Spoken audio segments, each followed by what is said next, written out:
unknown,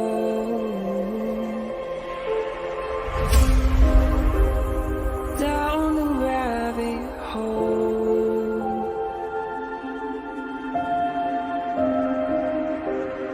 where it stops no one knows.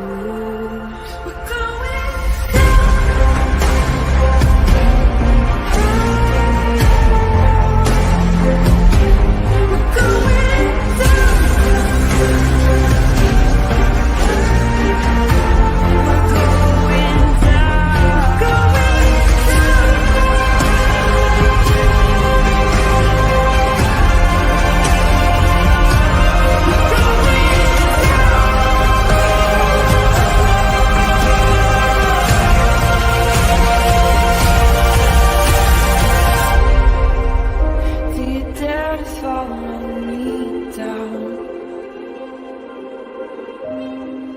head into the unknown. Na, na, na, na, na, na, na.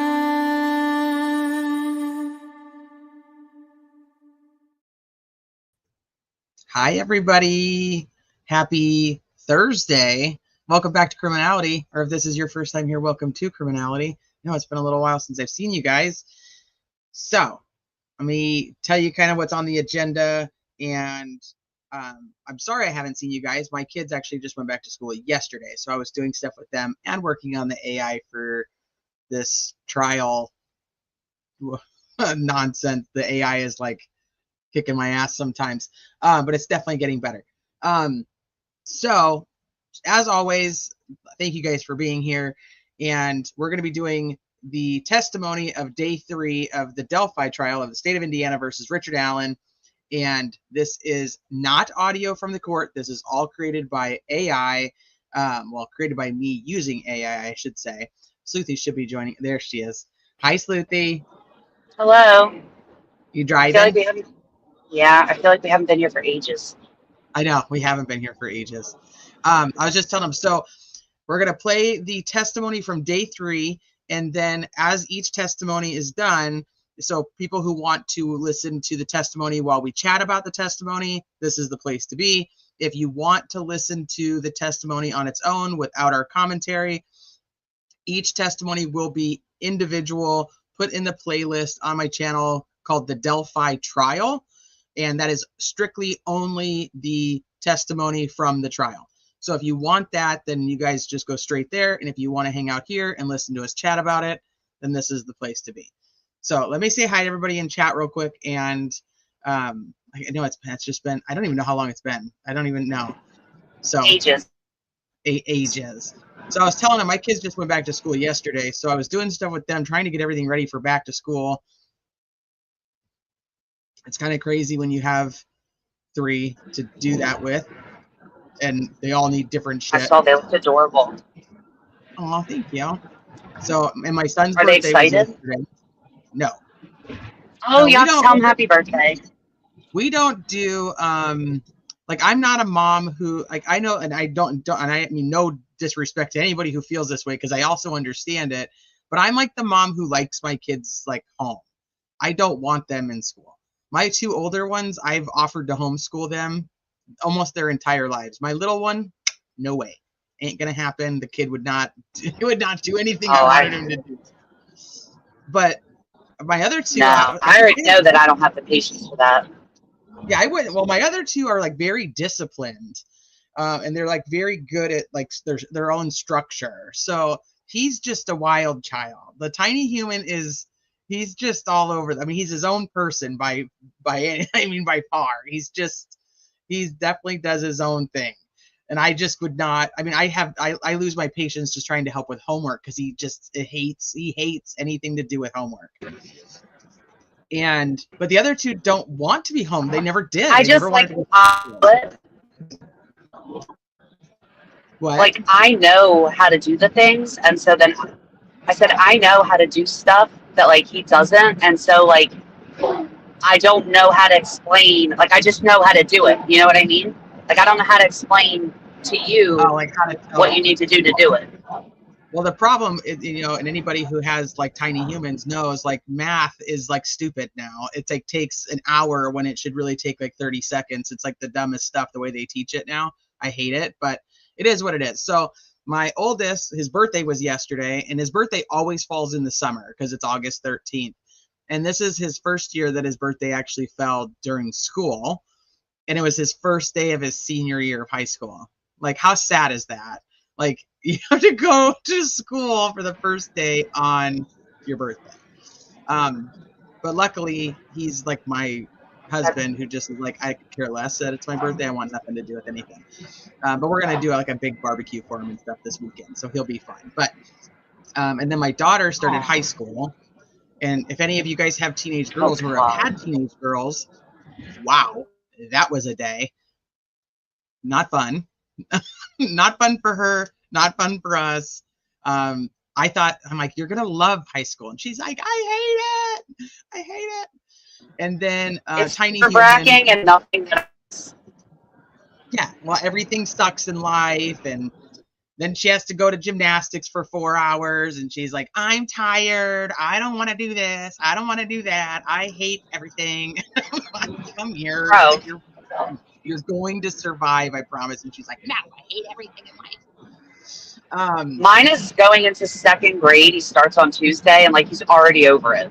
Like he's like, how long do I have to do this for? I'm like a long time, bro. Like it's gonna be a while. Yeah, well, that's my tiny one. So he went into third grade, and he's like, so what time are you picking me up? And I'm like, 2:15 or whatever. And he's like, ugh. Like, I have to stay there until 2:15. I'm like, I don't know how you're ever going to survive in the real world, kid.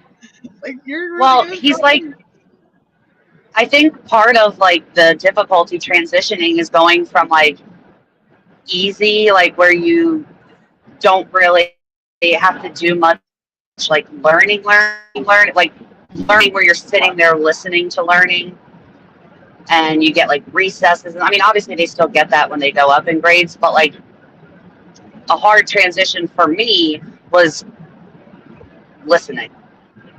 Like moving to the part where like they're actually telling you things you have to learn, and then you have to like, that is the most boring. I hope he's better than me. I swear to God. You have to learn. Yeah, like being talked at about facts and stuff. I just can't. I don't have the patience. I have a condition. What Coca-Cola? Where do you see a Coca-Cola? Hold on. No, this is a Dr. Pepper, No girlfriend. Coca-Cola. No Never Coca-Cola. If I go to like a Coke product, or not product because it's not a product, it's not a Coke product, but if like that kind of flavor, I really love RC, but that's neither here nor there. Okay, so let me say hi to everybody in chat real quick, and then like I said, we'll get started. So hi Grendel, and hi Growing Gritty. It's good to see you. What's up, Lacey? Hi Mar, Post Punk Mama. Hi Jess. Hi Jamie. Did I say hi to Jamie? I don't even know. See, this is what happens to me. Hi Marissa. What's up, Joshua Jackson? Hi, everyone loves Angel Eyes. Peggy. Hi, True Crime Addicted. What's up, Teresa? Hi, Gray Space. Yeah, stupid Common Core. It's the dumbest shit ever. I'm like, why would I have to take an hour to do one problem when I can do it in 3 seconds? My oldest went into the Marines. Super disciplined and motivated. Couldn't wait to fly. Oh, that's awesome. She made me like giant based. So she's driving, so I don't know. She might be in and out just based on service. What's up, T-Dub? Hey, Journey. Hey, Lindsay. Hi, ATS. Let me see. Hey, what's up, Truth Over Verdict? What's Grandma 6? Hey, Brienne. Miss Garbage Brain. What's up? Just took a red eye home from Cali. I'm sleepy. Too. What's up, Free Ricky Bay? Hey, Shaz. Bean's going to be listening, but just not in chat. What's up, Zach Does? I think I missed a whole bunch of you guys. What's up, Bree? Okay. So, what's up, Kathy? Hey, Alexis. What's more important to you, Abby and Libby or Richard Allen? What's more important to me? I don't know if I would choose between those two, because I think the most important thing to me is the Constitution. So, and protecting like our rights just as citizens, and making sure that we can't be railroaded, and lied about to convict somebody, whether guilty or innocent, on a crime, just because we want what we as the human race considers justice for a victim. Like our whole basis for our justice system is based on making sure that things are done the right way, and that we can't just, anybody in the world just can't go to prison just because cops can lie and manipulate evidence and facts. I just want truth. I would say it's for both. If I had, I mean, I can't pick between them. I want truth, honesty, and follow the Constitution. That's it. Just keep our rights intact. That's where I'm at with it. Confidence. Like I want justice for like, John. I want to know that the people were putting. You're cutting out really bad, honey.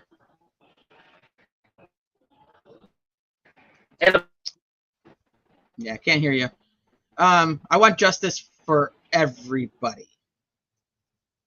So that's the bottom line. Okay, so day 3 testimony. For anybody who wants to read along, I can drop the Google Drive with all the transcripts in it. That obviously the transcripts are not going to be playing on here, but you're welcome to read along or whatever you want to do. Okay, share the screen. Make sure you guys can hear, and then hopefully Sleuthy can reconnect. What's up, CH?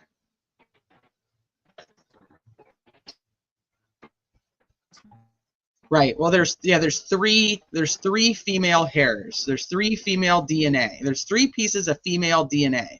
One of them was determined to be Kelsey's hair, which was not determined until trial. And then there's still 2 unknown female DNAs that they just have no idea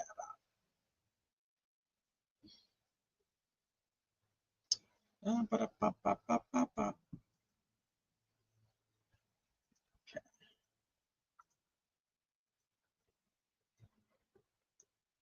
Okay, so first things first, I'm going to do a sound check with you guys. Make sure you guys can see it. Make sure you guys can hear it. All right. Well, good morning, ladies and gentlemen. Okay. Just need a...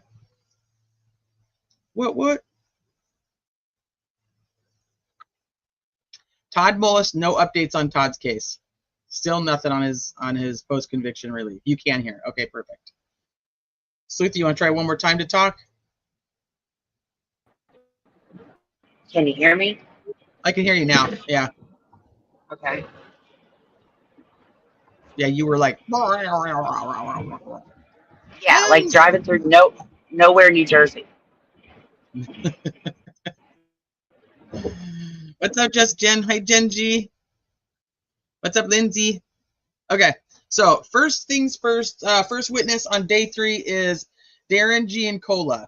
You guys will remember him for being one of the very first officers on the scene when the girls were found. What's up, Poor Pits? One of the very first officers on the scene when the girls were found. He was called to the scene while he was on his way to go get trail cam footage from a house on 300 North, and ended up not going to get the trail cam footage because they had radioed him and said that somebody had found items in the creek. And so he went to the scene, and then somebody was yelling at him and saying, hey, like, no, the bodies are like right there. So what's up, All Eyes? Thanks, Gen G. My eyes have been killing me with my contacts, so I've been in my glasses for like a week now. So Darren Giancola, he's also one of the canine officers. So that's also kind of just an interesting side note, is that he was a canine officer at the time. We are back on the record in State of Indiana versus Louder. Richard Allen. Show the defendants here in person with counsel. State is here by the elect and his deputies. The jury is here. Are we ready to begin? Judge, can we approach just briefly just to address the court? Sidebar conference conducted. Judge, the state's case today, we've got officers to testify, and then we're going to go the CSI officers that examine the scene. There's going to be a lot of photos of it. Okay. Our next witness after that is coming from 2 hours away. I assume that would take the whole day. So I have him coming at 9 o'clock tomorrow. Oh, okay. So if I see we're getting done early, I can call him and give him, are you giving some thought about giving the jury a mental break after they see the crime scene photos? Okay. I don't know all the timing. We still might be in a position where we ask the court to recess a little early today Okay. Cease. if the next witness isn't here. Okay. And I'm meeting with media representatives at noon to give them back their equipment. They filed another motion, or somebody filed a motion last night. The motion to intervene, yeah, whatever, who cares? Okay, so anybody who's followed the case, so that somebody filed a motion to intervene. She says, "Yeah, I know. Who cares?" That I'm pretty sure that's Andrea Burkhart's motion that she filed. I could be wrong. I'll deal with that later. Just trying to give you a heads up. She's like, Okay. "Who cares?" All right, thank you. I appreciate that. Thank you. Okay. Sidebar conference concluded. I'm pretty sure that's All right, Andrea. well, thanks for the update. Are we ready to bring the jury back in? Yes, Your Honor.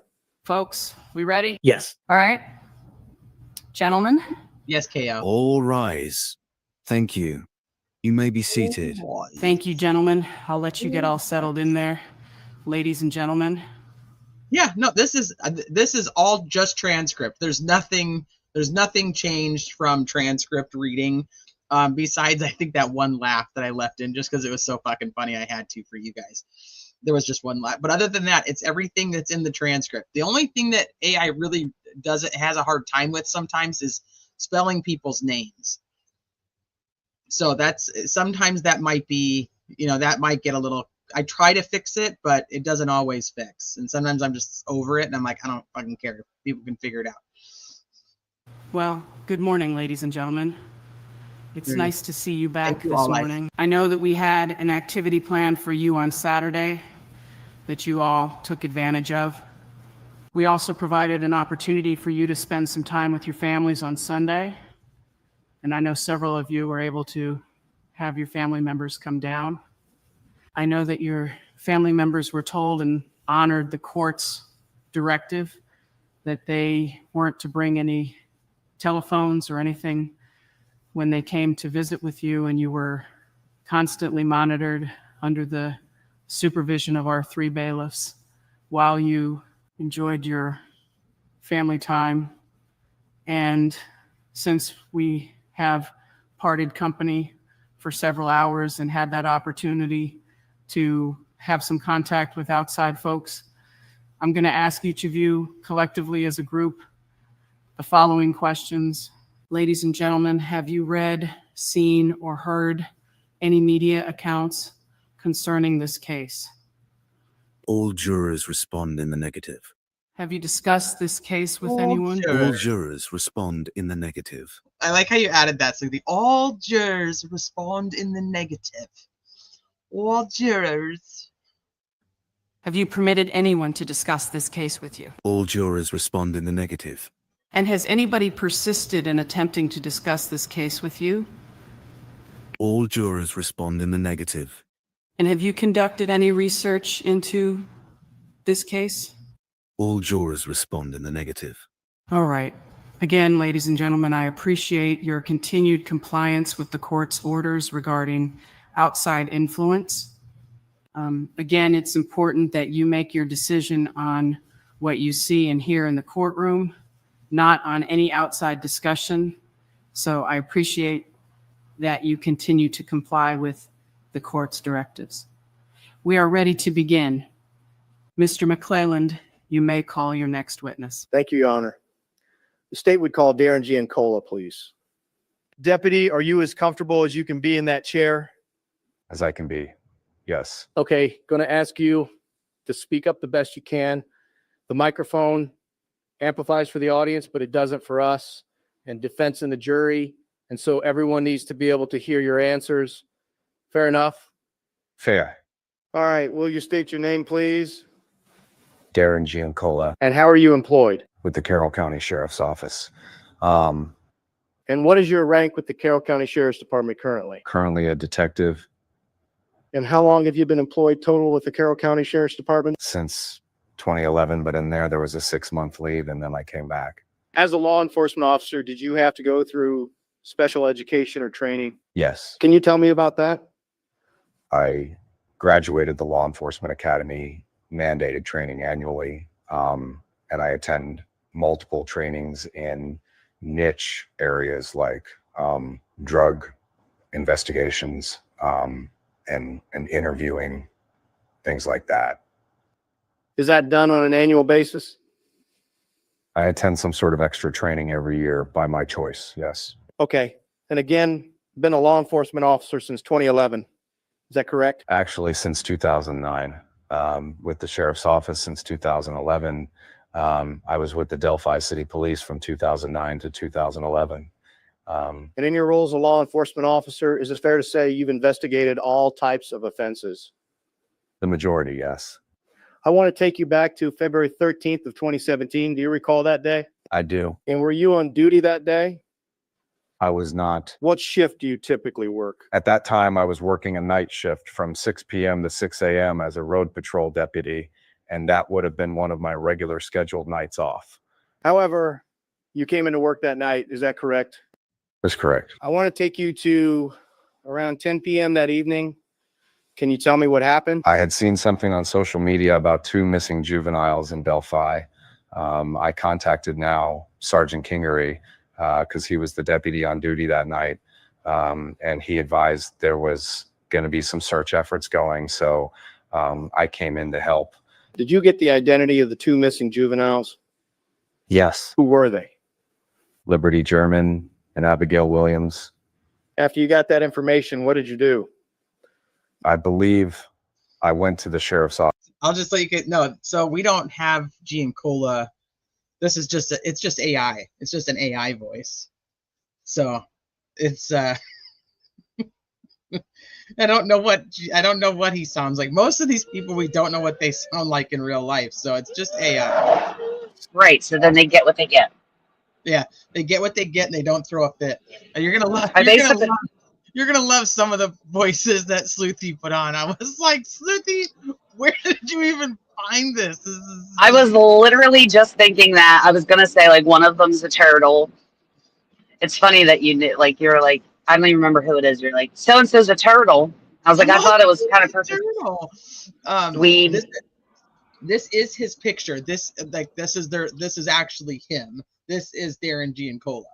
But not his voice. I mean, I don't know his voice. I don't know if he's, if we have a voice sample, then it makes it easier. But if we don't, then we don't know what to make them sound like. So sometimes Sleuthy picked ones, and then their picture, I'm like, that doesn't sound or doesn't look anything like this guy sound like anything like this guy looks. Yeah, I didn't really try to be super accurate. It's what Teresa's husband thought I had basically used up all of the good voices or whatever. Let's see if people have. I am running out though, like of voices. Like we're gonna have to start recycling some of them because we just don't have these people's their real voices. Voice. I know my husband was like, "Why does that guy sound like that?" I'm like, "This is the one that Sleuthy picked," and he was like, and I was like, well, she was like, the one guy is like a black. She was like, the one guy's like a black guy. I'm like, yeah. Yeah. You're gonna. Well, I think that's today. I think that's on today's, or it's on day 4. I don't remember. So you guys are gonna. It's just hilarious. And it's just they don't match at all. But I'm like, it kind of makes it entertaining. That is as close to goal as I can get for goal. Look through some electronics that belonged to one of the girls, but they were locked, so we couldn't get into them. Did you have information of where the that's girls not went? true. I was told their last known location was near the High Bridge. What? He said And the devices were locked and he said the devices were locked and they couldn't get into them. They had all the passwords.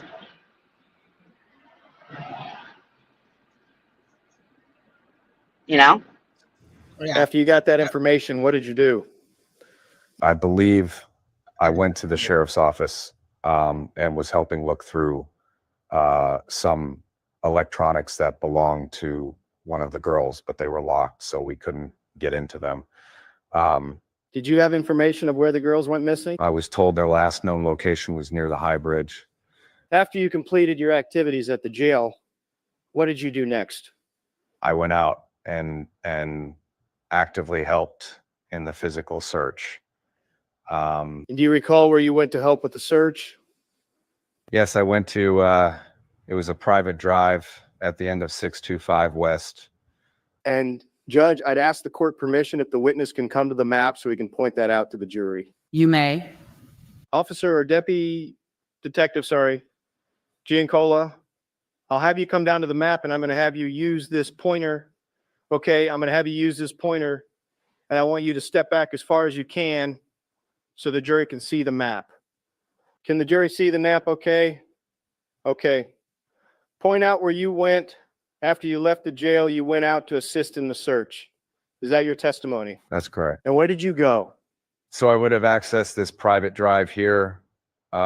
This is 625 West, and it dead ends into a private drive that takes you into the woods. Back, it goes underneath a section of the High Bridge. I believe somewhere in this wooded area here is where I teamed up with some civilians and fire department personnel, and we began searching that area. Can you point that area out again on the map? Somewhere right in here, just south of the bridge, right in here. You were still on the private drive on 625? I parked my car there and then exited, and we were, if I recall right, we were in like a line from the creek to the drive, a line of people pushing toward, pushing north. Do you know what time of night this was? It was dark. It was midnight or so. And this is a silly question.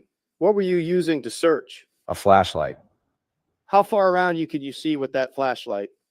Not very far. That's why we do a chain like that, so that, because you can only see so far. So if there's a decent space between the people in the search party, but we try to make a line so that nothing gets missed. And you believe there was a line of people from the private drive to the creek? That's correct.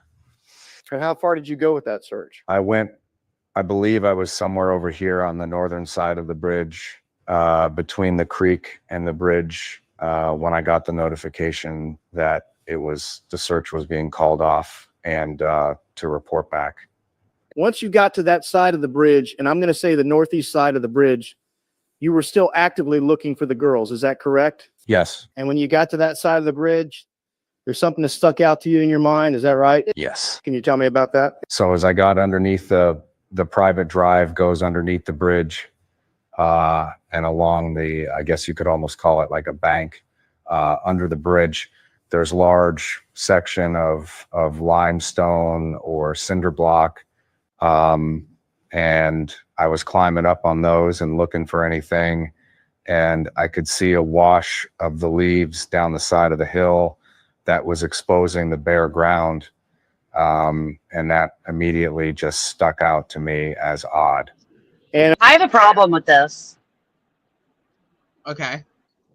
Like, I have a problem that nobody made a big deal about the fact that we're making a big deal about this disturbance on the one side of the bridge, but nobody wants to point out that, like, in the video, there's clearly already a disturbance. Yeah, but I think, and I went back and I listened to this a few times. I actually think he's talking about under the bridge. Like, Yeah, but I mean, even Kelsey. No, but that's at the end of the bridge. I believe Right. he's talking about the next layer down, like go down a floor. You know what I mean? From the Like, private drive to the water. From the private drive to the water is how the way he says it. And because they don't make him like actually clarify, and they're just like point it out, and he's like, okay, point it here, and we don't get to actually see anything. Right. I don't know, but the way he did, and I'll go back so you can hear it one more time too. But I think he's talking about private drive to water versus bridge to private drive. Yeah. It's the only thing I could come up with, because I thought the exact same thing. I was like, okay, let me go back and like listen to this a couple times and see where he's actually standing, because they don't make him clarify. Stone or cinder block.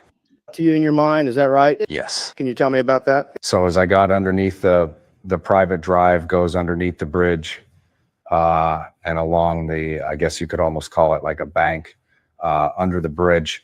There's large section of limestone or cinder block, and I was climbing up on those and looking for anything, and I could see a wash of the leaves down the side of the hill that was exposing the bare ground, and that immediately just stuck out to me as odd. And I'm going to zoom in on, and for the record, we're looking at. So yeah, so where are his photos? Like, where are his photos showing what he's talking about? Dude, there's so many like exhibits and stuff that we do not have.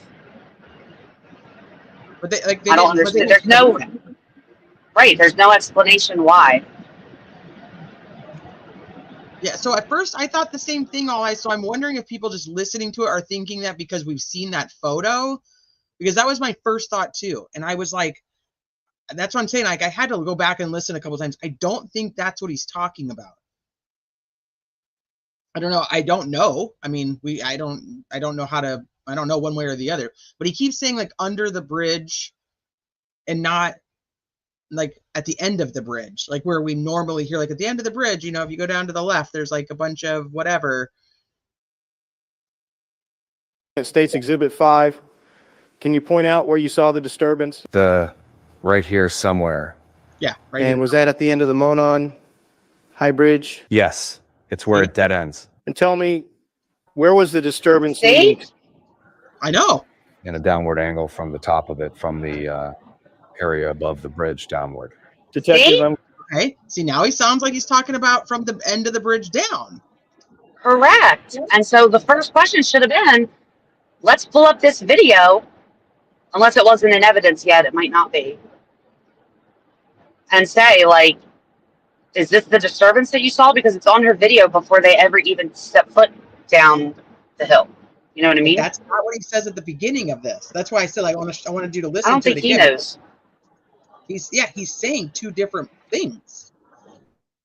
So I don't know, and he's just like somewhere over here, somewhere over here, somewhere in this general vicinity right here. Let me circle this whole thing for you.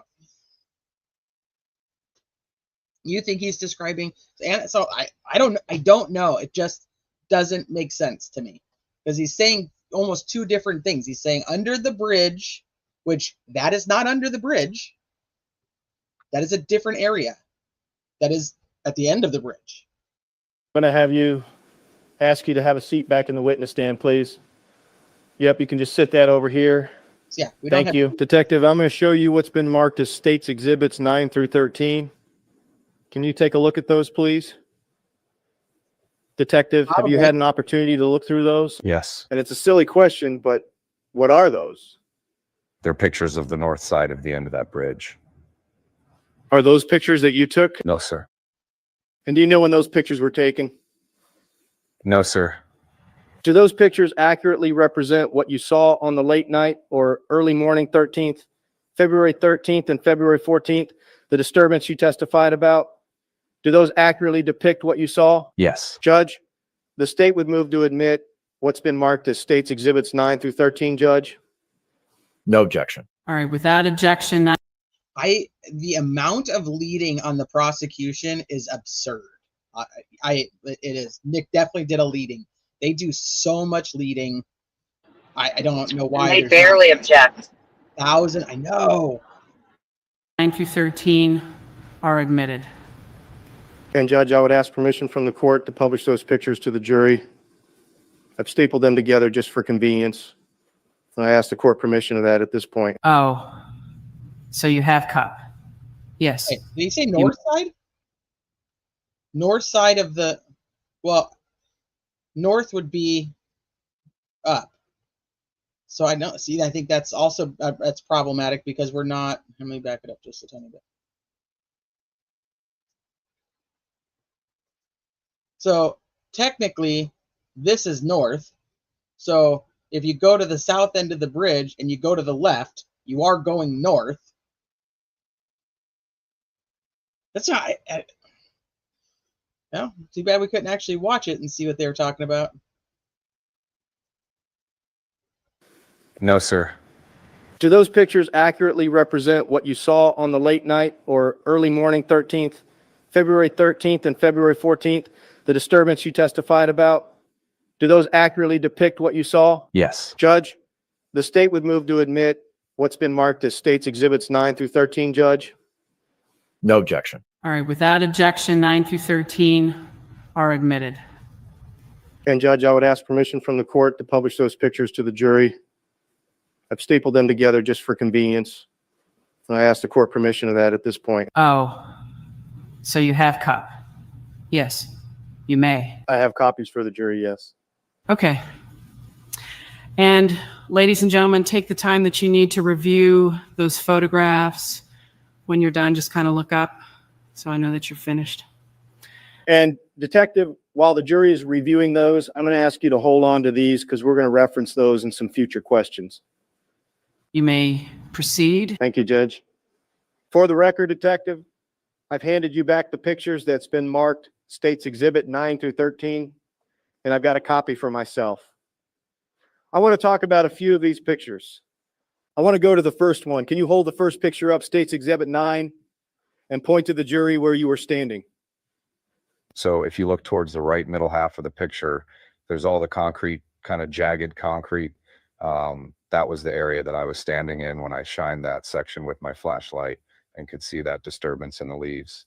And can you point out, you may have done that just now. Can you point out the disturbance for the jury that you're talking about? It's right in the center of this photo, towards the top of the hill. You can see the brown, the bare ground exposed. And I want to move on to State's Exhibit 10. Can you point out in that photo the disturbance for the jury's reference? So this one's oriented like this would be the proper way. In the very center of the top of the photo, you can see the bare ground towards the top of the hill. Then I want to move on to State's Exhibit 11. And in that photo, can you point out the disturbance to the jury, please? This is from the top looking down, and it's right in the center. You can see the darker portion of the ground is where the disturbance is at. There's a gravel portion of that picture at the bottom. Do you see that? Yes. Tell me what that is. That's more or less the end of the trail. It's the railroad bed gravel. The end of the Monon High Bridge? Yes. Okay, I want to move on to State's Exhibit 12. Could you point out the disturbance in that photo for the jurors? The disturbance is towards the left upper portion. You can See, he's making it sound like it's at the end of the bridge, but that's not what he says at the very beginning of his testimony. make it out by the brown, the darker color, showing the dirt exposed. And can you point to the end of the Monon High Bridge in that picture? It's more or less directly up on top of the hill from that disturbance. And State's Exhibit 13, is that just another angle of the end of the bridge? Yes, sir. Okay, Detective Giancola, after you noted this disturbance, what did you do next? There was a member of the fire department with me, I believe, and I pointed it out to him, and he thought maybe it was from... I don't want you to testify about what he thought. Sorry. But just you pointed out to a fire department individual that was with you? Yeah, brought it to his attention. Did you continue to search after that? Yes. And what time did you end the search? I'm going to say that night. I believe it was after 2 a.m., sometime around 2 a.m. On February 14th? Yes, after midnight. Yes, into the 14th. Okay. At the time you ended the search, what did you do after that? Just go home? Yes, I went back home, and they were going to reassemble at 7:30 in the morning, so I went home and tried to get some rest. At the point that you ended the search, were you investigating a murder? No. Did you think anything bad had happened to the girls at that point? At that point. I have no idea why the map is back up. I don't know why I did that, but maybe there's a reason. I guess we'll see. Why I put the map back up. No. What was your thought? Well, I'd worked in this field for a while leading up to this and had many cases like this, and not knowing who they were or anything like that, we've had several cases where juveniles will either run away or go with friends to a movie or something, and then it's like they're missing, but then they usually show back up. So You went home that night. When did you report back to work? 7:30 in the morning. Still on February 14th? Yes. Were you scheduled to be on duty that day? No. Okay, when you reported to work at 7:30 a.m. on the 14th, where did you go? Okay, let me answer a couple questions from chat real quick. So the stream or the creek runs from west to east. East to west. What did I say? East to west. It goes this way. I'm like showing you correctly and saying it wrong. So that's nice of me. So this is technically down. This is technically downstream. This is the flow of the creek going that way. Yeah, I don't know why I said it opposite. I don't know why I did that. I'm showing you the right way.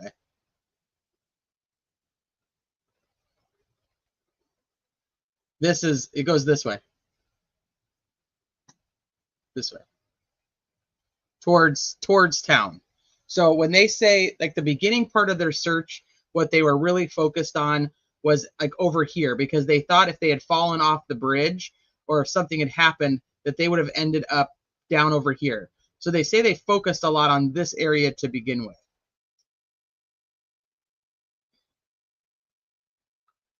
Yeah, and then Ron's over here. Yep. And then so the other question is about the Supreme Court with Gold. So they did. They did ask for Judge Gold to be removed. But when they went to the Supreme Court, they have a limited amount of time to be able to discuss the things in front of the judges, right? So they really didn't focus on goal being removed. The major focus, because there was like 3 things that were requested from the Supreme Court, and their main focus was getting the attorneys back on. So they essentially kind of run out of time, and he was like, that's like the getting goal removed is like the least of our issues right now. We need to focus on getting the attorneys back on. So their main argument was about that. So yes, for the people who are saying I thought they did ask, you are correct. Other people saying they didn't really argue that in front of the Supreme Court, you are also correct.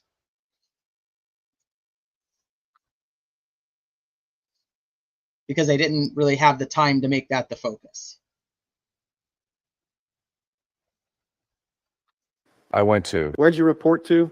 I believe I reported to the sheriff's office first. And what did you do from there? I did some clerical things like contacting landowners to make sure that we could get permission so search parties weren't trespassing. And I did some things like that. At some point, were you tasked with visiting one of the landowners to see what information you could gather from that landowner? Yes. Can you tell me about that, please? I was sent to an address. I believe it was off 575 West near 300 North. He had called in and said that he had numerous trail cameras on his property, and myself and another deputy were going to go there to try to pull the footage to see if we could find anything. And what happened on your Right way here. to that residence? On the way there, I got a call from Detective Liggett telling me to get to the cemetery off of 300 North immediate. And Detective, would you be willing to come to the map again and point out Yes. the cemetery that you were directed to? Yes. So I believe the property we were going to look at the trail cameras of is right here. It's one of these 2 houses. I can't quite recall, but the cemetery is right here. And did you report to the cemetery? I did. And what happened when you got to the cemetery? We parked and began walking south into the woods from the cemetery. Let me stop you. You say we. Who was with you? Deputy Yoder. Okay, so you stop at the cemetery, you get out, you park, and what happens next? We start to walk down it's a really steep wooded area down toward the creek, and we passed a female that was coming up the hill that was extremely distraught. I'm going to zoom in. So I think that we were talking about this on the last one. I know it's been a little while, so I'm just going to refresh everybody's memory about this. I don't know the right word here, but like the way everybody's kind of coming together at this crime scene, and like so you have like Giancola and Yoder come up into the cemetery, and they're coming down, right? You have what's his name? My gosh, why can't I think? You have Erskine, who's down here looking at clothes, and then you have Jake Johns that's over here on this side of the creek. So then you have Pat Brown, who's coming down from this side with Becky's sister, right? And then I think what he's saying is like we have a person who's coming up, a woman who's coming up that's like crying. Pretty sure that's Becky's sister, so she's going back up this way. They're passing her because they're heading down to see the clothes because that's what they get the call about. They get the call about that to go down here. So I think everybody's like converging on the crime scene all kind of at the same time. So like there's this like thing about like, who found the girls. Well, I think they all kind of found the girls, but it seems from testimony that Pat Brown is like the first one to kind of come upon them, and then you have like, that's why I said you have like this conversion of people, because then you also have one of the Mears guys that's coming this way with another guy, and then you have 3 women who are also walking that direction.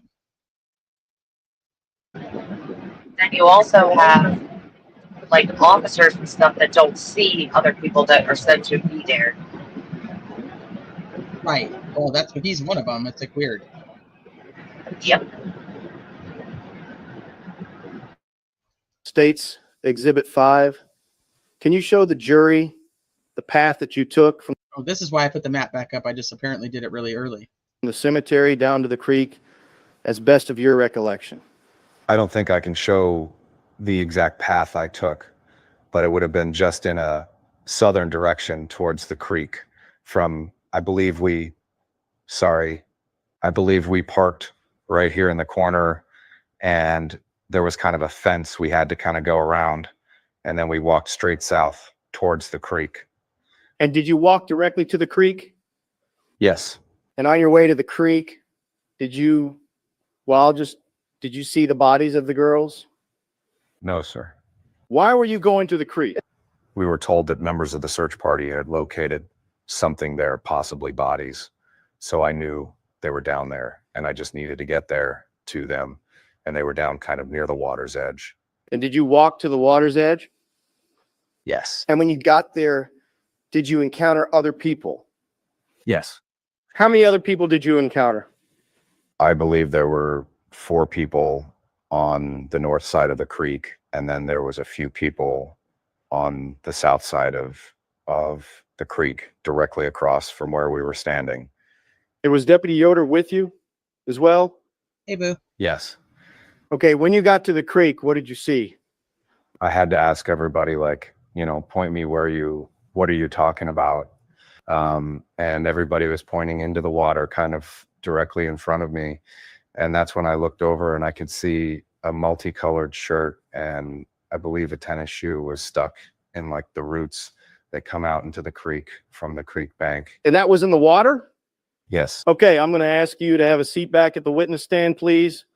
Detective, I'm going to show you what's been marked as States Exhibits 14 through 17. Can you please take a look at those exhibits or what have been marked as exhibits? I'm sorry, Detective, have you had the opportunity to look through those photos? Yes, sir. Do those accurately depict what you saw when you got to the creek on February 14th, 2017? Yes. Did you take these photos? No, sir. Do you know when these photos were taken? I do not. And are they a true representation of what you observed on that day at the creek? Yes. Judge, state would move to admit what's been marked as States Exhibits 14 through 17, Judge. No objection. All right, without objection, 14 through 17 inclusive are admitted. And Judge, I'd ask the court permission to publish those to the jury. I don't know why I put 14 and 15. Did this too long ago. I don't remember. You may proceed. Thank you, Your Honor. Detective, I want to draw your attention to the first picture. Can you point out to the jury where you were at when you approached the creek, where you were standing? So in the picture, you can kind of tell that where the picture's taken is creek level, and then the topography kind of goes up and it's elevated. I was standing on the elevated portion looking down at that debris that's in the very, very center of this photo. I want to move on to the next picture. Can you describe that picture for the jury? This would more or less be my vantage point from that I just described of where I was standing. facing down. Can you point out where you saw the clothes at in that picture? They're on the left section of this photograph, in this rooty kind of debris looking material in the water. And then the next two photos, can you describe those to the jury, please? Again, in this one, this would be like my vantage point of looking down into the water when I first got there. You can see like a multicolored piece of clothing on the left section of that brush.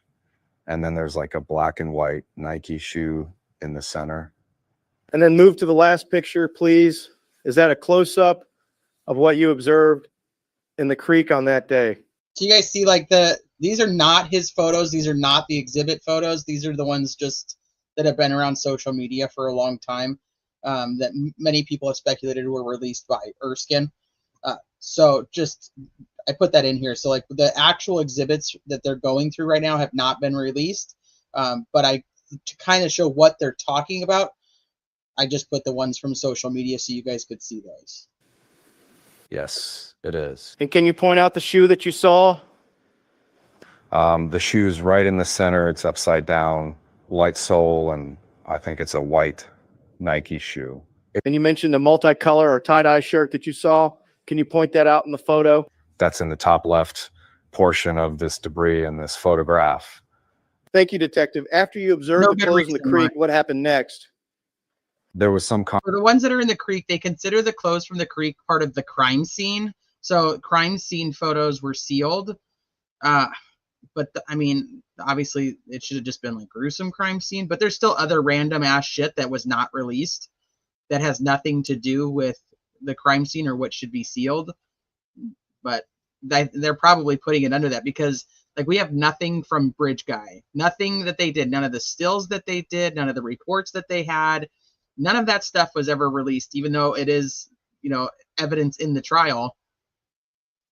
I kind of know where the clothes were found. They're found on the north side.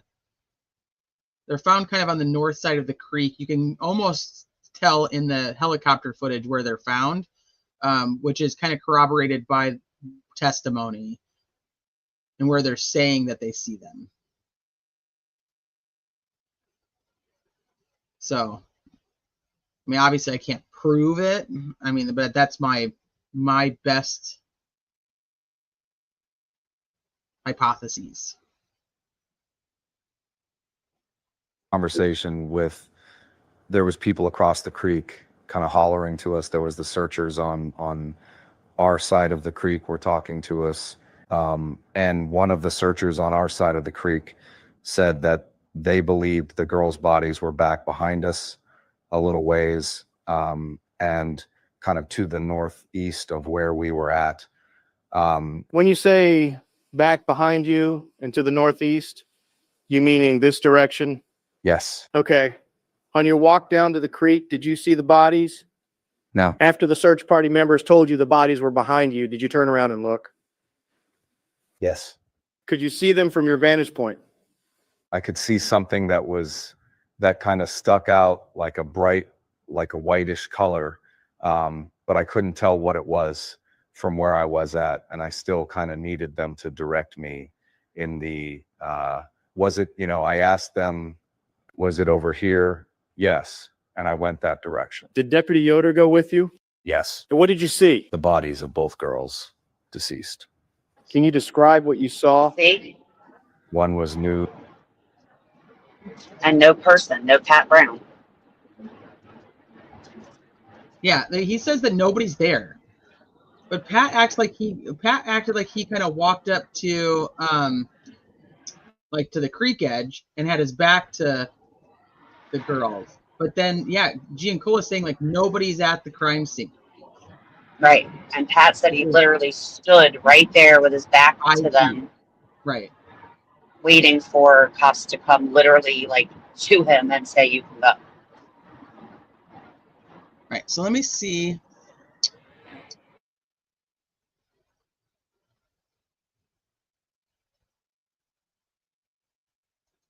Give me a second here. Give me a second. Let me see if I can.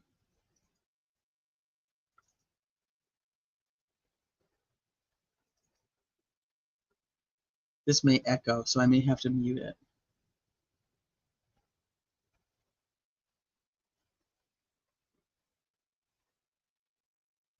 So clothing in the creek is like right here. I'm going to try to show you on this, but I may echo when I do it. So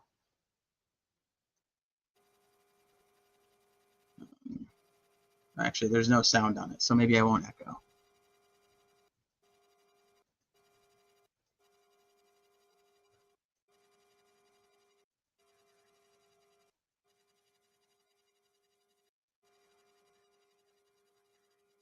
I'm trying to find it before I.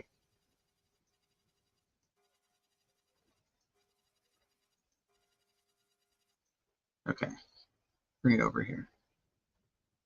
Why is it not going? Where did it go?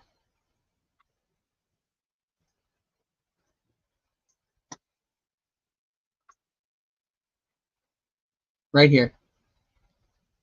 All eyes. I don't know if you. So if you go to like the map and zoom in and you see this is where I believe the clothes were found. It's right here. Right here. And then I think like the sock and stuff is right over here in this area. There's a couple other like items that aren't in that little group, but so right there is what I believe is the clothes. This is from the helicopter footage.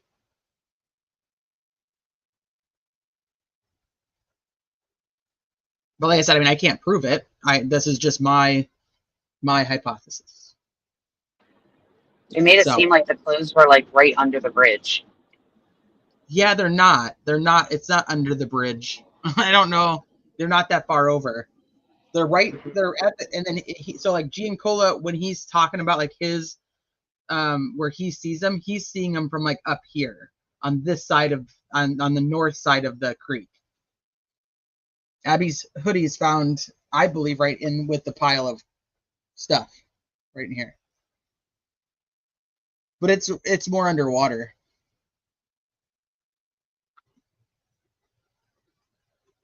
So Pat and Shane said they found the clothes after going under Monon High Bridge coming from Riley Park. And I always wondered if they could have meant right under Monon High Bridge in those other roots and branches. So I don't believe so. So here's they come up this way. So they're coming up this way, right? So but it's and I think I know you know who you're talking about, but it's Jake Johns and Shane, and they find them while they're on the south side of the creek. So they have to come around from Riley Park, which is way over there. Which is why it takes them 4 hours, because Riley Park's way over here. And then they come all the way this way. So I believe they find them right there. So I tried to match it up on the map as best as I could from like what I see, but no, I knew you knew. I just wanted to clarify for anybody else reading it. So that's my best hypothesis.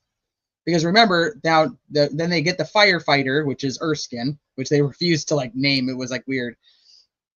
And they have him come down. So he goes out there, and then we get the photos that are released to social media.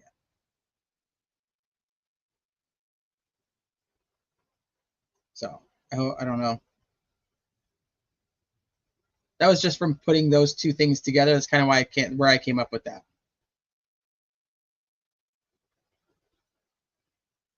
The other was clothed. And did you wrap with you? Yes. And what did you see? The bodies of both girls deceased. Can you describe what you saw?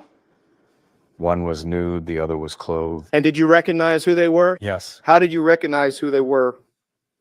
Based off of photographs that were circulating around. Were they deceased? Yes. Did you notice any injuries on the bodies? Yes. Can you tell me about that? Both had large lacerations to their throat. Did you notice blood in other areas? Yes. Can you tell me about that, please? Both had a substantial amount of blood on their person and underneath them, How close did you get to the bodies? maybe about 10 yards. When you approached the bodies, was anyone else around them? No, And after you observed the bodies, did you attempt any life-saving measures for the two girls? no, sir. Why not? It was apparent that they were deceased. Once you saw where the bodies were located, do you have an estimate of how far away you were from them when you left the cemetery and walked down to the creek initially? It couldn't have been more than 30 or 40 yards.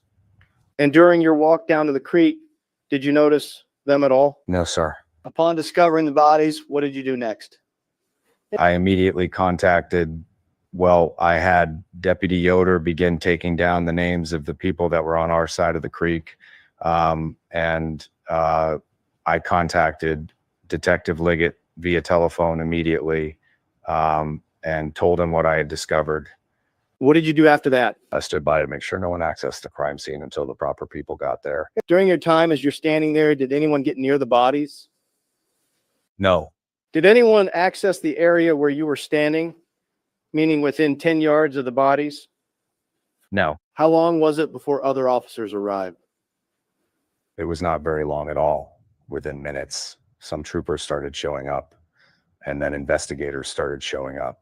When you say troopers, do you mean officers with the Indiana State Police? Yes, sir. I'm sorry. And were officers with the Indiana State Police the first to arrive? Yes, after, yes. Okay. Once they arrived, what did they do? One of them began a scene log to log everybody that's in the scene, and the other began to put up crime scene tape to preserve the scene.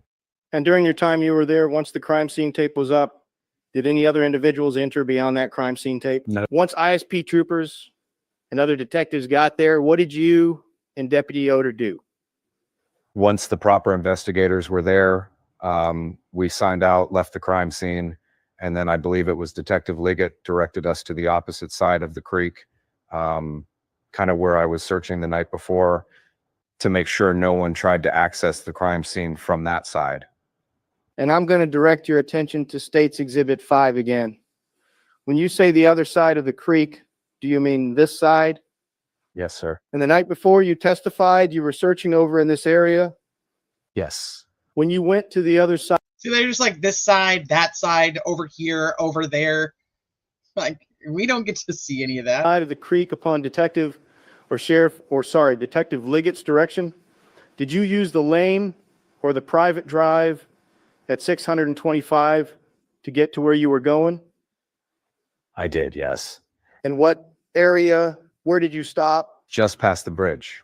So this area right here, Yes. okay. And what did you do once you got there?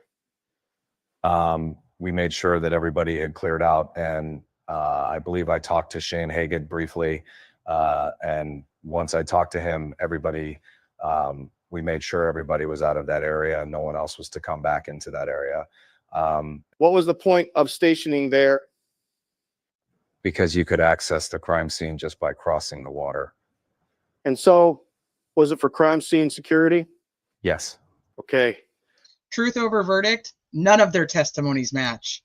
None of their testimonies match. They're all very different. So, I mean, I shouldn't say very, but they all are different. And I guess the jurors just sum it up to like memory lapse. I don't know. And you'll see it when we go through other testimony too, of like the witnesses that were there, you know, the ones who supposedly saw Bridge Guy. None of their testimony matches.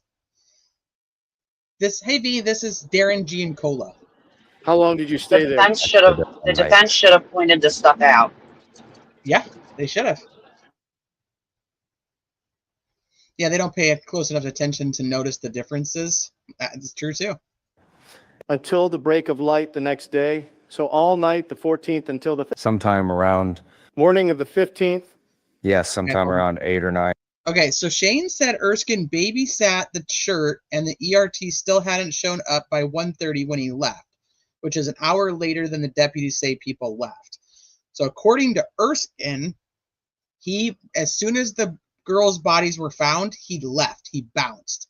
Said he waited for the first cop to show up on scene, and he literally got in his car and drove away. He said he couldn't handle it. It was too much. So he bounced. So that doesn't make sense if the girls are found at 12:15 and pretty close to after that you have these cops that are coming over, right? I mean, like that doesn't add up either. The metadata from the pictures that were put out is 11:15. In the morning. It'd been great if somebody called him as a witness. Yeah, I don't know why the defense didn't call him as a witness to like say, hey, like all these fucking people are lying. I don't know.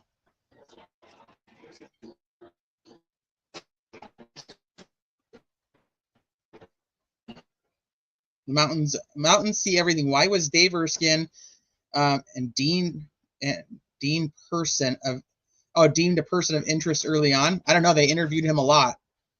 They interviewed Erskine a lot. Hey, Skinny.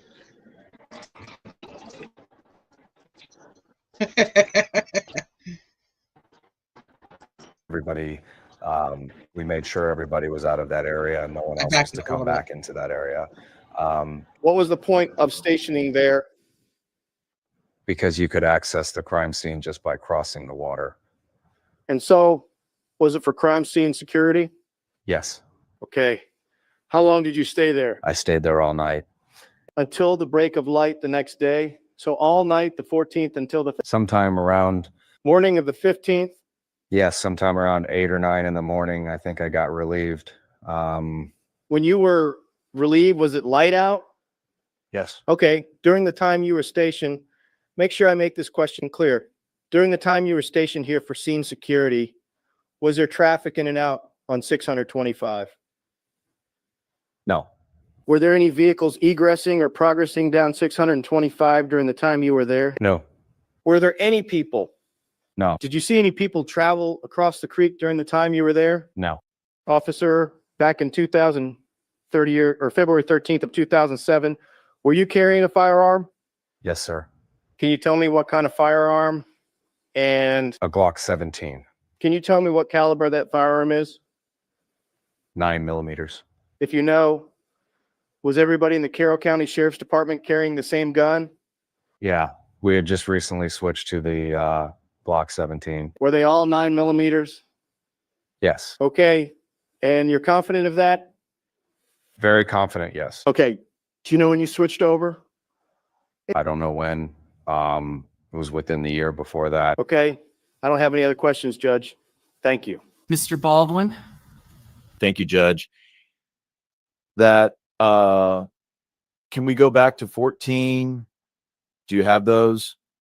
I do not, sir. No. Oh, I'm sorry, not 14. I want to go back to 9. I'm publishing to you the exhibit. Thank you. If you could go through that packet, tell me when you're ready. Would you agree with me that those photographs, which are right next to the bridge, the end of the bridge, do not do a terrific job of really detailing how steep that area is from the top of the bridge down to that access road? I feel like you can tell that it's fairly steep based on this photograph, one of these photographs, yes. It is steep. Is it fairly steep? Yes. And I mean, it would be, to get down there, it would be wise to be holding on to trees and so forth as you're going down to make sure that you don't tumble down or fall. Would you agree? Yes. Okay, here, I'll take that back from you. Thank you. And just so that it's clear, so if I'm facing the high bridge at that end, the south end, toward right now, let's say I'm facing the high bridge that way toward the Freedom Bridge. Okay. You got that in your brain? No, sir, not really. Okay, sorry. So if I'm traveling south Dummy. on the high bridge and I get to the end He's like, no, I like don't. this, and then I turn around like that, and I'm facing back toward the beginning. Are you with me now? Sure. Yes. So just to be clear, where No. those photos were taken, No fucking idea. where the kind of the dirt was, that's over here, going down that way, right? This is so like this is here going this way. That is over there. And if you spin around 6 times, you might be able to do a cartwheel. Like, I don't know, like, what the hell? Like, what? These This is not guys, clear. these guys have been doing this. They've been doing this long enough to where they should know that they have to clarify for the record. Right? None of this is clear. No, it's ridiculous. It's off the main section of the, To the right? if I follow you correctly, which can you show me on the map maybe? Sure. It's to the, no. When you get off that bridge, those are to the right, over to the west, I'm sorry, east of the bridge, correct? Yes. All right. And that's where those slide marks are, to the east. Yes. And then over on the other side, there's kind of a, it's not as steep for some reason, is it? Over on the other side as of Of the bridge. You could go down to the right, down, it's steeper than if you went down this way, and it's less steep. I can't recall what the It's steeper if you go down this way, and this is less steep. Like, I think I understand what he's saying, but who fucking knows? other side of the bridge looks like. Okay, but based upon the steepness of that area where you saw the slide marks, you weren't surprised to see slide marks there, I guess. I was surprised. That's why it was brought to my attention when I saw it with my flashlight. It just Mine seemed is God. kidding. Okay. Nothing. And just so we're clear, underneath the leaves and where the slide marks were done is dirt, right? Yes. Okay. You said that you stopped this search around 2 a.m. If I recall right, yes, sir. Sometime a little after 2. That's before 4:33 a.m. Is that correct? Yes. You said that you were on your way to get trail cam video a second ago. Okay, so clarifying where this dirt path was and that one side was steeper than the other side did what? What did that accomplish? Nothing.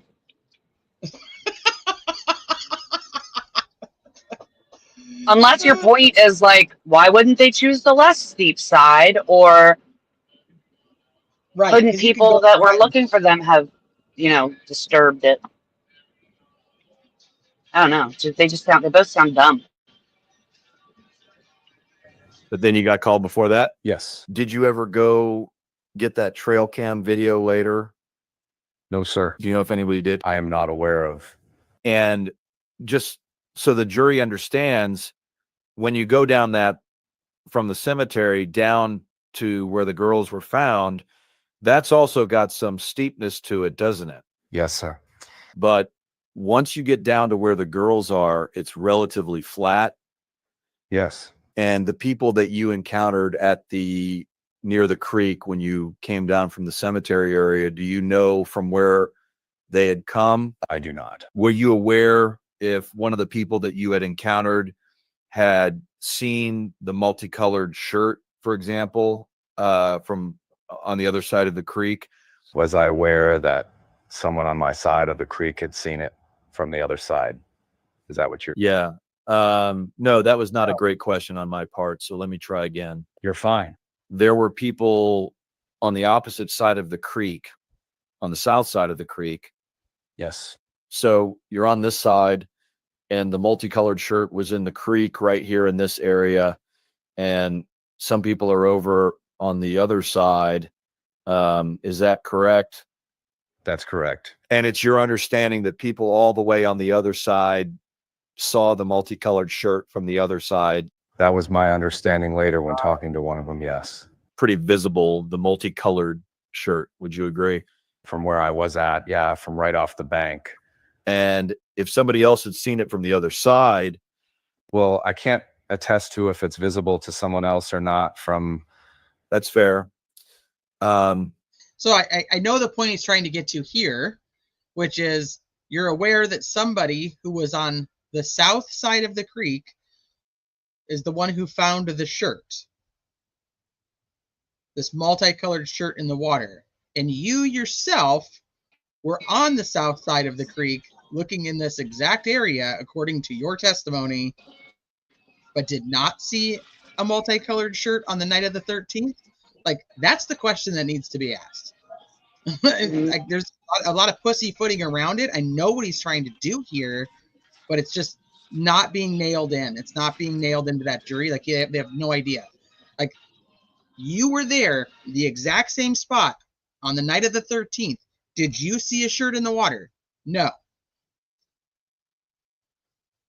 You had testified that when you saw the two girls, that both had, I wrote it down, substantial blood on their person. Is that correct? Yes. Are you sure that both had substantial blood on their person, or was it just one? As I recall seeing it, yes, there was a substantial amount of blood around both of them. Okay, was it around both of them or on both of them? As I recall, Liberty German had it all over her and around her, and Abigail Williams, it was just in the general area of her wound and beside her. Yeah, it wasn't on her person here that you could see. Right. I don't recall if I remember seeing it on her body.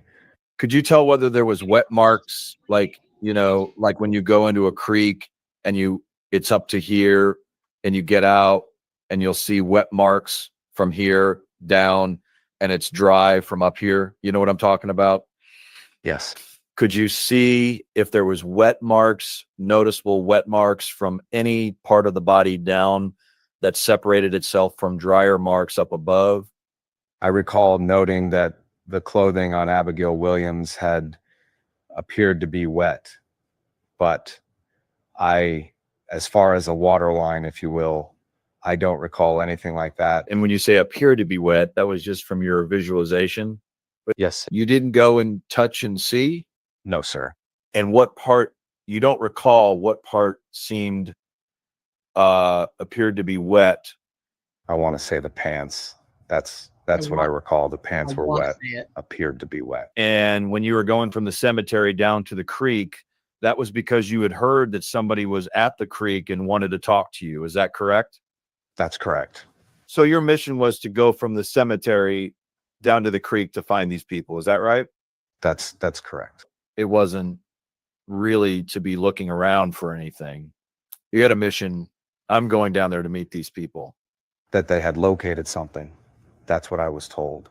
So you weren't really looking, when you said earlier you didn't see the bodies, you weren't really looking for the bodies at that time.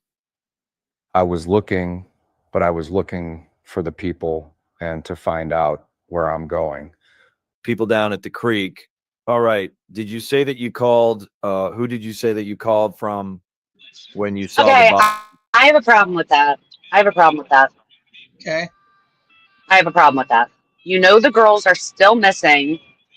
You're walking through the area where they are thought to be missing from. Why wouldn't you be looking around for their bodies? Even like on your separate, you know, you're on this mission to go find these people, to talk to these people, to get whatever. But like, why would you also not be looking on your way there? Well, remember, Catrone testified, and Ajay was asking him, like, that's part of your training, right? Is like you're just keeping an eye out all over the place. Correct. Like that, like she's like, that's what I'm saying. Like the defense has really good things. I just don't think they nailed them into tying them all together for a jury.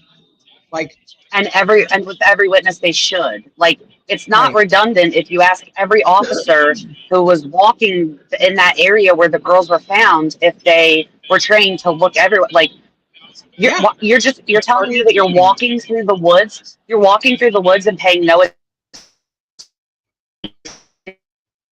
oh, you're cutting out again.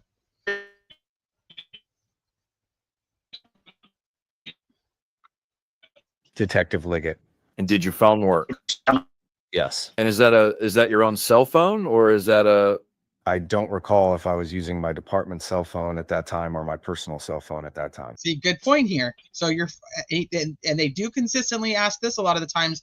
What was your phone carrier? Did your phone work from the crime scene?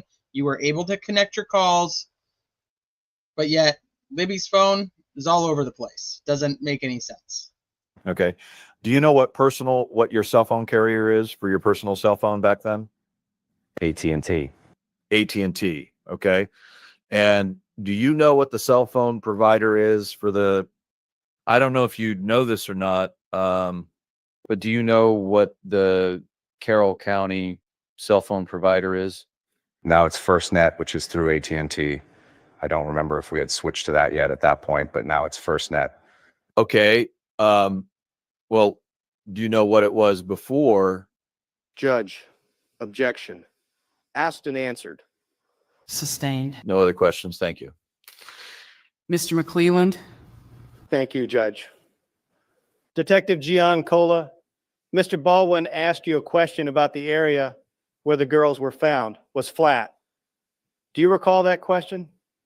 Yes. The area around where the girls were found, was that flat? I guess you got to figure out what's your definition of flat in the woods.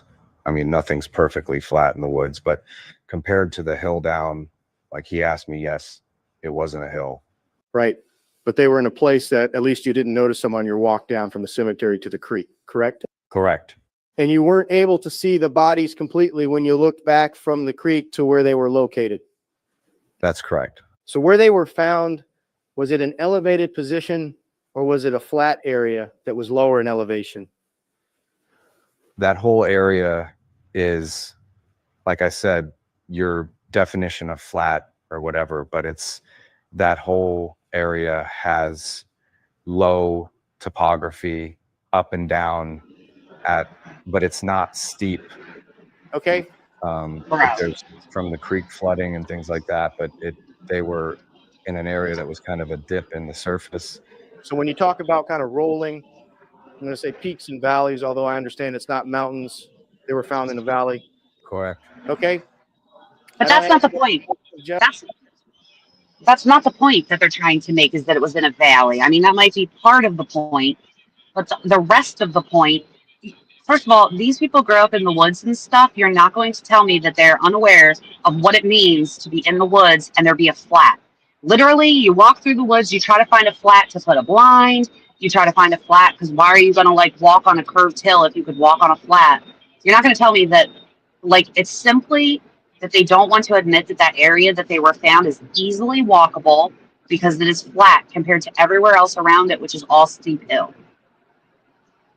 It was actually not just flat, it was flat and it was fairly cleared. You know what I mean? They weren't in an area of dense trees. Correct. Well, So- and it's February, so they're not in a dense area. No of anything leaves. at that point. And Exactly. Here's another odd thing if you think about it. If you go with the state's theory that the girls are taken down the hill and they're made to cross this creek and then they're taken up to this flat area and killed, then their killer needs to know where this flat area actually is to take them there. How does somebody who doesn't know Ron Logan's property know that it's not just completely uphill from right there? Yeah, well, especially if you're coming in from the creek side, as opposed to, like, if you're at the cemetery and you're looking down, Right. you might be able to see, oh, there's a flat area down there at the bottom. But from the creek, I actually think, wasn't the side that they were found on slightly higher in elevation than they would have been? So if they're standing on the bank on the south side, is the north side bank higher? The bank, like, so yes, because the other one, so it's like a little beach. They called it. It was like Brad Weber's beach, like where he would fish and stuff. But if you're standing up on the private drive, you're looking more level. So that's why they say like there's this like little dip, because it's like almost like you go up and then there's like a little dip and then it's like flattened out, kind of. I mean, it's not flat, but it's. Oh, Teresa, pull up. Do you have easily accessible that photo of?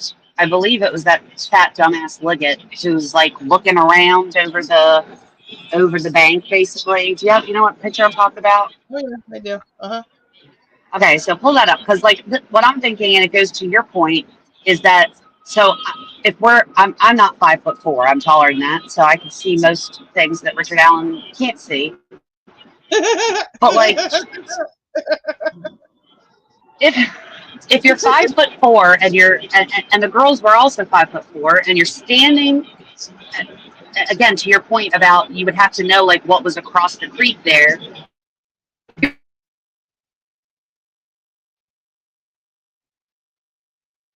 Did we lose her?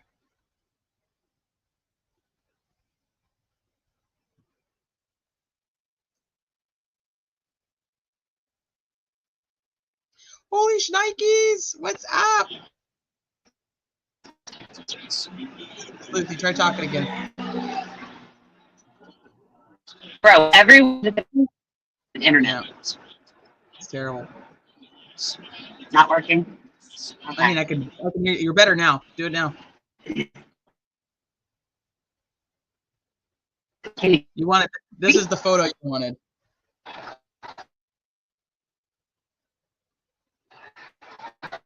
All right. Well, we have to, if she can come back with a good connection to ask or to tell us what she wanted about this photo. I'll just leave it. I'll leave it open. So. Okay. Now can you hear me? I can hear you now. Now can you hear me? Okay. Okay. So I don't know what you last heard me say, but my point in pulling up that picture is I wonder how accurate of a representation that is as to what, like, that looks like it's taken up higher than it would be in your line of sight if you were 5'4" standing on the south side bank at the water's edge. Like, I don't think you would be able to see where he's standing. You might be able to see exactly where he's standing, but I don't think any further behind him that you would. And they were what? They said like 50 feet from the water? Yes. I don't think from the south end of the bridge. I think it's the elevation of the north end is or not the bridge, the creek. I think the north side is high enough to where I don't think that a 5'4" person could be standing on the south side of the creek and see 50 feet beyond the bank on the north side, behind where Liggett was standing there. Right. That's what. Well, that's kind of what I was saying. Is like, so how does somebody who's standing here know to lead the girls there, and that this isn't all just completely uphill? Like, how do they know where to lead them to? Right, because what you probably would see from the south side of the creek is the straight up hill to the cemetery. So why would you, like you said, not assume that that entire thing from the creek all the way up to the cemetery is one big steep hill? Correct. So, like, yeah, if I'm going to lead them across the street, what am I going to lead them up to the street? Like, what am I, or I'm leading them across the creek? I'm just going to lead them straight up? Yeah, all eyes. I think so.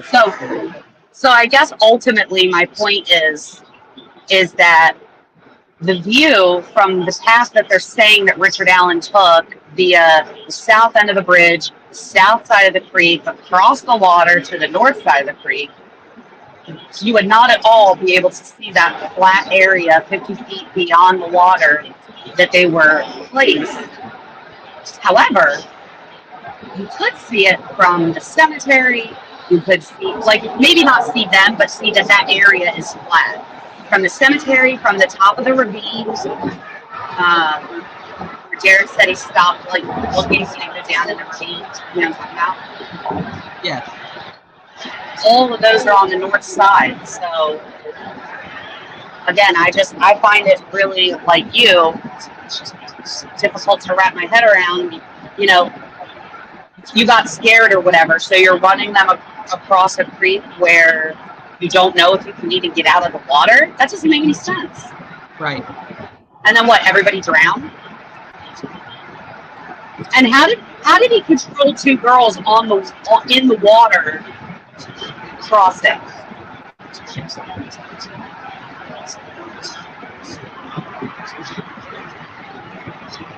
Because they could have just like went underwater. So he had a gun or whatever. If he tries to shoot at you, people are going to hear. And I don't have any special training, but like I would keep going underwater and swimming. Like, you can't see me under the water. I mean, you can shoot at the water, I guess, but you're going to make a whole lot of noise and probably not hit me. I don't know. And there's two of them. They could have separated. They could have went in a different direction. The whole thing just makes absolutely no fucking sense at all. I agree. I'm trying to find in the footage. I don't have it time stamped. Trying to find in the footage where that you can see it. You can see exactly where Liggett is standing in the helicopter footage. I just don't remember exactly where it is. Like to show you guys.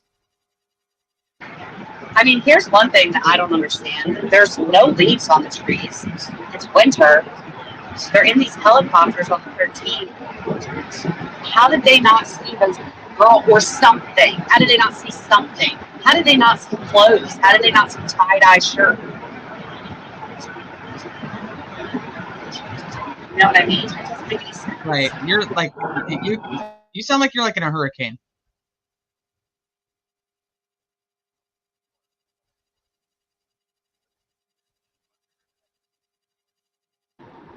I am the hurricane. So that's the cemetery, just to kind of orient everybody. This is the helicopter footage from the 14th, after the girls were already found. Okay, what side of the is that? I'm just trying to find. They'll show you. You can see exactly where Liggett is standing.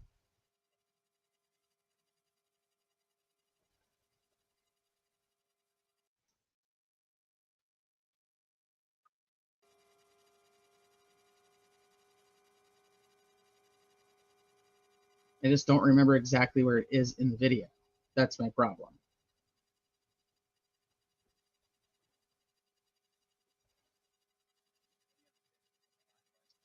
So Peggy, this is an interesting question. Why was the helicopter footage manipulated and edited several times? I struggle with this. So if you go to the Facebook page for RTV6, you go to their Facebook page, and the footage is there from when it was live. It wasn't taken down and put back up. But there's a couple spots that I'm like, there's no way they happened to just cut out at that time. So did they do it on purpose because they already knew the girls exactly where the girls were?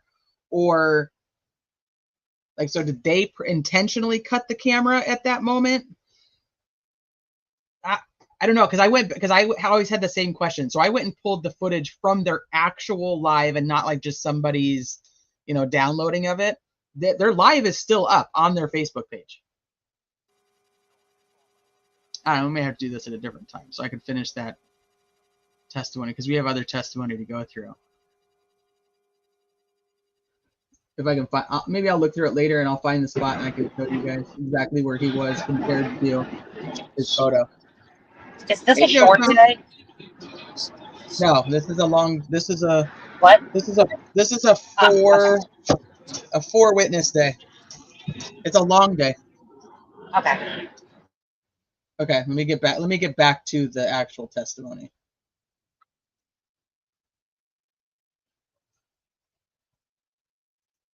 Because we're almost done with Giancola. Mr. Baldwin.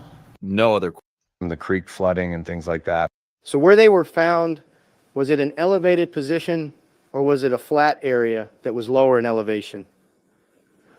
That whole area is, like I said, your definition of flat or whatever, but it's that whole area has low topography, up and down but it's not steep. Okay. But there's from the creek flooding and things like that, but the original footage isn't, in my opinion, is not scrubbed. Because if you, like I said, if you go to their Facebook page, they're live from this helicopter footage is still public. They were in an area that was kind of a dip in the surface. So when you talk about kind of rolling, I'm going to say peaks and valleys, although I understand it's not mountains. They were found in a valley. Correct. Okay. I don't have any other questions, Judge. Mr. Baldwin. No other questions. Thank you. Does anybody on the jury have any questions for Detective Giancola? With counsel approach? Sidebar conference conducted. I'm going to stand here so they don't see me talk. No, you're fine. We're fine. You're fine. You stated that electronics were being viewed. February 13th, 2017, before going to search for the girls initially? What were the electronics being viewed? That's a good question. Great question. They've had good questions. They really have. They're very thoughtful. Were the pants wet from creek water or urine from body relaxing with followed by release of body fluids? He can't answer that question. No. Probably calls. That's actually a good question. Yeah. I mean, Okay, so no to that one. So, but keep that in mind as we get into, if there is anybody that can, Inaudible. I don't think it matters. It doesn't matter to me. Inaudible. I'm okay. It with matters. Inaudible. okay, Well, the fact is that he can't answer it. It's not, he wouldn't know. Yeah, but she says, like, keep in mind for someone that can answer that, like, basically to ask it, and they don't. And I think that's because Baldwin basically says that that doesn't matter to him. It does matter because that's different than water from the creek. You're talking about the difference between did they cross the creek or did they not. Right. I think they're talking about just for him, though. Well, then Baldwin could have asked a later person that question. we'll just ask the one. Okay. Okay. Thank you. Sidebar conference concluded. Detective, you stated that electronics were being viewed 2/13/17 before going to search for the girls initially. What were the electronics being viewed? I believe one item was an iPad or a tablet of some sort, and it was locked, so we could only see like phone numbers of missed calls on the, because it must have been connected via the network or something. And Detective Liggett and I called those numbers, and it was just ended up being people, family trying to find out where they're at. But that's all we were able to determine at that point. Any follow-up, Mr. McClellan? When you were doing that, where were you at? The sheriff's office. Here in Delphi? Yes. Okay. Yes. And did you know who the iPad belonged to? I don't recall. Okay, I don't have any other questions. Thank you. Mr. Baldwin? No, Your Honor. Thank you. All right. Thank you, Detective. You may step down, and you may call your next witness. Okay, so that is Giancola's. Let me pull up. Next is Sergeant Jason Page. So I need to give you guys a heads up about this next one, because this was the worst one I had to do of anything I've done. So the audio to me is a nightmare. Sleuthy listened to it and said it's not as bad as I think it is. But it took me so long. I can't even describe how much I hated editing this guy's testimony. So if there's some things that go up, down, whatever, volume wise, I eventually just gave up on trying to fix it to make it better. She says it's not as bad as I think it is, but I think it's fucking terrible. So I just want you guys to know that going into listening to it, because it is long. It's a couple hours long. And it was horrible. So let me get his going.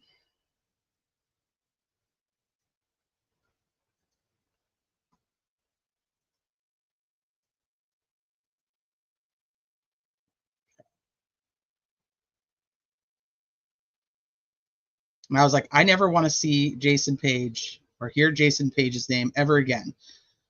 Second thing is I could not find a photo of Jason Page. I was at the point, like, does this guy even fucking exist? Thank you, Your Honor. Or is he just like a figment of everybody's imagination, and that's why he's such a pain in my ass? Because, like I said, it was not fun. Thank you, Your Honor. The state would call Sergeant Jason Page. Judge, we're going to, just to make the court aware, we got to switch exhibits here, so we're going to do that now. That's fine. The witness is approaching. Your Honor, if I promise to speak up, is it okay if I stand over here? Sure. Would you state your name for the record, please? Jason Page. Where are you employed? With the Indiana State Police. Could you spell your first and last name for me? JASON PAGE. And how long have you been an Indiana State Police officer? 24 years.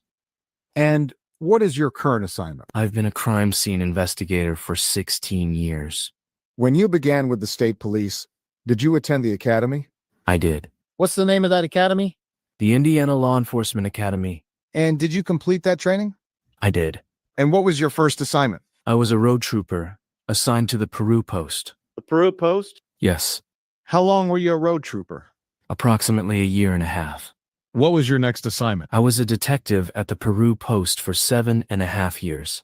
And during that time as a detective, did you have any other duties besides detective duties? I was also on the SWAT team for a period of time.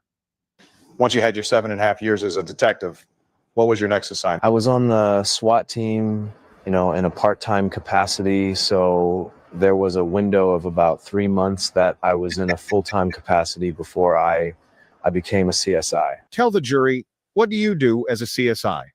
My primary responsibilities are to document crime scenes, and we do that with photography and sketching and notations that we take or observations at the scene. And then we'll also do examinations, for example, looking for fingerprints or trace evidence. Was that your assignment in February of 2017? It was. You've been a CSI for how long? 16 years.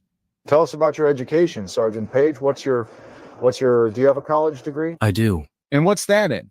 Fine art photography. I graduated from the Heron School of Art, which is attached to Indiana University. As a CSI, do you have specialized training? I do. Could you describe that to the jury? We have approximately a 1-month training where they teach us the basics in documentation of crime scenes, and then we work with each one of the disciplines in the laboratory. For example, DNA. Okay, so let me tell you guys this too. This is also kind of funny.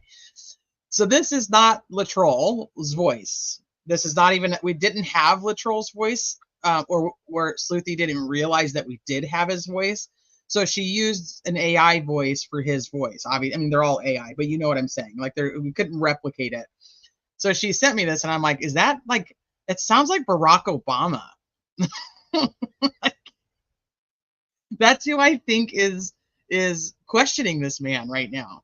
And I'm like, there's like a whole secret thing going on because I can't figure out who this guy is, can't find him.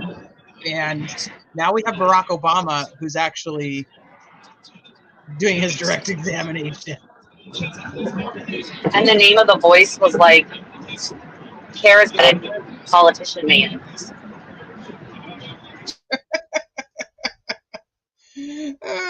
So as the testimony goes on, Sleuthy does realize we have Latrell's voice. So Latrell's voice will change in upcoming testimony. Not this one. He'll still sound like Barack Obama.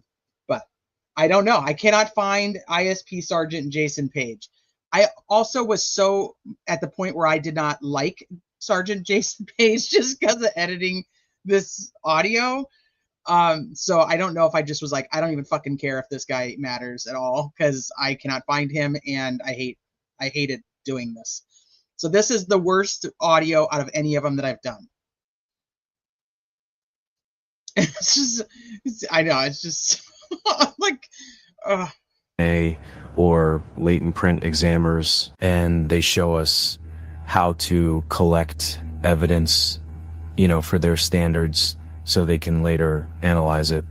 And then since that time, I've had hundreds of hours of additional follow-up training in various disciplines throughout the lab. And is your training both formal in terms of specific instruction, and is it also on the out in the field training as well? It is. And how long did you have on the job training as a CSI before you had completed that till you're ready to do casework as a crime scene investigator? There's a 6-month period of mentorship. I had 3 mentors. Each one of them had approximately 20 years of experience each. And then I worked scenes with them. And then after that 6-month period, once I had met all the requirements, then I'm released to work death investigations on my own. During that 6-month period, if it's property crimes, Once you're released, the CSI can work those, but it's a 6-month period before you can work death investigations. It may have been somewhere I heard that a crime scene investigator is the laboratory out in the field, a forensic laboratory in the field.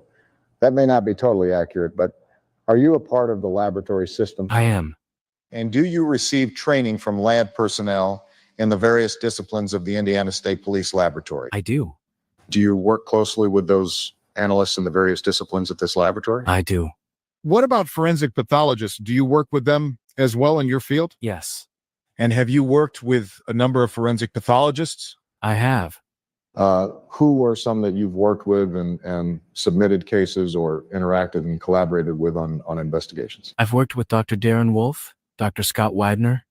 Where does Dr. Wolf practice? He works primarily out of the Lafayette area, but also Indianapolis. Dr. Wagner? He works out of Fort Wayne. Any others come to mind that you've worked with over your career? There's been many, and many times, especially in Indianapolis, there's kind of a turnover rate. I mean, I've been working death investigations for 22 years. There's just been a variety of them, and many of them, I can't remember their names, but... In your time with the state police, both as a detective and with the crime scene investigation unit, how many crime scenes have you processed? I don't keep track of specific numbers with, as a crime scene investigator, I probably have somewhere between 950 to 1,000 scenes. But that doesn't include scenes I worked as a detective or as a trooper. How many homicide scenes have you worked as a crime scene investigator? I would estimate 100. And you've testified before as a CSI? I have. And how many times? Dozens. Have you processed crime scenes involving serious injuries or death caused by sharp instruments? Knives, other sharp instruments? I have. Have you worked crime scene investigations with firearm-related evidence, bullets, cartridges, casings, firearms? I have. I'm going to direct your attention to February 14th, 2017. On that day, did you begin your work in this particular case? I did. Who were you contacted by, and how do you respond? Brian O'Leahy was the lead CSI in this case. He works out of the Lafayette Post. He contacted me and requested assistance. Are you on the same level, assigned to a different region than Sergeant O'Leahy? Yes. We're both assigned to Area 1, which is 3 different districts. He's out of the Lafayette Post, which Carroll County is assigned to that area, and I'm out of Peru Post, and it's adjacent to. I live in the Kokomo area. Is it unusual for you to work with another state police crime scene investigator? Could you restate the question? Is it unusual for you to collaborate and work with another crime scene investigator? It is not. What about with other departments other than the Indiana State Police? Is that unusual? It is not. In fact, in terms of all the cases that you work, how many times are you assisting or working with a non-Indiana State Police agency? I would estimate at least 75% of the work I do is for other agencies, since I've been a CSI primarily. So once you were contacted by Sergeant O'Leahy, well, first off, do you know approximately what time he contacted you? I think it was sometime afternoon, shortly after noon. And do you know what time you arrived? I think I arrived around 1:30, maybe slightly before that. And when you arrived, where did you go? I was asked to park my vehicle up at the old cemetery, the Delphi cemetery area. It was kind of a staging area. So I parked there, and then I walked down this kind of a steep grade, this hill, where I was told that the other officers were. Did you later, perhaps the following day, go to the Monon High Bridge? I did. The area where the cemetery is located, the land between the cemetery and the Monon High Bridge and the bridge itself, are those all in Carroll County, Indiana? They are. You were beginning to tell us what you did upon arrival. Did you leave the cemetery area and proceed to some other location? I did. I walked down from the cemetery to where the officers were staged. There was crime scene barrier tape that was set up, and the officers that were present, there was numerous officers there. They were outside the barrier tape, and they had a crime scene log that was being maintained.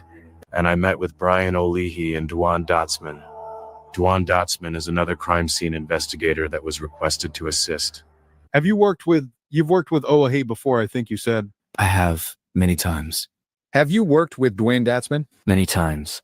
Was he a sergeant at the time as well? He is. And you were all trained, experienced CSI investigators? Correct. What was the purpose of you meeting there at the edge of the crime scene tape at that point? Primarily to get the initial information or the facts that were known at that time, and then we came up with a rough plan of how we were going to work for that day. The basic plan was for the three of us CSIs to work the area that was inside the barrier tape that had been established, and I estimate it was approximately the size of a football field, roughly. And then our primary focus was going to be around the immediate area of where the girls were located, or where I was told they were located. And then at the same time, we had other officers that were there at the scene. We arranged for them to search outside that immediate area from the area where they were reported to have last been seen to the barricade tape that we had set up that area. And then there was also dive team or people assigned to a dive team that were doing searches of Deer Creek itself. So there was a water rescue team working the creek and actually in the creek. Yes, I saw them there when I arrived. Did they have distinctive apparel or uniform suits that they wear when they're working in the water? They did. Did you prepare a diagram that would help with the topography of the local area, from the area of the high bridge to the cemetery? I did. And did you do one a little bit zoomed in a little closer? I did. And what do those two diagrams help to illustrate? Due to the trees and all the foliage and some of the satellite photographs or the helicopter photographs, it's difficult to get an understanding of the topography of the area. So I merely took a topographical map and then just placed basic landmarks on top of them so they can be compared to other maps. Did you strike that? Let me ask this again. Did you and Sergeant Datsman and Sergeant Olhe designate an area that you called Ground Zero? We did. And where was Ground Zero? Through our search of the area, initially we do a visual examination just to see what items that are obvious to us at the time. And it seemed like from that and during our continual search, all the primary evidence that we observed was confined within an area of approximately 30 feet in diameter. We did not put crime scene tape around this, but this was the area that we pretty much worked the entire day, and then other officers remained outside. Did you also prepare a diagram based upon images that were maintained or taken on February 14th? Did you prepare a diagram that showed the relative location of the two victims in relation to one another and the immediate area at the Ground Zero? I did. I'm going to show you what we've marked as States Exhibit 18, 19, and 20. Ask if you can identify those for the jury, please. States Exhibit 18, 19, and 20 are diagrams I prepared. And are the 18 and 19 the topographical ones that you prepared, and then 20 is the Ground Zero drawing based upon the scene photographs? Correct. I would move the admission of 18, 19, and 20. Can I ask a preliminary question regarding 20, Your Honor? You may. Mr. Page, with respect to number 20, this is the diagram of the bodies. Did you do any dimensional research before you placed these on this exhibit? I did. Okay. And how did you do that? I did an overlay of the 3D diagram or the 3D scan that was later done, and also scene photographs where I'm up in a tree and I'm looking down 90 degrees. And when I do transparencies and do an overlay, both the scans and the scene photographs almost perfectly matched. And then I traced the items that were of note in Ground Zero.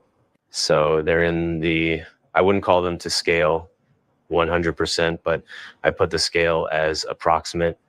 Did you, with regard to 18, 19, and 20, did you prepare all these after I took your statement back in March Yes. of 2024?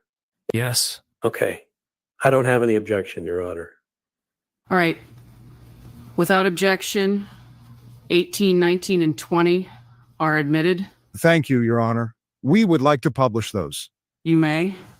I've just been informed that I hold the key here to the next slide, so a minor miracle, Your Honor. With court permission, may I have the witness come down to the screen? You may. Could you come down? There is a bit of a high-tech pointer here. Okay. Would you, Sergeant Page, would you show the jury on that diagram the location of the cemetery? The cemetery's in this area here. And where the Monon Bridge? Monon Bridge is in this area, in the center of the frame. And Deer Creek? Deer Creek runs from the left side of the right side through the middle of the frame of this image. And what is downstream on Deer Creek? If I recall correctly, I believe from right to left. So it's flowing towards the left? Correct. It's a little hard for us to see at this point, but there's a yellow rectangle triangle there, the exterior or the outer perimeter. Would you describe what that is? This is the general location of where the barrier tape was. So for orientation, I parked up in the cemetery area, walked down this grade to this floodplain area, what we call it, and then there was barrier tape in this general location. It's approximately the size of a football field. And there is, I think we'll see on the next slide a little bit clearer, but describe for the jury the topography from the cemetery to the crime scene tape. This section here directly beneath the cemetery is pretty rough. I don't remember going through that. I could have. It's been 7+ years. But I think most of us walk down the side, more towards the right of this image, and the grade's a little less steep. But you can see by the markings on the map that it's a fairly steep area. Areas closer to on the cemetery side of Deer Creek, between the high bridge and the barrier tape, the topographical map shows how it's much more sheer, and those can be seen in scene photographs as well, just to compare the different grades. This is the sheer area you're talking about? Correct. One of them? Correct. And did you later spend, on the following 2 days after the 14, did you spend an amount of time in this area here across the creek from the crime scene tape area? I did. It's a little bit of a zoomed in look at that. There is a line, a yellow dotted line inside the crime scene perimeter. Would you describe for the jury what that is, please? That is a rope line I used just to further designate our approach in and out of the crime scene as we worked throughout the day. I put a little arrow to show that this is the general location where the scene log was. And then we walked straight in, and then I tied a rope to a small tree, and there was kind of a natural tree line in this area. And then when we walked this initial distance from where the scene log was to where I tied that rope, we were also systematically examining the ground to see if there would be any potential items of evidence there or any disturbed areas. And then as we're walking through that area and we don't see anything, we feel like that's a safe place that we can approach. And then the same thing was done after I tied the yellow rope to the tree. We spent a great deal of time just walking that path to make sure there was nothing there, and we were able to get to a point approximately 20-30 feet away from what we later called ground zero to do our examination. And that's what that dotted line designates. And what other function did this rope, yellow rope, serve for you as investigators working the scene? It also provided a landmark in some of the photographs. For example, in this open courtroom, if we were working this room and we have CSIs or other investigators, and the one's walking one path, another one walks another path, it create too much disturbance. So we basically used it as a landmark. So if I used the railing in front of the judge's bench, we would walk along that line, and then with this tape area for the cords down here, that would be like the rope line. We would follow that in, and then to go the scene. So your exit and entrance into the scene, as you were there that day, you followed that path for what reason? Because we knew that there were no items of potential evidence there, and we were going to continue all throughout the day to do additional searches in these other locations. We were merely trying to find a safe location that we could walk in, do an initial approach on the bodies, and just see what evidence was there. You arrived into that crime scene taped area sometime before 2 p.m. Is that correct? Correct. And you left that crime scene area that evening at approximately what time? 10:20 p.m. Go to the next slide. This is Exhibit 20. And what are we looking at here? This is a top-down bird's eye view of the items that we observed within what we called ground zero. And describe for the jury the objects and what they're looking at on the exhibit in front of you. The item on the far right, this blob, I just labeled it tree. I put a legend at the top because sometimes arrows can be disorienting and cover up the area. So there's a legend at the top that shows these other items. But the ones I have labeled, there's a Okay, sorry, you guys. I had to step away for a second. So I just want to pause it real quick and see if I missed any questions in chat or if Sleuthy had anything she wanted to add to what was already playing. Because I couldn't pause it while I was gone. Nope, I'm good. Let me see.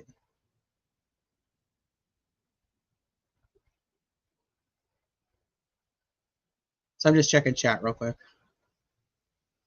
Yeah, all eyes. Datsman's the chopper guy. Was it? I mean, there's multiple people in choppers because there's multiple choppers, but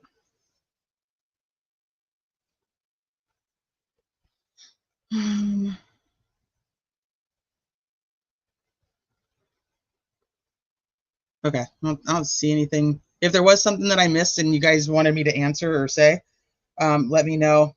Let's say it again in chat. It's like I'll pause and be able to go through it.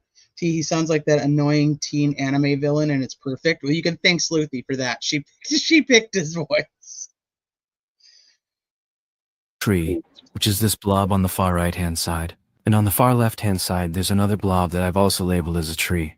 So it'd be like the tree was cut and you're looking top down on it. Page, you stated that one of the resources you used to create this ground zero diagram was a 3D imaging photography. And does that capture an area from a top down like that and display on its imaging the tree, the top of the tree that is depicted in your diagram? Yes. And go ahead, what else do we see? This outline of this body is Liberty German.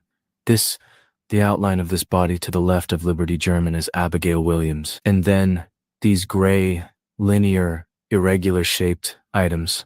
These are various branches that were located on top of their bodies. There's a larger one that I would call a limb that's on top of Liberty German's body. There are some others that are on the ground, twigs and branches near their feet area. And then on the legend, there's a dotted circle that represents an exposed dirt area. So the only disturbed ground where it was obvious that leaves and other items were missing was this little indention in the ground at the bottom of this diagram. And then the pale red areas on the diagram are the primary blood stains that we located and observed within the scene. Instead of having you return to your seat, I'm just going to go ahead and hand you a number of exhibits, if you're comfortable with that, and ask that you take your time. Well, why don't we let you have a seat so you can use I'm going to hand you States Exhibit 21 to 63. I'm going to ask you to look at them with this question in mind. Are those photographs that you took on February 14th, February 15th, and February 16th at this location that you described? Yes. Do they truly and accurately depict the scene and illustrate your testimony? They do. I would move the admission of exhibits 21 through 63. No objection. All right, without objection, 21 to 63 inclusive are admitted. Paige, why don't you go ahead and return to the screen and we'll proceed. This would be exhibit 21. What are we looking at here, sir? This photograph was taken from the vantage point of where I was standing after I signed into the crime scene log, and I'm facing Deer Creek. In the foreground, at the bottom center of the scene, is the crime scene barrier tape. And then you can see parallel, just above it is Deer Creek in the distance. Farther beyond in the frame, you can primarily see it in the upper left-hand portion. This is the other side of the creek, and it's a much higher elevated grade. This is private property on this side. And in the center of the frame of this image, when it's zoomed up, you can see that there's a yellow rope that's dangling from the tree. So this is the rope that I tied. So after we examine the area from the barrier tape straight in. So anybody who followed the case like back at the beginning, like there was always this yellow rope that was left at the crime scene that people saw afterward and thought had something to do with the crime. Like many people were like, oh, this is like the person used like a yellow rope for something. Well, he's testifying that no, the yellow rope was actually what he used so that he would walk the crime scene the same way and not trample any more ground. Except the defense brought that up in the Franks memo, the yellow rope, and there was at that time like clearly no explanation for it. So I just find it funny that that wasn't obvious. And now that it's been brought up now while he's testifying, all of a sudden they were using that to walk in and out. Right. So we didn't see any items of potential evidence in that area. I then went back to the barrier tape just to document the process, and I photographed the rope before I strung it out. I think we can expand it slightly, maybe. But it's right in this area here. It is. It's tied to this small tree, and the rest of the rope is just dangling on the ground. And are the location of the bodies of Abigail Williams and Liberty German, are they there in the frame of the photograph? They are not. They would be located farther near the left-hand side of the frame. Exhibit 22. What do we see here? On the right side of the frame, you can see the small tree that I tied the yellow rope to with the rest of the rope as I previously described is on the ground. And then, in the middle of the frame, just left of center in the distance, is the body of Liberty German and Abigail Williams. These trees here appeared to have a natural line, and then the topography, even though it's more flat in this area, there is some variation to it, so there's almost like a small little ridge, and these trees are all along that area, and this is the path that we took to make our ingress. Is this area flat? It's not completely flat, but it's flatter than the other areas. It's very hilly and steep in most of the other locations. Is there dips in small little areas of the area going up and down throughout that area? There are. I would consider this a floodplain area. And what do we see in Exhibit 23? The rope line in the previous So image is now... He testifies, and most of the CSIs will testify that this is a floodplain area, which is one of the things I talked about when it came to that unspent round, was how long was that unspent round even there? And how is there not a bunch of other shit like washed up into this area, in this floodplain area, that doesn't actually belong there? But now they're acting like, oh no, there's hardly anything found. We didn't really find anything, and everything was like new and fresh. Located on the far left-hand side of the tree, or rather of the image here, and the rope is on the ground. All this is in the previous image. I took it with the rope on the right hand of the image. Now, I've kind of stepped off of this natural tree line, just to show the vantage point on the other side, towards the bodies of Liberty German and Abigail Williams. In the center of the screen, slightly above it in the background, you can see the farther perimeter areas of the crime scene barrier tape. And then, Deer Creek kind of moves around this bend above in this image, around where that barrier tape is, and then it kind of curves around off to the right-hand side. You can also see in this area that this plane kind of dips down a little bit. So this area from the left center to the middle kind of dips down a little bit. So they're just variations to observe as you're looking at the image. Point again to where the body of Liberty German is. The right-hand center portion of the frame is the body of Liberty German, adjacent to this tree. And Abigail would be just to her left or to our left? Yes. Exhibit 25, I believe. This is a close-up from the same basic vantage point. Using a zoom lens, I just merely zoomed up on that same location to see the girls' bodies from the place that I was standing. Liberty German is at the base of this tree near the right side. The left side of this frame, left lower center, is Abigail Williams. And you can see in the center horizon, just slightly above the center, is the crime scene barrier tape. And you can also see the variations of the topography of the ground in this area. As you're taking photographs, what is your process that you follow in taking crime scene photographs? Every crime scene I work has the same general process, where I photograph from general to specific, so I always want to show the general location. For example, if it's a house that's in a suburban neighborhood, I want to show not just the house that the crime scene's at, I want to show the neighborhood in general, so we can get an idea of what we're looking at. Or if it's a rural house surrounded by farm acreage, that could be significant too, because in that context, maybe there were no witnesses because it's in a remote location, for example. In this particular scene, all these initial photographs were to show the general area, its topography, the relationships of the creek and the other landmarks in the bodies of the deceased victims. Exhibit 26, does that show the large limb that's there over a portion of Liberty German's body? It does. And I believe in the foreground is this portion of exposed dirt that I'd mentioned earlier in the diagram. I believe it states Exhibit 20. There's a large limb on top of her. And then this photograph too is the wider shots I consider very general. This is what I consider more of a medium shot to show the immediate area of the girls' bodies and their location. And this is generally the area that this bowl circle area of trees around this area is what we later determined to be ground zero. Does photo 26 illustrate the kind of topography that the girls' bodies are within? It does. Just briefly say what you mean by that. It's kind of like a slight grade from above Abigail Williams' body, and these trees are much higher up.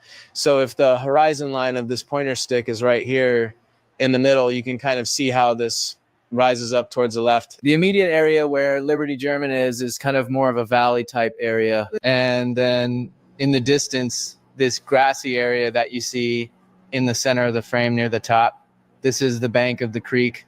See a bit of a rise there, and then there's trees. And then this darker portion, this kind of cross section that follows the upper middle horizon line is another grade for this very sheer surface. And in this area, the far right-hand corner, you can see there's a coloration difference between this grass, this dark.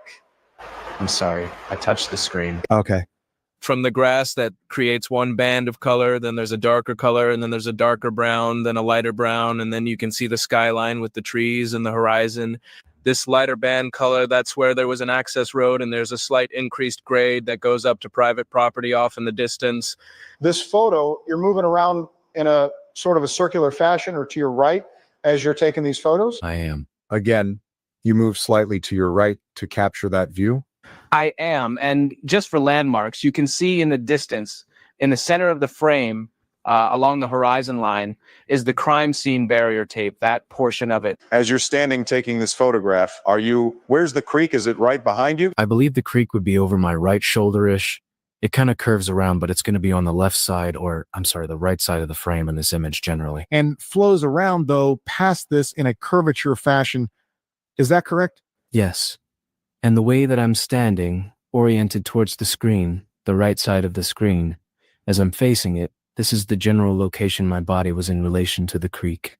So the creek would have been towards my back, and the moving off to the right. Could we return to the previous exhibit for orientation purposes? On the left-hand side of the screen, you can see two yellow lines. The one that's near the top, that's the barrier tape. And then below that is the rope line. You can see where my rope line goes from the left to the right. It's tied around another small tree. I'm sorry, I touched the screen again. It's kind of hard not to do that. But anyway, you can see where the... I love that he touches the screen all the time. And so I could just like imagine if we did have the video. He's just like, oops, shit, I touched the screen again. rope line then comes to the base of some other trees. And He takes a lot. He is the primary photographer at the crime scene. So he does talk about, he's not the only photographer, but he's the primary photographer. So he's the one that's like literally just standing there, taking a photo, turning a quarter of an inch, taking another photo, turning a quarter of an inch, taking another photo. And he talks a lot. And I think Latrell, like, in like one of the sidebars, he'll say something about like, I didn't really think it was going to take that long, but this guy does not, he just doesn't stop fucking talking. that's basically where we made our approach. So in this particular exhibit, you can see a foot of Liberty German, and then this is the limb that I'd mentioned before. Thank you, Yankee. Not too far from her foot, I believe, is this exposed dirt area. And then you can see the rope in the distance. So this would be the path that we took in from left to right in this frame, but along the rope line. And then beyond the rope line, because it gets kind of confusing with all the yellow lines, that's actually the barrier tape. And just for visual impression on the film, it looks close, but it's actually quite some distance away. And then it wraps around clear past the other part of the frame towards the right. Okay. You've been describing exhibit 28. Let's go to 29. You just moved slightly again. And are the bodies of the victims obscured in this photo? Not necessarily. Is that too You can see fast? the body in the center lower portion of the frame. You can see the body of Abigail Williams. Is that too fast? I only did 1.25. The body of Liberty German appears to be obscured from the large limb and the other tree. I'm moving counterclockwise as these photographs are being taken. And then again, you can see in the left of center horizon area, the rope line in this location, and then it dangles down, and then the crime scene barrier tape is in the distance. And in the far distance, this actually has a pretty good picture where you can see more of that gray, because the gray where the cemetery is, it goes off the frame more to the left. But it's very difficult to photograph that because you can't see the skyline because it goes kind of straight up. So this area, it starts to taper down in the far distance. So you can kind of get an idea of how steep that was. And then off to the right side of the frame, that's the direction of the creek. Exhibit 30, and you continued in our counterclockwise route here as you're taking photographs. Yes. 3132. In States Exhibit 32, you can see the rope line better, which trees it was attached to. And then as it comes into the scene, and in the distance, you can see officers that are outside the crime scene barrier tape. And then in red with the, I believe, yellow helmets or something of that sort, it's hard to make out, but I believe those are members of the dive team. And in photograph 33, States Exhibit 33, we're looking with the creek in the background. Correct. and this is just, again, you're moving counterclockwise. Was there anything of note that you noticed in this photograph besides getting a picture of where the creek is in relation to the bodies? Could you be more specific? Well, let me just ask, if someone were at the bank of the creek in this area or across the creek, would the bodies of the victims be obscured? I don't recall me going across the creek while the bodies were there, but I did go across the creek for the next 2 days, and I took additional photography, and there are variations there that I don't know how difficult it would be to see, but 34, you're elevated when you take this photograph? Yes, I have a ladder that's in my truck, so I extended the ladder, put it in various locations so I can get more of a top-down view. Like, he just asked if you were elevated, dude. Just say, yes, you're elevated. No, he has to go into the whole story. So I bought this ladder from Home Depot back in like 1998. I had to have like one of the steps repaired. But so I had it, it was in working condition, and I used to have it in my garage, but then I've started carrying it in the back of my truck. And so I used it to gain elevation to take these photos. Like, Jesus criminy, Paige. One of the methods I use in my photography is, for every scene, I not only go from the general to the medium to the specific to take technical photographs. I should also note that photography is continual. We take photographs when we arrive. Every activity we do, we photograph. You go from Again, nobody fucking asked, Paige. Nobody fucking asked. the least intrusive to the most intrusive. So we'll photograph everything as it is in place. So if I was doing the courtroom now, I would have all the items on these desks exactly where they are and show them from the general to the medium to the specific. But I also will document things from the top down, so you kind of have a visual map from a bird's eye view of the relationships, because it's all about the relationships of these different items. So they look one particular way from eye level as you're standing, but then I'll get above them 90 degrees and photograph downwards. And whenever I can, I get my camera down as low as I can to show the low-lying surfaces on the ground plane, but then also from low to high in case there'd be any evidence or stains or something, for example, underneath the table. So this is part of the process where I'm not quite 90 degrees, but I'm on a ladder and I'm showing kind of a 45-degree angle top down, just to show the relationships of the girls' bodies with the ground zero area. With he is my least favorite witness, my least favorite testimony. He's probably lucky I couldn't find his picture, because I'd probably throw darts at it. It is like the worst testimony. I bet he likes selfies. He's like, so I bought this selfie stick, and then I carried it with me, and I took a selfie doing this, that, and the other. Deer Creek in the background. You can see how this floodplain kind of continues in the distance where it's lighter, and then where it gets darker is a more of a steeper grade up to the other side. The Monon Bridge is located, it can't be seen with all the trees in this view, but it would be this area. Does anybody remember at this point what the question was that Latrell actually asked him? No, nobody fucking remembers. Area near the horizon line in the top center. Yeah, I don't remember what the question was that Latrell asked him. Center of this image. Exhibit 35, that's another top-down view. Correct. And in this image, No, go ahead. In this image, Latrell's like, oh my god. Yeah, he's that was an exasperating. Go ahead. He's like, I'm just asking what these pictures are. Fuck, you don't have to, like, I mean, we could see them with our eyeballs. We needed this with the last witness when he was saying over there, over here. Right. No, now this guy's like overly detailed. Yeah.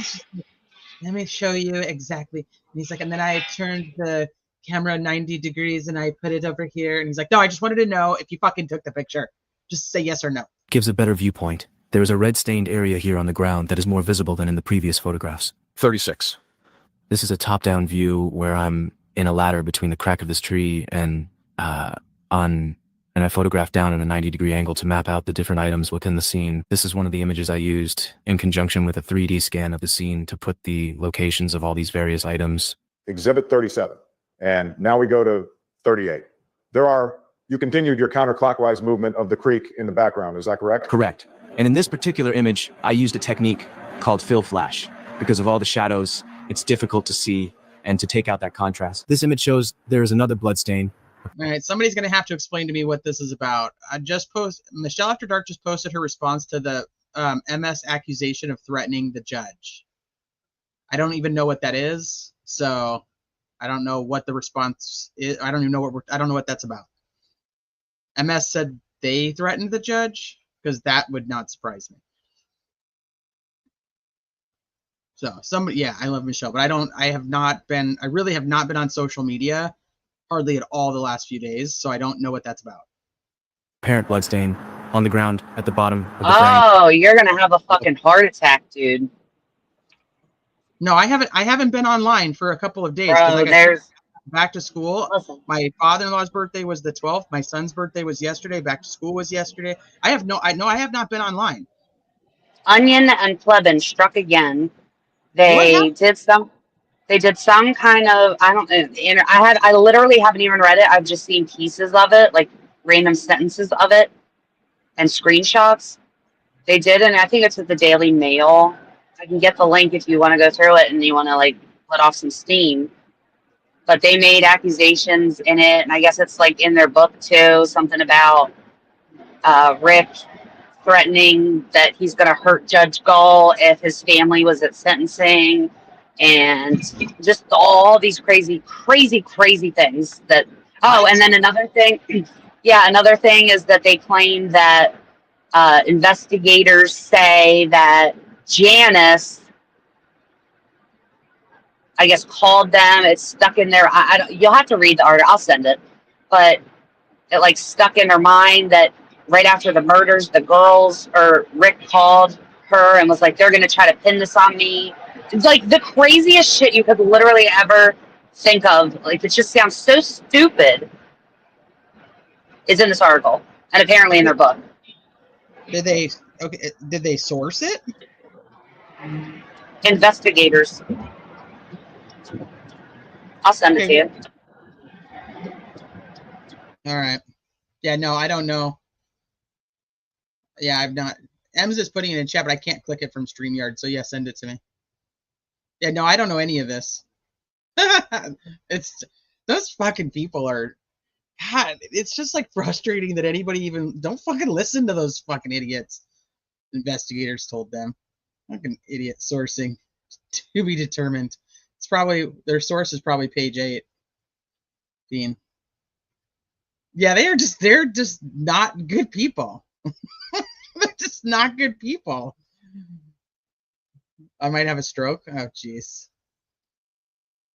For middle portion, you can see the bodies of Liberty German and Abigail Williams. And then at the top, you can see where Deer Creek is located in relationship to them. This tree that's in the image in the foreground with the victims in the background, did you examine that tree as well? I did. And what did you notice on that tree? This was the only tree in the area that I observed bloodstain evidence in this portion of the tree. I don't know offhand how high it was, maybe 3 feet. Without looking at measurements, I can't remember. The first time was in the jail between where the stain is, and the stain is from the right-hand side. It was another area of bloodstain evidence. And then beyond this, the larger stain I mentioned earlier in the other state's exhibits. I sent it on Facebook to you. Exhibit 39, does this illustrate the location of the large blood area that you had on the ground zero diagram? It does. Would you point that out to the jury, please? It's in the center lower portion of the frame. You can see it in relationship to their feet. And this photograph also shows the grade of the terrain in this area. And you can see the grass. This is one of the photographs I'd mentioned earlier where I start to get from a lower vantage point. So I want to get everything from a 360 general to more specific from high level that I got from a higher vantage point down. Now this is the portion where I'm getting down near ground level. And then I took hundreds of photographs. Many of them are from an eye level vantage point and some of them low to high. And this is an example of one. Anna, that certain couple also lacks the knowledge of personal hygiene. So that's who people want to take as their source. Like it's fucking gross. Of those photographs. Exhibit 40. Take a shot. Now we'll go to 41. Is this the large stain that you had in Exhibit 39? It is. You were there in person.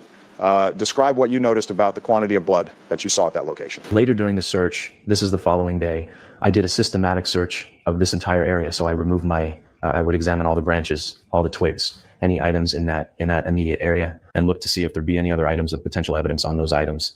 Then later, when I removed all of the leaves and such, this whole area seemed to be saturated still with a large quantity of blood. 41 show or 42 shows the image of Abigail?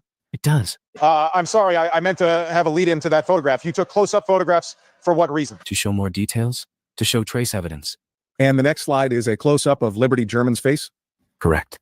And were you wanting to document the pattern of blood and where the blood was located on her body? It's in just general showing all the details you can. One of the things I do in death investigations is I make sure I focus on the head, the hands, and the feet, and any other items or injuries that are going to be on the bodies. But I often, and we did it at this scene, I'll take a tarp and lay it. We'll examine the area that we're immediately standing in to see if there's any items of potential evidence that's apparent to us.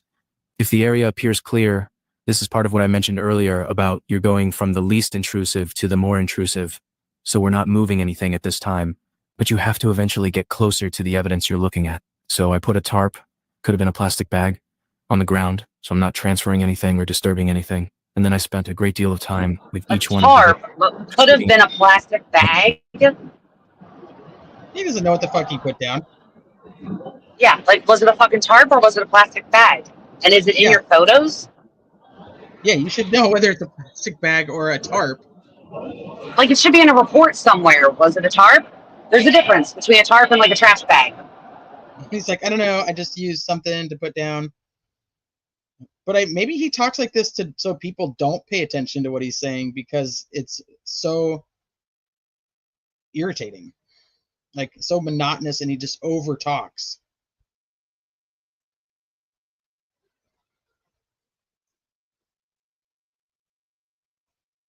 Analyzing them with a flashlight. A lot of times you use a flashlight and look with oblique lighting to see if you can see any trace evidence on their fingers. We're looking at the hands. There's just dozens and dozens of similar photographs like this. That's a representative photograph of some of these. In this particular exhibit, there were fragments of organic material on the face, and that's what we're looking at. There's some here in the mouth, some in the eye, some in the forehead. This shows the relationship of the head with this organic material. Would this photograph 44 be the left hand of Abigail Williams? It is. On the lower right-hand portion of this image, the bark that's covered in moss in this area, that's actually that large tree. And then this is her left hand. 4546 is her right hand. Yes. In the upper left-hand corner, you can see the skin of the side of Wait, her body. I'm sorry. What was in whose mouth? Here, hold on. And again, this is a representative photo. In the upper left portion of this image, the bark that's covered in moss in this area, that's actually that large tree. And then this is her left hand. 4546 is her right hand. Yes. In the upper left-hand corner, you can see the skin of the side of her body just for orientation purposes. And again, this is a representative photograph of numerous close-up photographs showing details, looking for stains, trace evidence, anything else that would be in the area. 48 is the photograph here. Did you have, as a team, concentrate on one area and one victim first? Did I not go back far enough? I don't know. I kind of don't think so. But I didn't know if you went back too far. For what reason? To show more details, to show trace evidence. And the next slide is a close-up of Liberty German's face. Right here.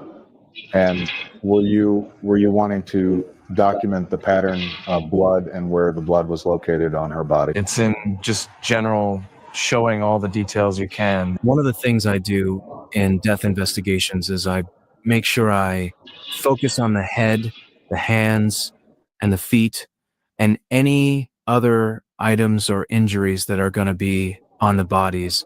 But I often, and we did it at this scene, I'll take a tarp and lay it. We'll examine the area that we're immediately standing in to see if there's any items of potential evidence that's apparent to us. If the area appears clear, this is part of what I mentioned earlier about you're going from the least intrusive to the more intrusive. So we're not moving anything at this time, but you have to eventually get closer to the evidence you're looking at. So I put a tarp, could have been a plastic bag, on the ground, so I'm not transferring anything or disturbing anything. And then I spent a great deal of time with each one of the victims, just looking at their hands, analyzing them with a flashlight. A lot of times you use a flashlight and look with oblique lighting to see if you can see any trace evidence on their fingers. We're looking at the hands. There's just dozens and dozens of similar photographs like this.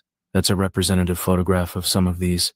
In this particular exhibit, there were fragments of organic material on the face, and that's what we're looking at. There's some here in the mouth, some in the eye, some in the forehead. Organic material. So on the face, the mouth, and the eye. face, mouth, eye. Yeah, face, mouth, eye. So maybe dirt, but like why? Like let's say it's dirt. Why is there dirt in her mouth? Yeah, we don't know. Forehead. This shows the relationship of the head with this organic material. Would this photograph 44 be the left hand of Abigail Williams? It is. On the lower right-hand portion of this image, the bark that's covered in moss in this area, that's actually that large tree. And then this is her left hand. 4546 is her right hand. Yes. In the upper left-hand corner, you can see the skin of the side of her body just for orientation purposes. And again, this is a representative photograph of numerous close-up photographs showing details, looking for stains, trace evidence, anything else that would be in the area. 48 is the photograph here. Did you have, as a team, concentrate on one area and one victim first before you went to the next victim? We did. What was the purpose of that? Well, in the particular case of Liberty, because she's unclothed, it's just easier to see trace evidence and any injuries and document this area. And because Abigail had multiple layers of clothes and stuff, we know that a lot of the trace evidence is going to be between those layers. So it was just easier to start the one. And quite frankly, we had to start someplace. So we just started with her. But you didn't, my point is, you did not do both, process both victims at the areas around them and examining them. You did not do that at the same time. No. You did one after the other? Correct. Can we go back to the previous state's exhibit? Just for confusion. 48. In this particular image, the tree that's to the left, there's a lot of red hue. It's kind of brown reddish, at least from the vantage point I'm standing looking at the screen. It looks red, but on closer inspection, this is all just areas of bark, and there were no stains on the surfaces of that tree. Exhibit 49 shows a blood pattern on her right thigh. Yes. And I think that's documented in some other photographs we'll get to later today, but you wanted to make sure you captured that as well. Yes. Did you take photographs of that from various angles? It's just part of the process. Any item that's going to be captured in this, again, it's just a process of going from the general to specific. Those pictures are all taken prior to moving any objects or moving the bodies. State's Exhibit 50 has numbers on the ground. Would you explain to the jury what they're seeing there? This is a photograph I took later that night with the flash. Or maybe it just appears to be later because it's just an effect of the flash. I can't remember which. But on the left-hand side of the frame, this tree is the one tree that we saw bloodstain evidence on. You can see this. So this is the most important thing, in my opinion, that he talks about he is the photographer of the quote unquote F tree. Stains on this upper portion near the upper left-hand side of the image. And then midway down, closer to the ground, you can see another bloodstain pattern that we located. I can't remember which. I think it might be where this play card number 1 is. I didn't put these play cards there. They were from Brian Olay, as he was marking areas that he was going to collect representative stain samples, but I believe one designates the area of where another stain of blood was on the ground.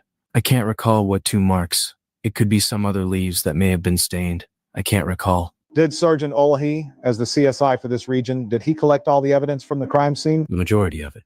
On February 14th? Yes. And that was one of the roles he played. You did not collect evidence on February 14th? I did not. My role is to assist Sergeant Olhai as needed. You see a few other numbers there, 3 and 4. And were they placed there by Sergeant Olhai?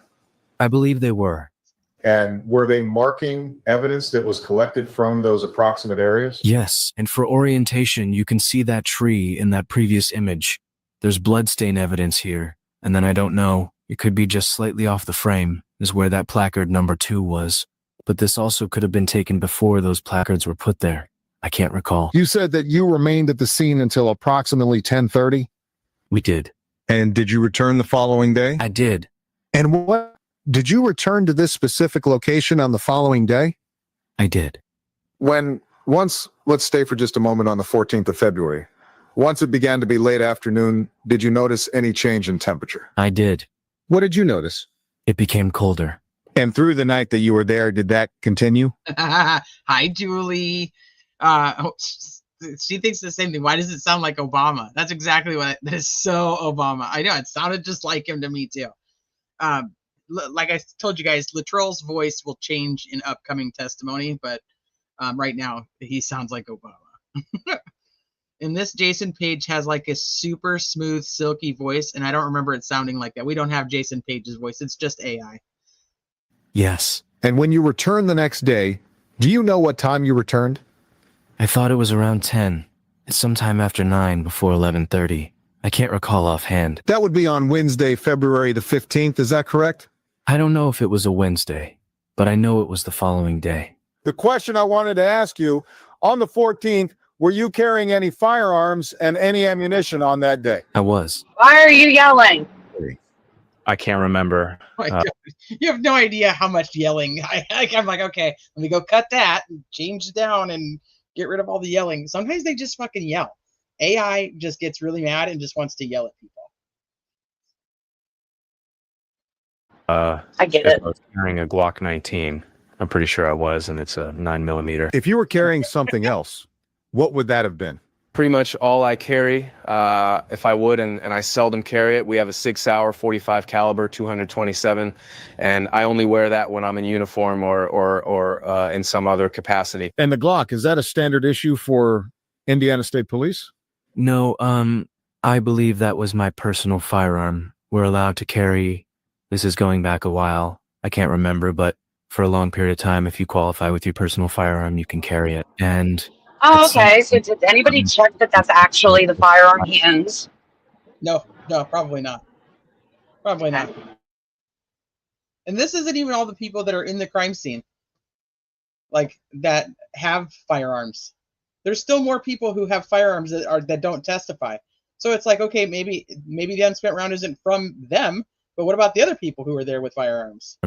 so now we carry 6-hour P365, which are 9mm, and that's what I primarily carry. I don't know when that was issued, but it was either a 9mm Glock or a 9mm SIG. Did you have a 40 caliber ammunition with you that day? I did not.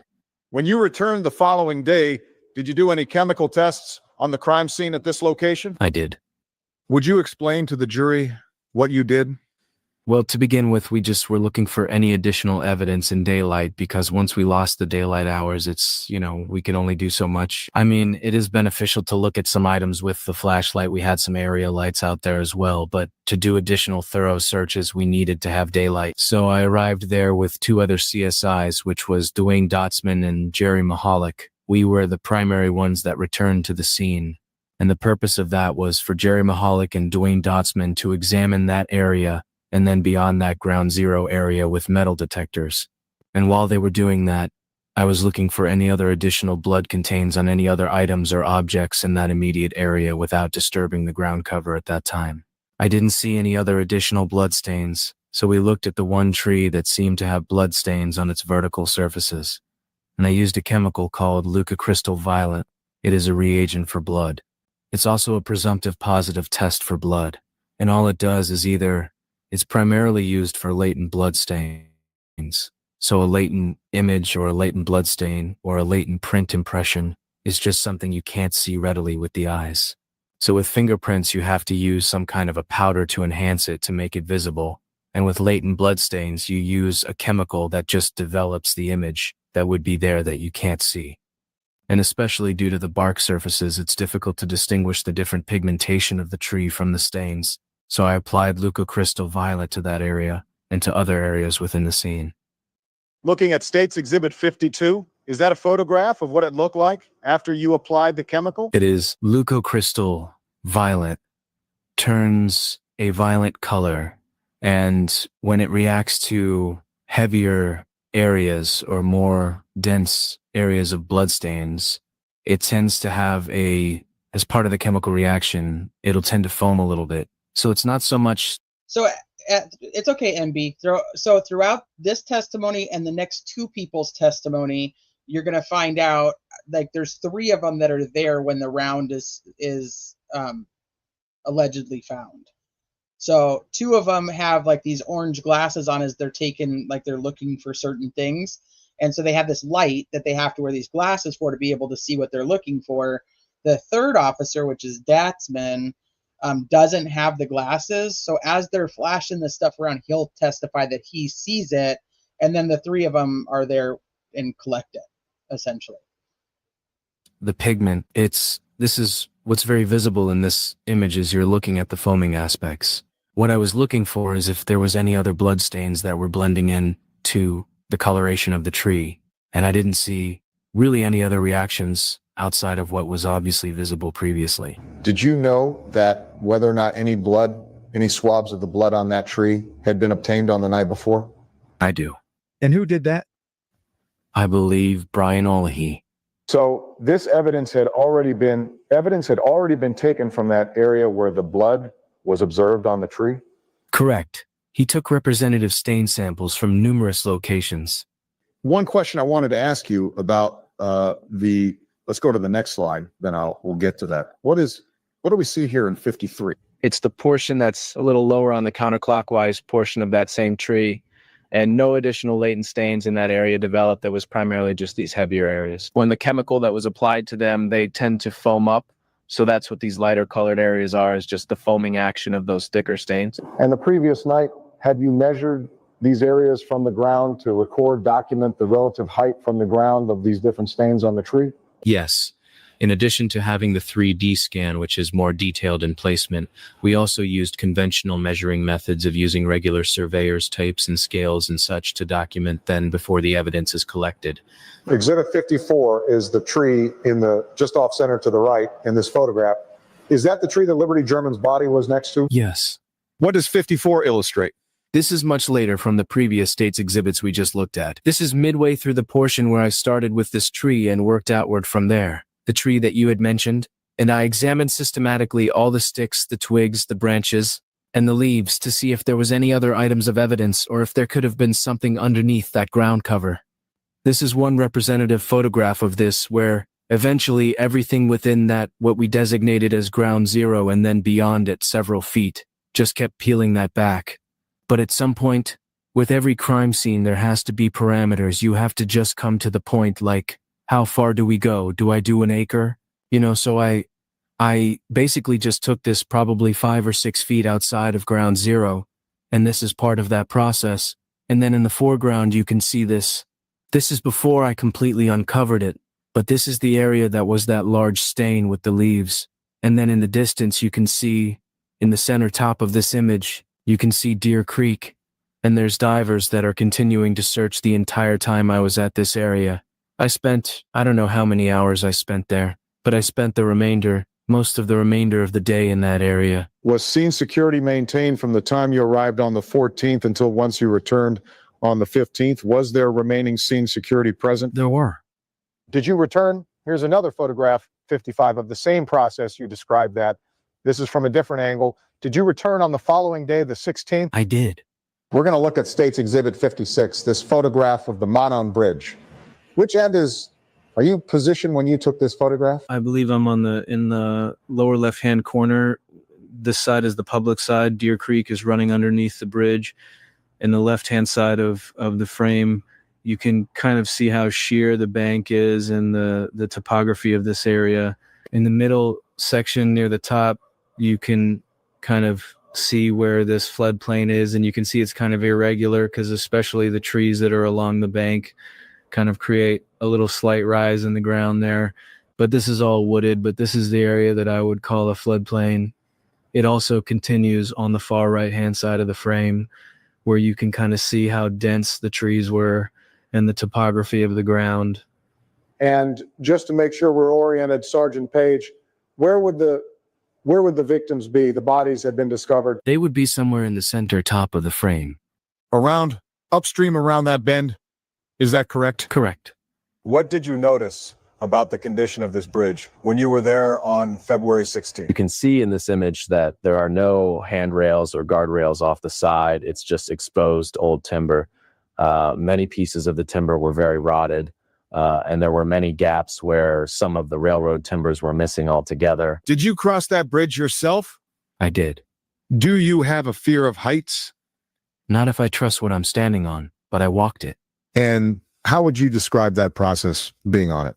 I thought it was a little sketchy, but I walked across the bridge. What are we looking at here on Exhibit 57?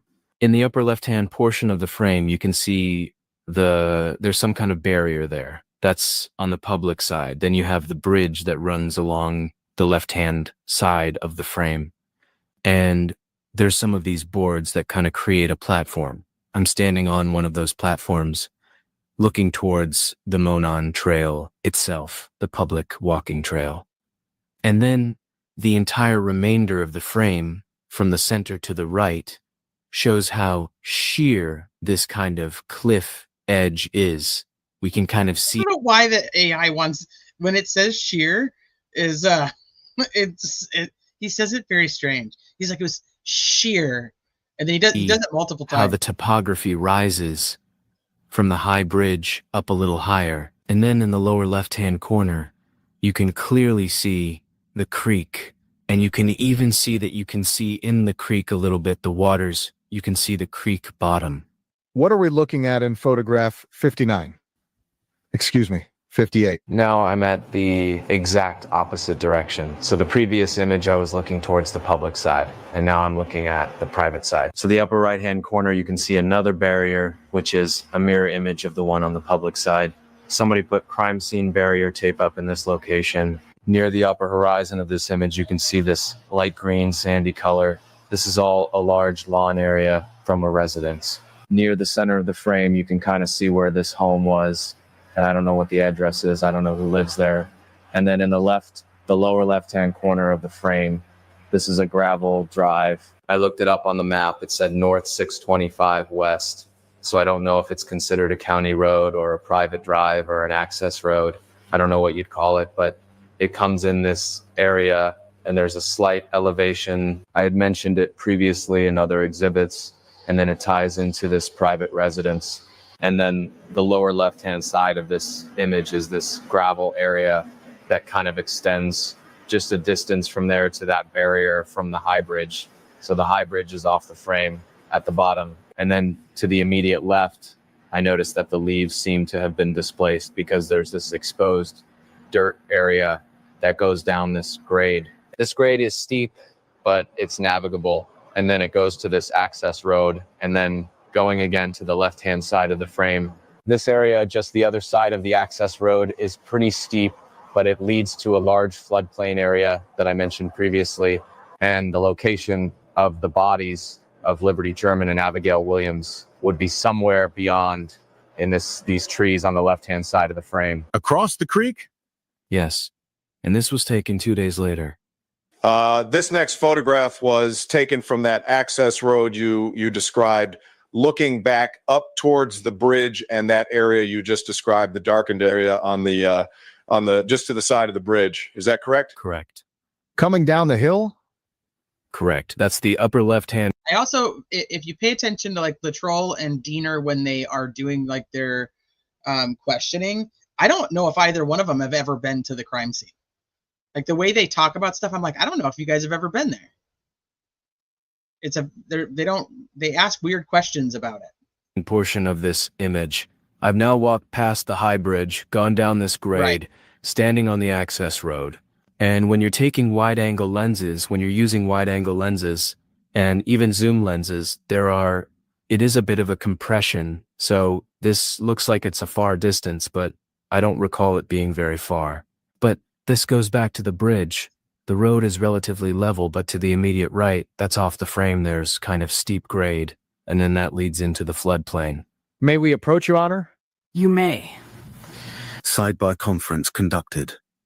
Just briefly, this is going a little longer than I wanted. There you go. That's when Latrell's on the sidebar. He's like, yeah, this guy takes forever to answer a fucking question. I've not too much longer to do. Okay. We're going to have to break between direct and cross. That's what I thought. So, do you want to break now? Well, why don't you finish it and then we'll take a break? No. We're going to finish direct.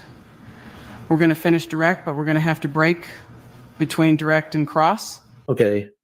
And just do lunch probably? Probably. Sorry. Do you want to break now? No. No. Just finish your direct. Sidebar conference concluded. Exhibit 60, sir. Where are you located? So the jury didn't get a break on this day. They just get an early lunch. They don't get a break because Jason Page can't shut the fuck up. When you took this photograph? I walked from the high bridge down off the access road, and you could see in the distance this dark line near the center of the frame. Kind of diagonal line on the left-hand side of the frame. And that's the high bridge. You can see daylight from underneath it and above it through the trees. This is what I consider a type of floodplain area that has all these trees in it. I walked a little bit farther upstream than the location of the scene, the primary scene, ground zero, and I'm standing on this kind of a shallow rock area, so I could be in the middle of the creek without getting too wet. And so this is the part, the majority of the frame is the creek as it goes downstream and then turns around this bend towards the high bridge. Next photograph is number 61.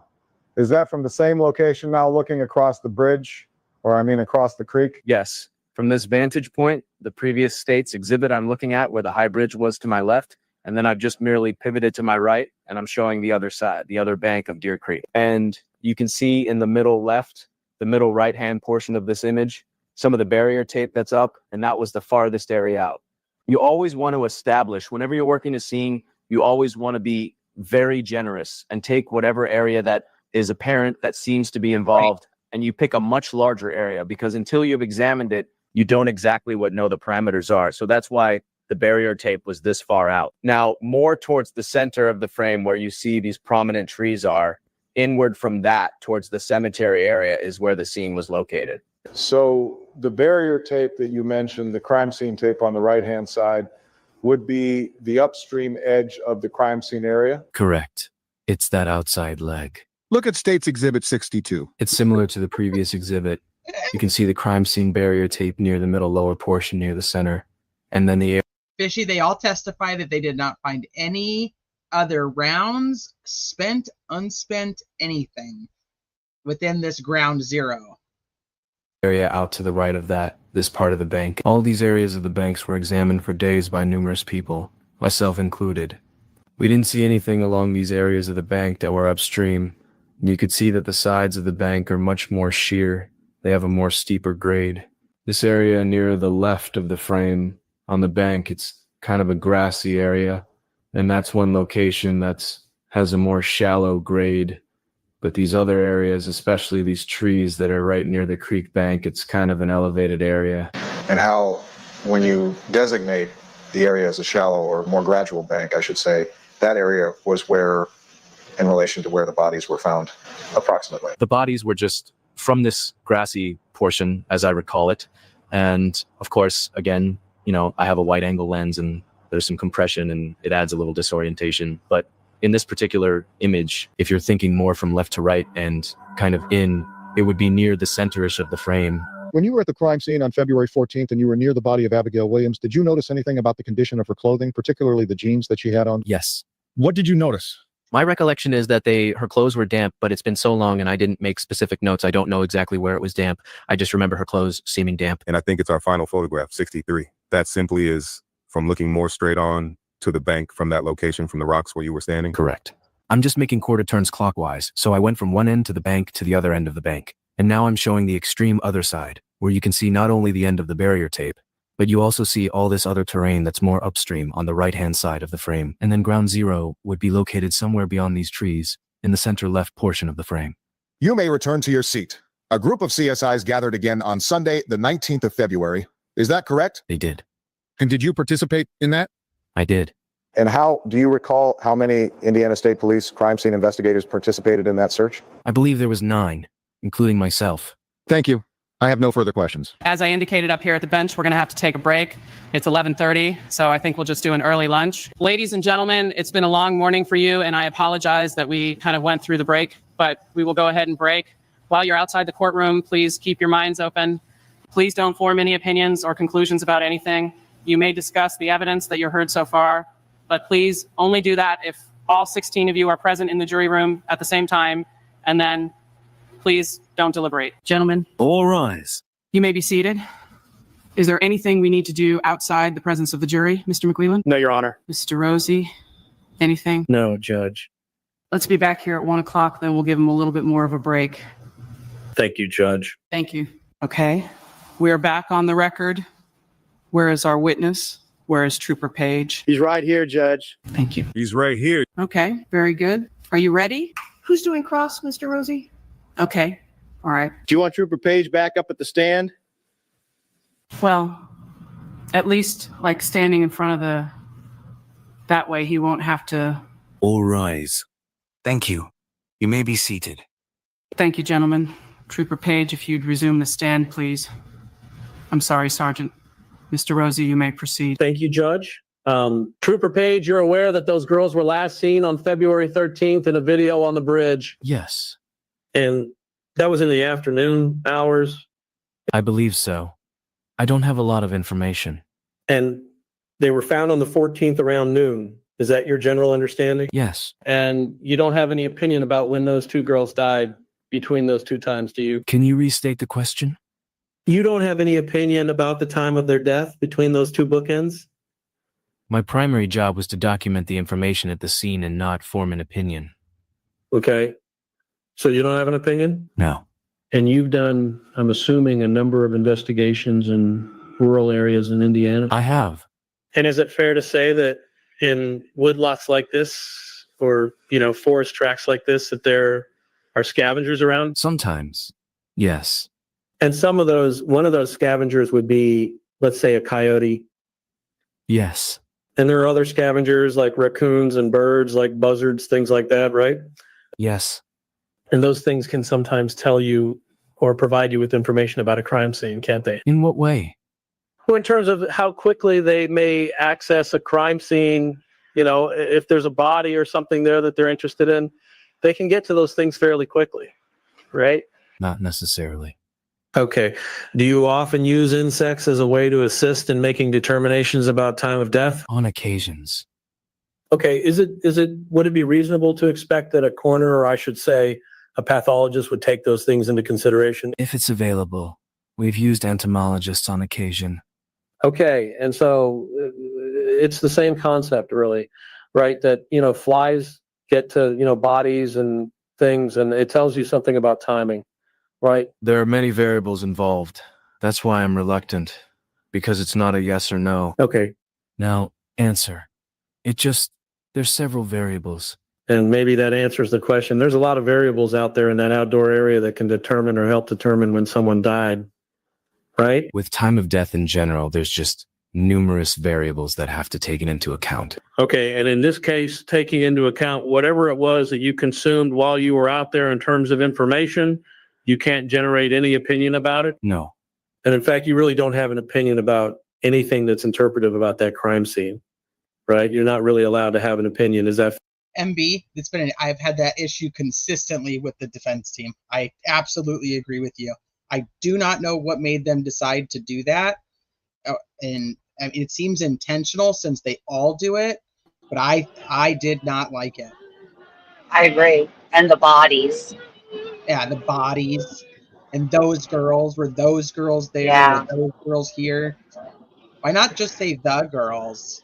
Like, well, I don't. If any, it bothered me a lot. if anything, it played into more, like it made when Nick would call them Abby and Libby and all the emotional stuff that he would say and do, made it more powerful to them in contrast to how the defense referenced them. Like they weren't like real. I mean, your jurors, and your jurors aren't listening to the law side of things. They're listening to the personal stuff. That's how Nick got him.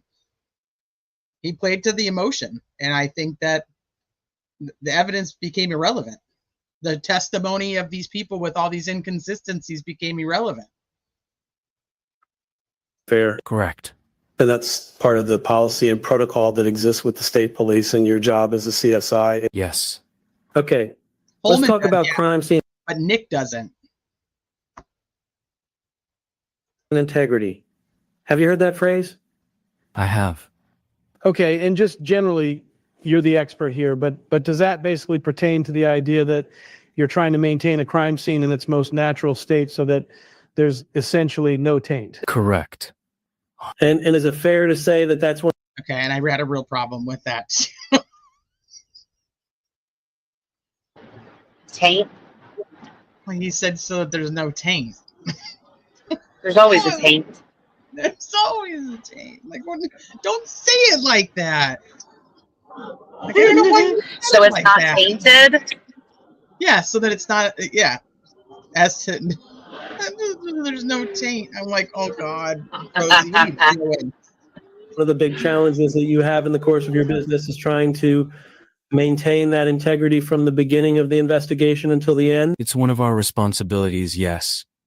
And you've talked today about, hey, when I got there, the tape was already strewn across the woodlot and things of that nature. That's part of that process, right? Correct. Are you aware that there were some breaches in the crime scene integrity in this case? What do you mean? Well, have you ever heard that any of the information about what went on down at that scene was leaked into the public early on in this case? Yeah, this is interesting. I don't have information about that. Okay. Never heard that? I mean, I know that there's been claims, but I don't know specifics.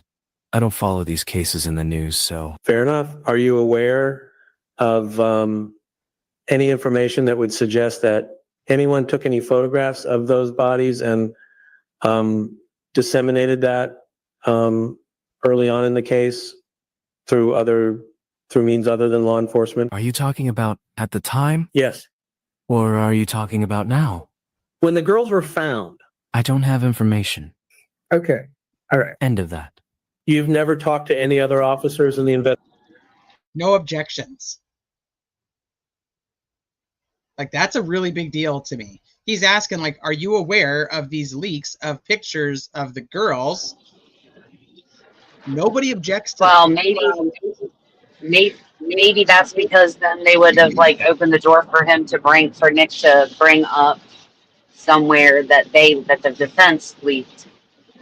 Well, not leaked, but was careless, with the girls' photos, and they went out on the internet, crime scene photos, and like maybe that's why. Maybe he didn't care that he was getting into that. Yeah, but why wouldn't the prosecution object to that if there's nothing to support that? Facts not in evidence. I mean, there's nothing that says that there was any type of leak of the girls back in the day. Well, and here's the thing: if Rosie asks him about it and he says he's not aware of it, then he can't go anywhere with it anyway. But what if he was aware of it? Well, if he was aware of it, we would probably hear objections. But he's not aware.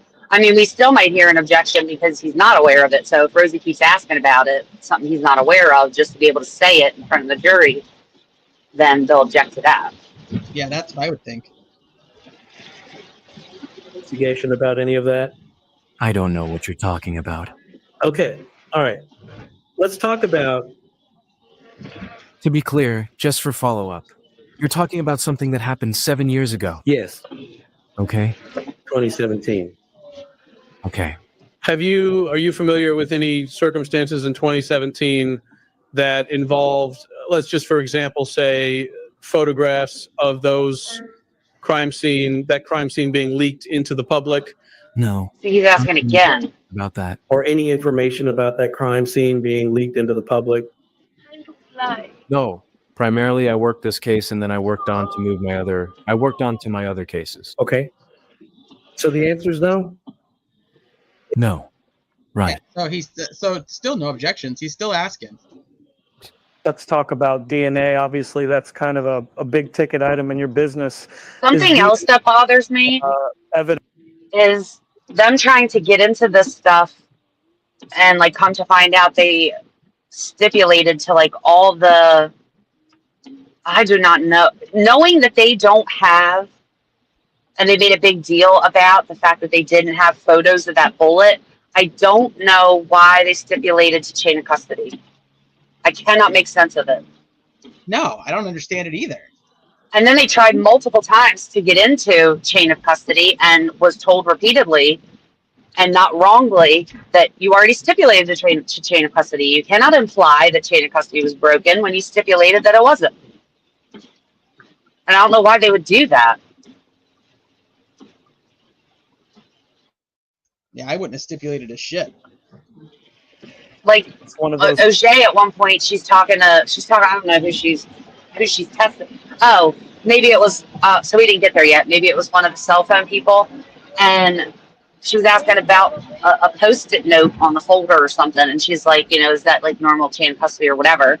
And she's like, you stipulated to chain of custody. Why are you asking about this?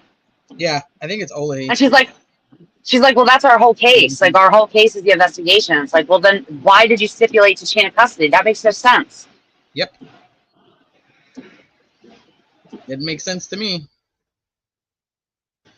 Because now all these crime scene people and whatnot, they can all get up there and talk about how secure the crime scene was, how well all the evidence was handled, how it was appropriately taken, and like you can't say shit because you stipulated that they did all the right things.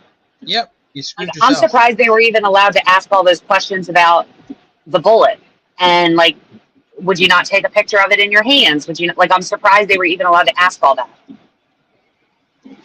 Well, because one unspent round is photographed in a hand and the other one isn't.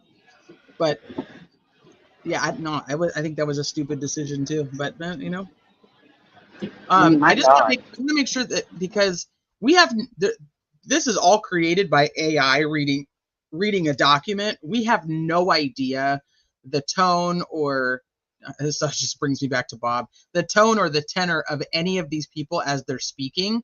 We don't know where they're what they're what do you call it, like You can think they sound cold, but they're robots.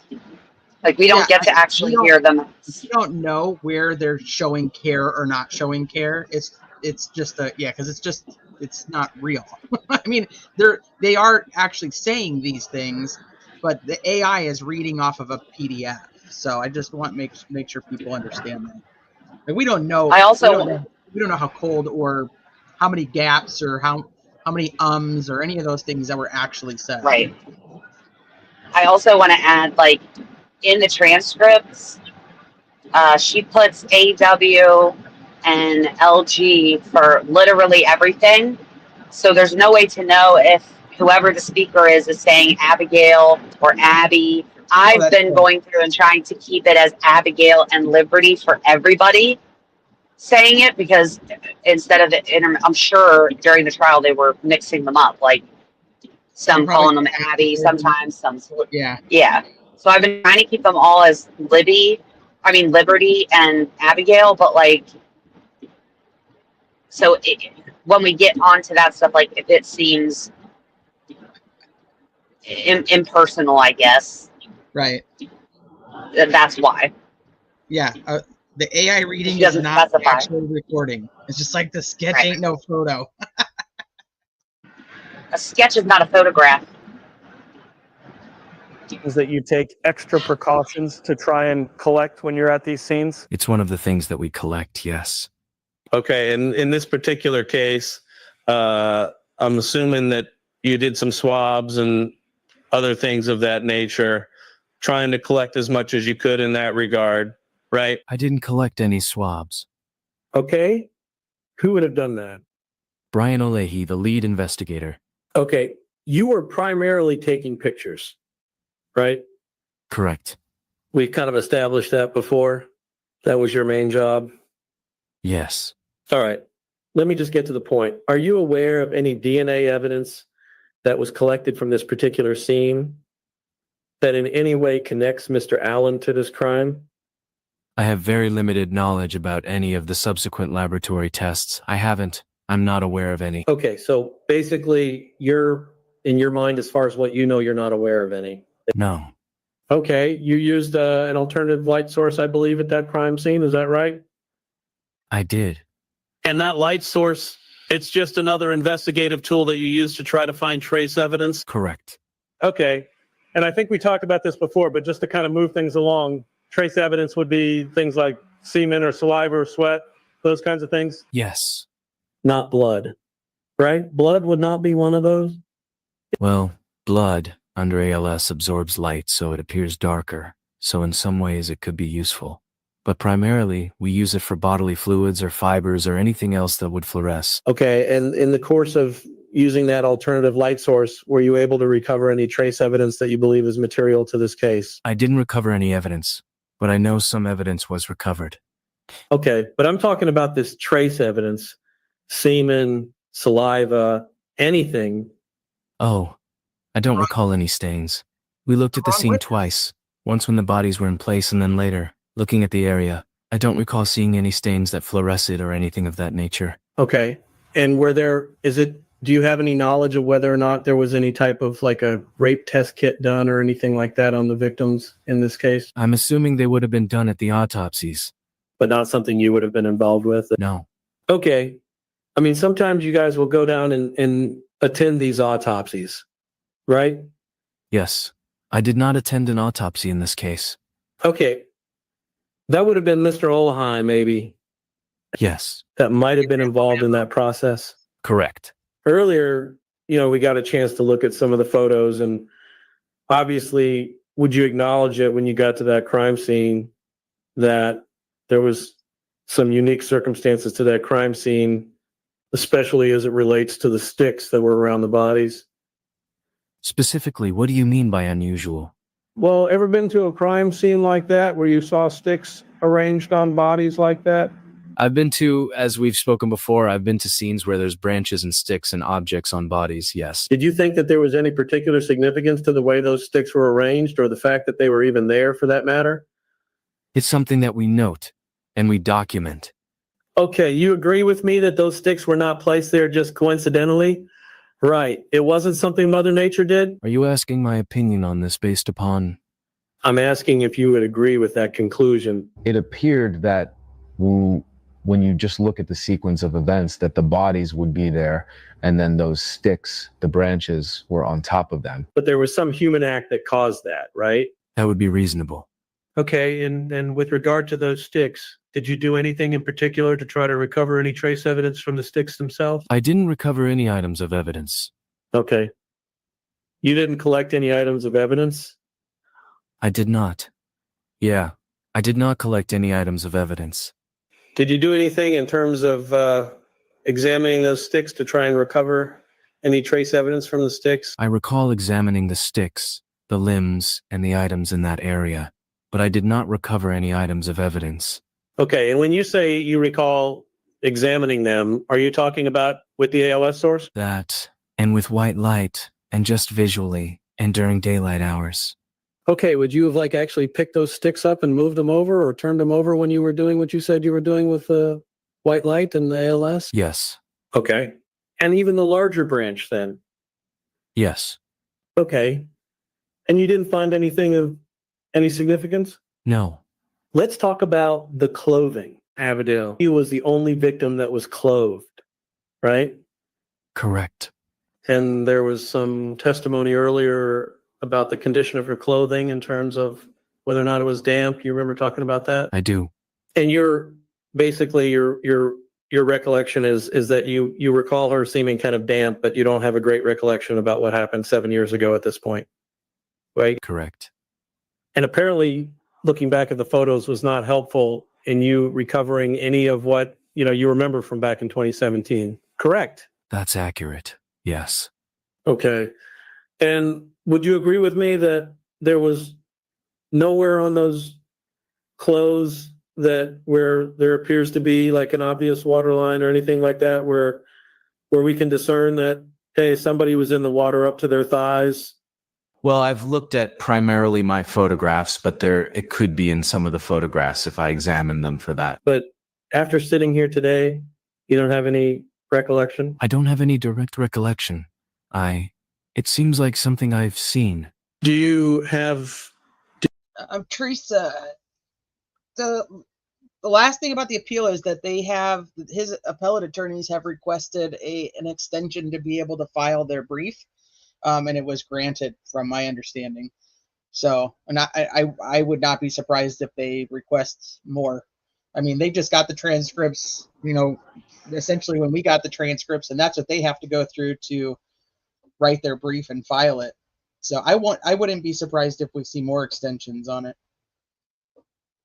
Did you generate any kind of, or secure any kind of a weather report from February 13th of 2017 or February 14th? Personally, I have not.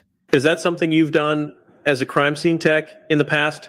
Gone back and maybe gone to the National Weather Service and tried to find some report to help you make a determination about the external factors at the scene? Mostly to document for my notes, and I have done it in this case just out of curiosity. I was trying to, but it wasn't for this report or anything official. Okay. Do you know anything about what the temperatures were on those 2 days? What I looked up is that it was approximately 57 degrees at the high and 34 degrees at the low. But I just looked that up on my phone to refresh my memory of the temperatures. Okay.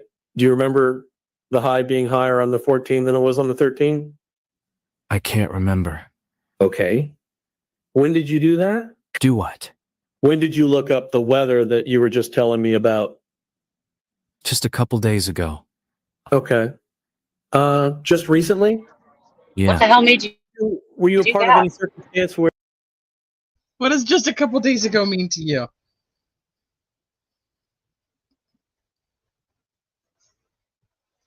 somebody went out into that creek, Deer Creek, and took any measurements in terms of the depth of that creek? No. Why did you not do that? I had my responsibilities that I was doing, and the dive team and everybody else had their jobs to do. That wasn't one of my assignments. Okay. Are you aware of any information that exists in that regard that you're seeing? That I've seen. No. Okay. There were some shoe impressions that were photographed at various places around that scene. Is that right? Correct. And if I recall, maybe even some impressions from the south side of the creek? That's yes. Okay. And you were one of the people that photographed those impressions, right? Yes. I took supplementary photographs of them. Yes. Okay. And if I recall, a couple of those impressions were along the north side of the creek, along the bank area. Is that right? Yes. On the cemetery side? Yes. Yes. Okay. And which would be the same side the girls were on? Correct. Okay. And were you able to do anything with those impressions that assisted you in making any kind of positive identifications about what kind of shoe was worn or how big a foot size was or anything like that? My understanding is I was providing supplementary photography, and what happened after I documented them, I don't know what happened to those. So you don't know if there were any results generated from that? I do not. Is that something that you would do as a crime scene tech from time to time? Take shoe prints to try to develop those and determine whether or not there's any meaning to those? It depends upon the cases and the circumstances. Again, I've worked hundreds of cases. If I'm the lead and I'm doing something, if it's relevant with the particular circumstances, yes, and sometimes no. Okay, you think would have been relevant in a case like this to do something like that? I don't know, because I was primarily assisting with this case. I provided the documentation, and then, I submitted the information that I collected. Okay, is it your understanding that before you got there around, I think you said around 2:00 on the 14th, is that right? Let me make sure my time frames are right. I checked the crime scene log before my testimony. I logged into the crime scene log at 1:51 p.m., so it would have to be, I probably arrived closer to 1:20, 1:30 at some point. Okay. Because the log only indicates the time where we finally go in to make our first approach. So you might have been at the cemetery 10 or 15 minutes earlier? correct. All right. So, Correct. but that was on the 14th, right? Yeah, nobody does anything with any of these shoe impressions. Somebody will end up saying that there's not enough to be able to figure it out. Somebody else says that they believe it from the scene, it looked like it was one of the girls. But nothing ever happens with that. I know we don't know exactly how many shoe impressions. Nothing. Yes. And was it your understanding that there have been a number of people down in that particular area where the girls were found prior to you getting there? I was told that there were searchers and people in the area, yes. And were you also of the belief that there were people possibly in that area even on the 13th? I believe so. Yes. Okay. There was a particular photograph that contained some blood on a tree, and I'm just kind of sifting through. It was photograph number 52. I don't know if we can pull it up. We have the map up here. Do you remember taking this particular photograph of the blood on the tree? I do. Okay. And do you agree that we've kind of commonly referred to this as the F tree? That term has been used. Okay. And that's the reason is that this image on here, the pattern on here kind of resembles an F, right? I think that's why people refer to it like that. I refer to it as a blood stain. All right. Well, and that's the business you're in, right? Correct. Being very objective about these things, right? Yes. I try to. Yes. That stain on that tree has drawn some particular attention, though, from your crime scene team, right? I've been told. Yes. Okay. And one of the reasons why it's gotten some particular attention is because we've kind of called that into question, right? Correct. The fact that it seems to be something that may have been intentional, right? I've heard that. Yes. In other words, not just some random blood spatter, correct? That's my understanding. Okay. And at some point, my understanding is that you actually made a recommendation that the state maybe retain a blood spatter expert to take a look at that and try to come up with an explanation for how that got there. Yes, that's true. Objection to the, well, I'll withdraw the objection, Your Honor. Yes, sit down. And that occurred just more recently, right? Yeah, 2020. This year? Yes, this year. Approximately, when did you make that recommendation? I can't recall. It was sometime spring or earlier in the year. It was well before the deposition, I believe. Okay. That I had with you. And basically, you suggested that you get an individual by the name of Pat Cicero up in the port involved, right? That is correct. And Mr. Cicero followed up and spent a bunch of time working on taking a look at this image and going down to the crime scene and just doing some work to try to draw some conclusions about how that image got there, right? That is my understanding, yes. Did you have any other involvement in that process? No. Other than recommending him. Let me back up. I digress for just a second. We were talking about DNA earlier. Do you recall that? Yes. How hard is it for you? It makes sense now where Cicero comes from. Like, the fact that Paige and Cicero are friends and he's the one recommending him. I'm like, that just makes so much sense to me. These two fucking weirdos. Your laboratory to go get DNA, to take a DNA sample and have that analyzed at a laboratory. Is that a pretty easy thing to do? What do you mean? Well, if you are able to collect some saliva off of a body or a piece of clothing, how hard is it for you, or how much time does it take for you to get that to a laboratory and have that tested? How much time Well, it takes to transport it? yeah. Is it something you can get done in a day or a week, or does it take 5 years? Normally for me, if I had evidence and one of the detectives requested that something be sent in, I would make arrangements with the lab and then we would transport it. I mean, it varies on how long it would take. Okay. For example, the hair that was on Abigail Williams' hand. You know what I'm talking about? I've heard of that. Yeah. For you to collect that piece of evidence and to process that from crime scene to a laboratory takes what, a couple days? If there's a request. I mean, that's all I can say. If you're the lead investigator and you ask me to test something, I would send it off to the lab and I'd make arrangements for that, but it's based upon a request. Most of the evidence that we collect in most of our cases never gets examined or analyzed. We keep it for storage pending any future analysis. But in a case like there where we have this hair a couple days to get it to a lab. It could. Yeah. Okay. Well, is there any reason why it would take longer? You're asking me questions that are outside of my knowledge base because in this particular case, I don't have the involvement that it would take to know all these things that you're asking me. Okay. Have you ever submitted a piece of evidence to a laboratory in the course of your employment with the state police? Yes. All right. And have you ever submitted a piece of evidence that was related to DNA or potential DNA? Yes. Okay. How long did that take? Sometimes it took a couple of weeks or whatever. I mean, sometimes we might have something that would be a rush. I rarely have cases that would be a rush. The lab would prioritize things for you from time to time if you ask them to? Yes, they can. Yes. So you do know that much? Yes. All right.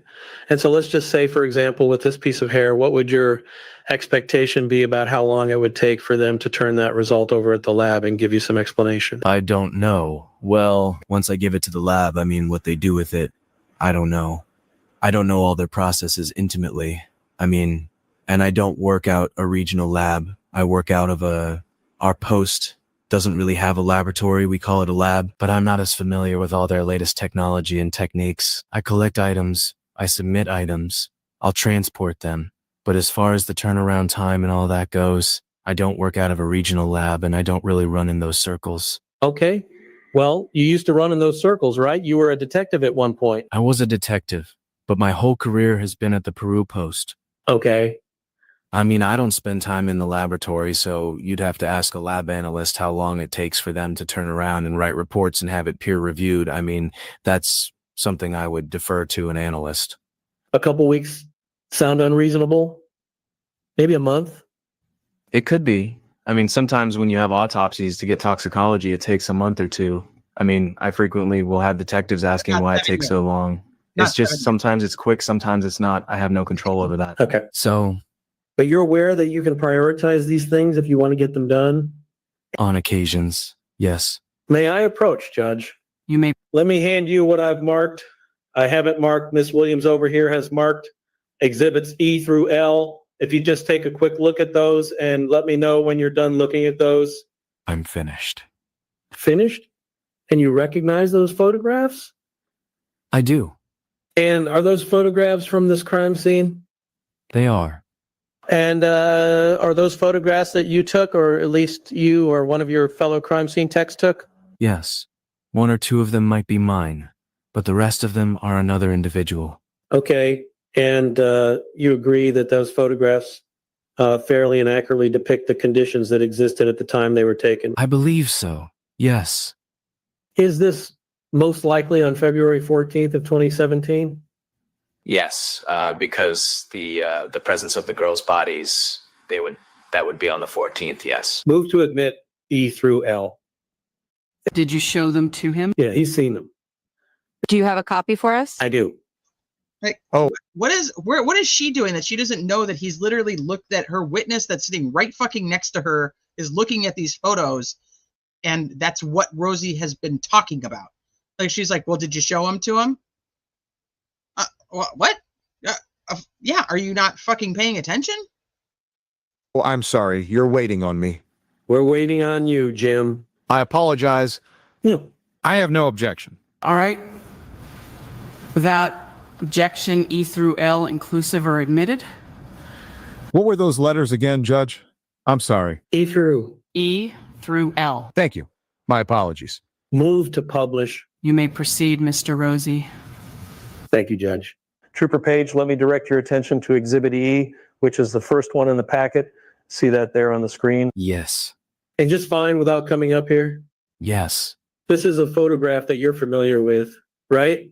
Yes.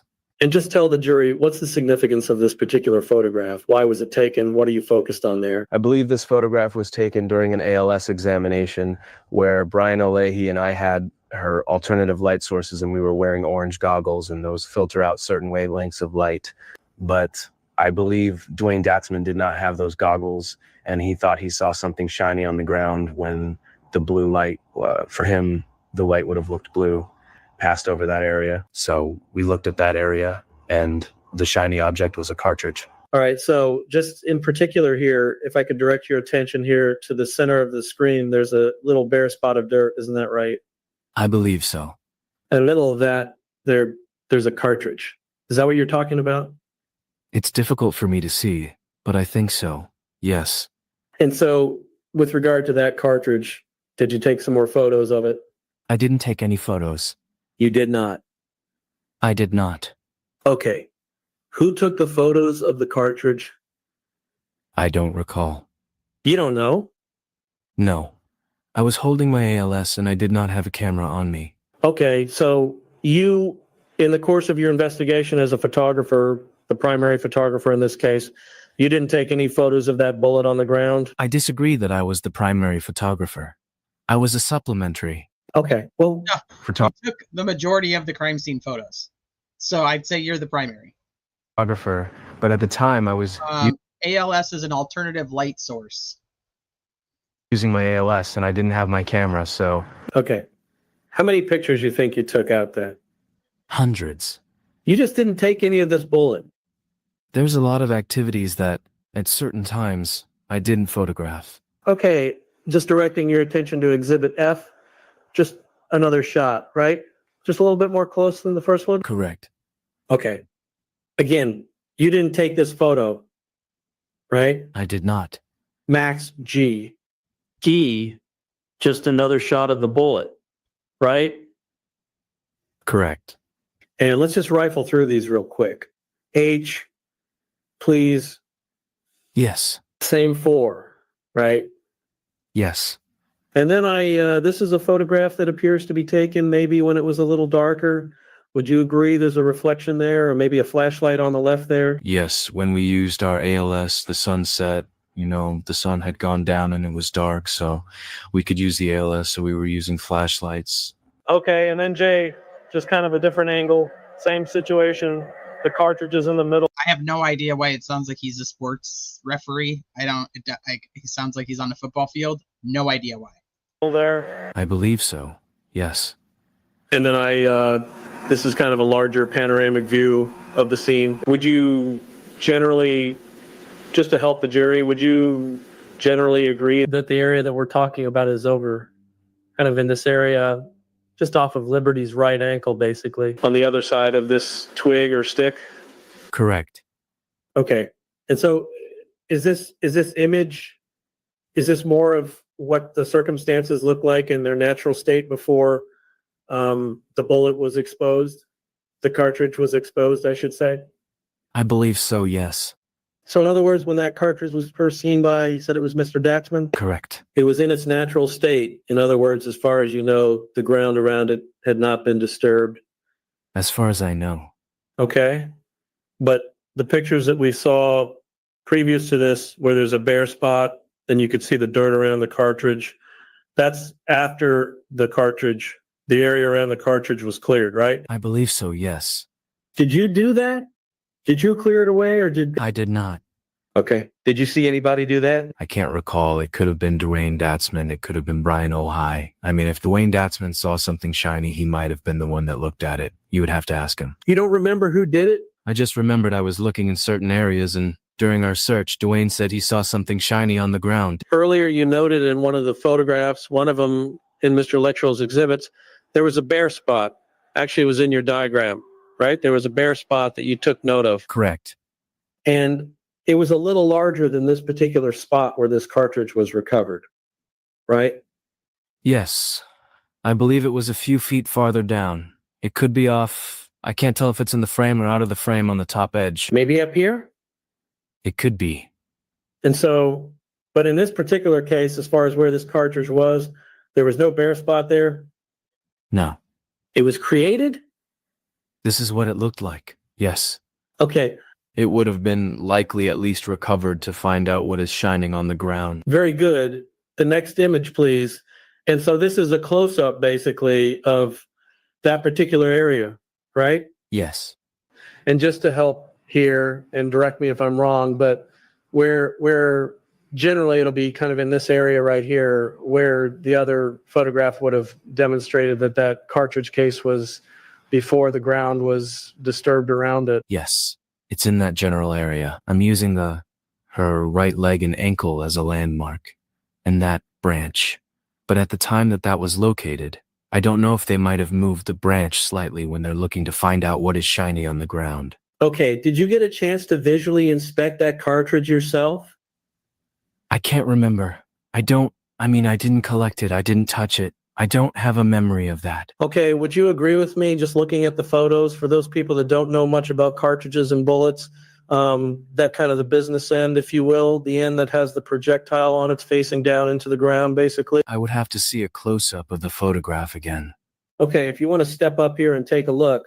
So this is one of the earlier images where we had a close-up. It's difficult for me to tell how much it's nose down, how much that's the angle, or if it's just the head stamp is on its ridge. I mean, you can see it's a cartridge case. Okay, but just to help the jury, this is the end that has the primer or the firing pin. Right. Correct. The bullet would be on the other end then? Correct. That's the primer, and then the writing on the outside is on the head stamp. And so if you were just generally talking about bullets, it's kind of facing down, or at least at an angle, I assume, right? That's fair. Okay. All right. Thank you. For the record, I believe that was Exhibit F. Do you agree? Might be G, actually. It's after G. I can't tell. These aren't numbered. I think it's number 4. Yeah, it may be G. G. What's that? G. G? Yeah, okay. Thank you, Jim. It was G? G? Yeah. Have you seen any photos of that cartridge case as it was being lifted from the ground? Have you seen those with your 2 eyes? Being lifted? No. Have you seen any photos of that cartridge case in any other circumstance other than basically right there in the ground as the leaves are moving around it? No. Like, for example, on a table somewhere, or, in a lab or in your evidence locker or anything like that? Those were not my responsibilities. I was present when that was located, and what happens afterwards, I have no knowledge. Okay, well, did you review the photographs at least that you took before you came in here today to testify? I did, and I have seen these photographs in the past. Okay. Yeah, I mean, they're part of the larger investigation, right? These photos Correct. all kind of go into To determine who took what, basically. Had some familiarity with it. So, in reviewing all of those photos, have you ever seen a photo of that cartridge right there, the one in the ground, in any other position other than that? I've really only reviewed the ground zero basic, the first scene photos. Okay. Well, are there any in those? I have not. There are hundreds of them, right? I don't recall. How many photos do you think there are in total, yourself and Ole and Mr. Datzman took? Are you talking about during the first few days? Yeah. Oh, in total. Give us some idea during the first couple days. I've never counted them. I'd say there's hundreds. Okay. All right. If you were in charge of this particular scene, if you were Mr. Olehi, well, let me ask if this way, have you ever been in charge of evidence processing at a crime scene? Yes. Where you were calling the shots? Yes. Okay. That's what Mr. Olehi was doing in this case. Right. Yes. Well, it was a group effort, but he's the lead, so he's collecting the evidence. You got to have one chief, and you have some Indians, right? I guess. Okay. In the context of being in his position, would you have recommended that that cartridge be lifted and photographs taken of it as it's being moved out of the ground and in different stages? No. Okay. Would you have recommended that some video be taken of that cartridge as it's being removed? No. Would you have grabbed that cartridge with your hand with gloves on or some tool? After photographing it, I mean, it's totally our discretion how we photograph it and how many pictures we take of it. It's one of many other items that were collected. I would photograph it, and then you'd pick it up with often a gloved hand and put it in a pill box and then submit it as evidence. Would you have recommended that that cartridge be pulled from the ground and placed in the palm of your gloved hand and then photographed? No. In the palm of your gloved hand? I would not. Cartridges like that can have marks on them, can they not? Yes. Unique marks, right? Yes. Marks that can become critical in cases like this, right? Yes. It's... In terms of making determinations about where that round came from or what gun it was cycled through? Yes. Okay. And so in that respect, it would make sense to take a photo of that cartridge in its state as it was lifted from the ground, because it would be helpful in seeing some of those marks, right? We don't. We collect the evidence. We never photograph things on our hands. We try to have, in these pictures, you'll see there's some shoes, and it happens. We try not to have our feet, our hands. I've never taken evidence, and at least I try not to have any evidence in my hand that I'm photographing. I think that's unprofessional. We would photograph them. So he gets him to say this, but then doesn't hammer it home. Another thing that bothers me is he gets him to say it's unprofessional to have the evidence and hold it in your hand. Like, you do not want your hand in the photograph of the evidence. And then there's tons taken by multiple other crime scene people where apparently the photos are people holding the evidence. I think he does. I think he does point out that, I think it's a picture of Abby's clothes or Libby's clothes, Abby's clothes, somebody's clothes, maybe. Yeah, but he doesn't. I don't feel like he hammered it home. Yeah, that's what I'm saying. They have all these great points, but then nothing comes of them. They don't tie anything together on how bad it is. In the scene, sometimes, if time allows, we'll take more detailed photographs. But any of these details that you're talking about would be done in a laboratory with a microscope. That assumes it's submitted to a laboratory, right? Yes. If they're not making those decisions? I am not. So you can't just assume that it's going to be submitted to the laboratory, right? If you were to take the photographs that you were talking about, that would happen. To get that detail, we don't have the lenses. I mean, I can show some of it, but not for a comparison. I don't have that technology. You would have to have a microscope to do that. Is it unreasonable for me to expect that that particular cartridge case would have been pulled from the ground and set on a table and a photograph would have been taken of the whole round, the cartridge? Yes. Is that unreasonable? Yes. I mean, it's not necessary. There's no requirements. If somebody chooses to photograph it on a table, they could. But I guess I don't understand what the purpose of taking it on a table. What if the side of that cartridge was damaged? What if it had a paint mark on it or a dent in it? Might that be significant in a case like this? It could be. Well, wouldn't it be good to document those things by a photograph? I believe that the item was documented. In that state, right? Yes. How hard would it be for an evidence technician to take a cartridge like that, pull it out of the ground, set it on a table, and take a picture of it? How hard is that? Wouldn't be difficult, but there's no requirement that we do so. It's very seldom do I take. A lot of times when I collect evidence at a scene, like a police action shooting, I photograph it, there's a lot of other work to do, you package it and you submit it.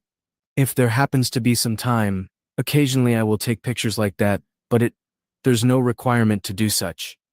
I mean, am I mistaken in thinking that that particular cartridge in that location under these circumstances could be pretty critical in this case in terms of the crime scene? How this affects the case is not my interest.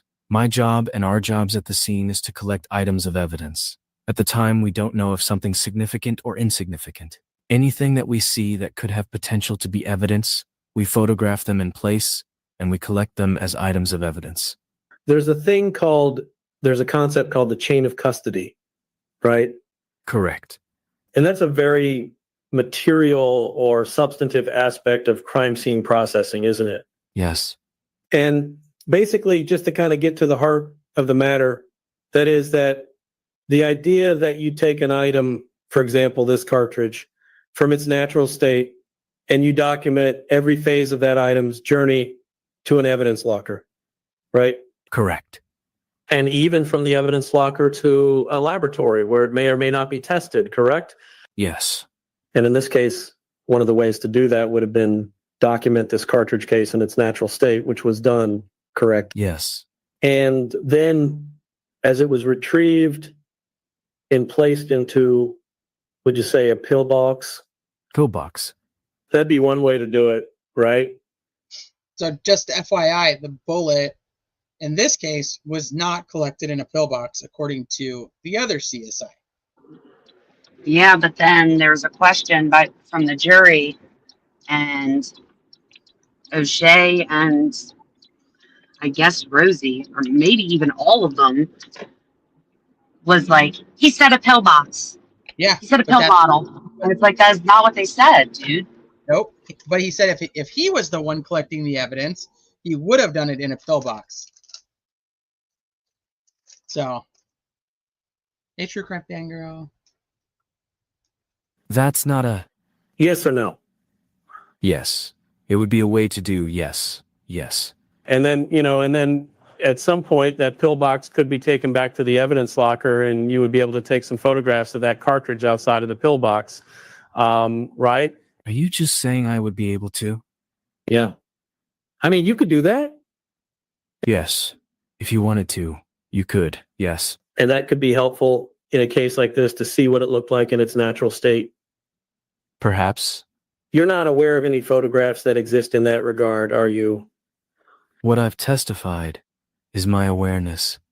You're not aware of any photographs that you haven't seen them with your own two eyes? This has been asked and answered 3 times. I object. Sustained.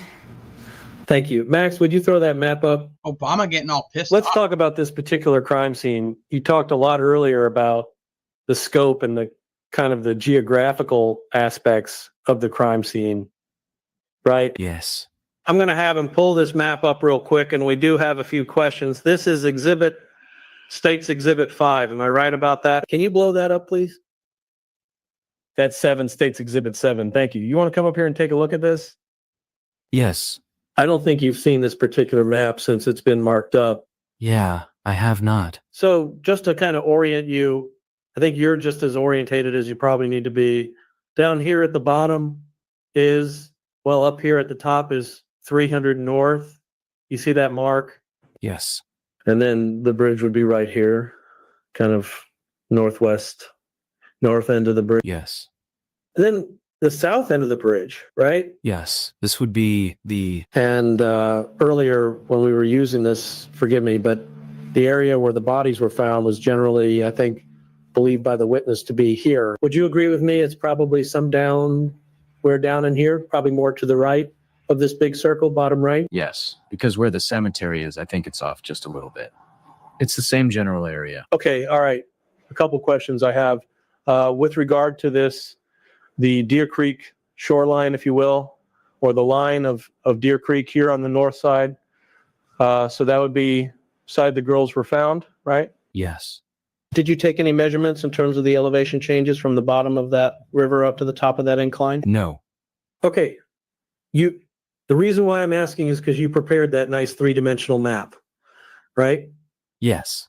But and that was one of the exhibits that was introduced earlier. I think it was the first and second exhibit that Mr. Luttrell introduced this morning. Yes. So there's no dimensions on there. There's no reference to elevation changes like 10 feet, 20 feet. Would you agree with that? I believe it has a distance scale.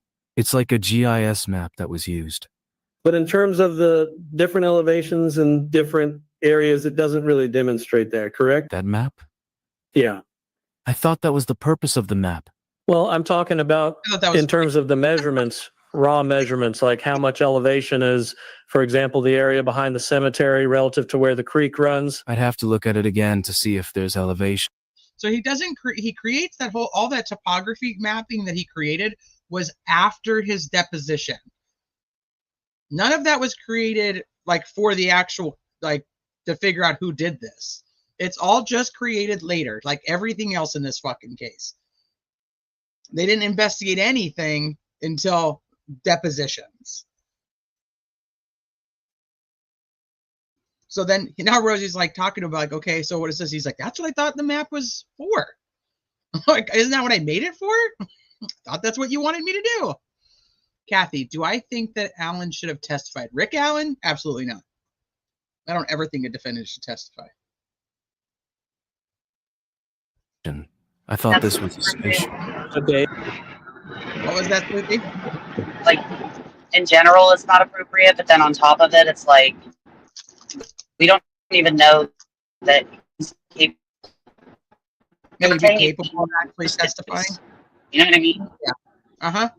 Yeah, like it just didn't seem like that. Yeah, I think that's correct. You're not familiar with any specific numbers on the map, but let me hand you what's been marked as 19. I just want to make sure that's one of the three-dimensional maps that you. Yes. I need to look at the other one because this is the kind of the close-up. Okay, so 18? Yes. It looks like. I can't read that. I'm sorry. I can't read that unless you had magnifying glasses, but I don't remember looking at this. The primary purpose of this map was just to have a kind of a black and white map that didn't have all the trees that are kind of distracting, just to show general areas. But as far as elevations, I don't read topographical maps. Okay, and so it's not really helpful in telling us whether or not there's a 10-foot incline or a 10-foot depression or anything like that, right? To my knowledge, no. I don't have any knowledge of that. So back to my question before, do you have any idea of what the elevation gain, or if there would be elevation gain from the bottom of the creek near where the girls were found up to the bank? I did not take measurements. Okay, and would you agree with me that it varies in different locations along that creek line? It does. South of where the girls were found? It does. And you ultimately were asked to go out and do kind of a larger scale search, or at least you did do that. Right. That's correct. Yes. And I think you told us earlier, and you can correct me if I'm wrong, but some of it was occurred down here on the private lane or around the private lane. Is that right? Did you mention that? May I approach? Yeah, you may. I'm sorry. Judge, may he approach? Yes, he may. The areas, is there a way you can zoom this up or? Yeah. It doesn't have to be. I can see it. That's up to Max. We don't have the same capabilities they have. It's fine. No, you were saying you searched on the days. My areas were concentrated around this immediate area, this kind of floodplain area, and this, what I consider this kind of a floodplain area. I went to the high bridge, took those pictures and those states exhibits all the way down and then back. I don't have any memory of going over here. I think it was just to document this property was there. At the time, I didn't know it was there. Photographed that, walked up this lane. I also looked, there's a grade in this area. We looked at that for any areas of slide offs or disturbed. I need to stop you for a second, just so we have a clean record. Yes. You started by saying you searched the area fairly near where the bodies were located on the north side of the creek, right? Correct. And then you said you searched on what would be, you call the north side of the high bridge, right here at the trail entrance off the bridge. Yes. And I have a memory of, I guess other individuals were searching the greater area. I have a memory of walking or trying to walk once this area, most everything is going to be the area my hand is on over this area, just kind of circled. South of the cemetery? Yes. And this then part. Okay. Confined to these areas and not much into there. As far as all this, I did not look there. All this being kind of south of the high bridge into the private property, right? Correct. And I didn't look at anything that's to the upper left. Let me ask you a question. So on the south side of the high bridge, and I'm kind of directing your attention to where the lane goes underneath the high bridge, the private drive, the bridge extends beyond that lane. Is that accurate? Yes. I said the lane goes underneath the bridge. Yeah. So you've got another, I don't know how much, but there's several more foot of the bridge before the bridge actually ends. It sounds like a real creep. He really does. That's so creepy. Oh, that's funny though. Because like we have no idea what he sounded like, so it just randomly pick. It goes south. I mean, his testimony is creepy, so. I mean, he's reading it. Like He's very. I mean, I think. Yeah, I it's creepy. think So. reading the testimony, it captured the essence of how he would have, like how he would have testified, like how I would imagine him testifying, because it's so. Yeah. He's just like, and then I turned 90 degrees, and then I took a picture, and then I turned 90 degrees, and I took a picture, and I turned 90 degrees, and then I put a yellow rope up, and I walked the yellow rope back and forth. I don't know. It's just like just even reading it, like I don't know. I think it captured the essence really well, but I wasn't there. And like when they ask him a question, he's like, "Yes." I'm like, it's like what I picture. I don't know. It's very like morgue-ish, like dude that works in a morgue and like doesn't really ever talk to live people. Well, this is the same guy that he's like, so did you take this from an elevated position? And he's like, yes, I bought my ladder and did all these things with my ladder. That's this guy. But yet I also don't know whether I put down a tarp or a plastic bag, like a trash bag. But I had a ladder. I had a ladder, and he just doesn't stop talking.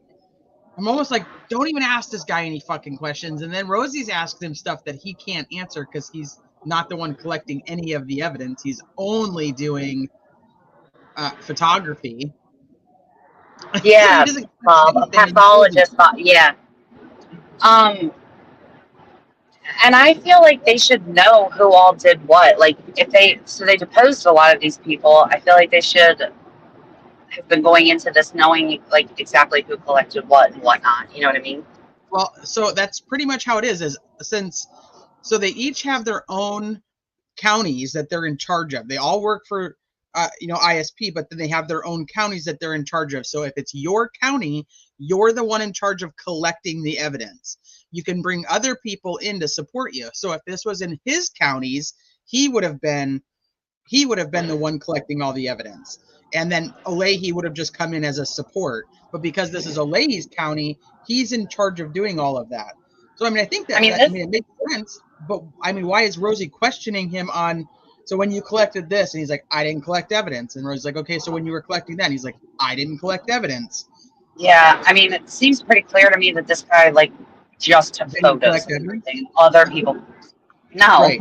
like he just took the pictures and then other people collected them. So he's like, "Hey, I just took a picture of this. Now you can pick it up." You know what I mean? Correct. Yeah, that's it. That was his job. So I'm like, stop asking him. Like he rambles anyway, so stop asking him about other shit. Correct. Correct. South Seas, technically, I think, if we're really getting technical here. But you generally agree with that? Yes.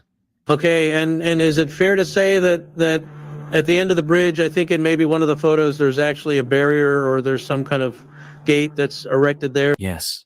It was in one of the photographs. I don't know. This could be that barrier there. I'm not sure. On the photograph, you're pointing just slightly south of where the lane goes? Yes, the red lane. The red line. And do you agree with me that the rail line, it's an old rail line, right? Yes. The rail line actually continues to extend south onto the private property? It's my understanding, yes. Okay. And there's really, if you were to continue to follow that as far as at least you went, there are really no elevation changes. You continue to maintain a basically level position. Is that right? In the immediate area of this path? After you get past the barriers onto the private property, I think it is basically stable. I'd have to look at my photographs and refresh my memory on that. maybe some slight changes, but it's a rail line, right? It wasn't a focus of mine, but you can see from this map, it appears you can see where the old rail line was. Okay. In other words, there's no large hills or anything that you go down once you get off the bridge and off the trail, right? If you're on the trail, it seems to be generally flat. Okay. All right. Can you zoom out some for me, please? All right. I want to direct your attention to, thank you for that. I want to direct your attention to the cemetery up here. I think you might have, is that where you said you parked? Yes. My assumption is, tell me if I'm wrong, that there were a number of law enforcement officials there parked in that area when you got there on the 14th. That's my memory. Yes. Okay, and when you got down into the wooded area, a fair amount of people, law enforcement officials down there already waiting and working before you got there? Yes. Okay. Are we talking, help me out here. I haven't seen the photos. Are we talking 10, 20, 30? Give me some idea. I can't remember. I would say 10. Okay. And then there were, Could be more. I don't know. all right, well, I don't know either. I'm just trying to get some idea. Was the dive team already in the creek at that point? Yes, they were. Well, how many people are we talking about there? I don't know. I had some awareness of them. I saw them and they were in my photographs. Because when I start working, I'm focusing on CSI stuff and my immediate thing. And anybody that's outside of that area, they were delegated tasks. And I can't give you numbers. Okay. So you just know they were there? Yes. And there was more than one of them? Yes. There was a team.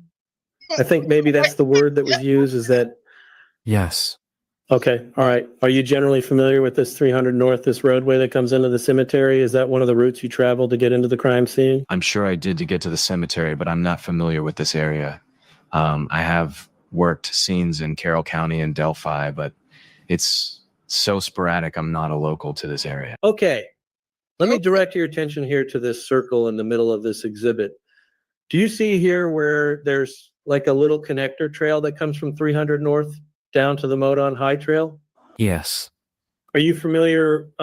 We refer to that as kind of the Mears connector. Does that sound generally familiar to you or not? No. Okay. But you can see it here on the map, right? Yes. And do you see across this creek, there's basically a farmhouse and a farm. Okay. Does that look accurate based on what you're saying here? Looks like a farm.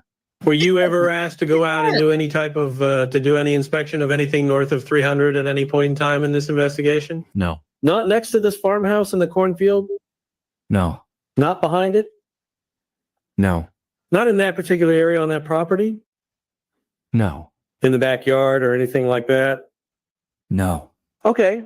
What about up here on the top left? There's a circle here that's just to the right of this water hole across the highway. You see that circle? Yes. Does that look like it's just right along the Hoosier Heartland there? Yes. And were you ever asked to go out and do any kind of search or inspection of the area just to the east or southeast of that? No. Okay, I'm going to direct your attention to back to 300 north to the Mears connector. Do you see that again? Yes. Do you see this area, the strip here between the Monon High Trail and 300, which basically is a wooded strip that kind of runs right between them? Yes. Were you ever asked to go out and do any kind of search in that particular area for anything? No. This was in February of 2017, right? Correct. And we've seen some of the photos today, but would you generally agree with me that the visibility out there in that woodlot there where those girls were found was about as good as it's going to get at any time of the year because there's no foliages? Yes, with the foliage being down. Yes. I mean, we're just exercising a little common sense here, right? Yes. Yeah. I'm not off base there when I say that, am I?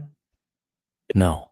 And my view of it is, just kind of from what I've seen from the photos, is there really isn't a lot of undergrowth in that area. Objection to his view of things, Your Honor. He can ask questions. I'll withdraw it.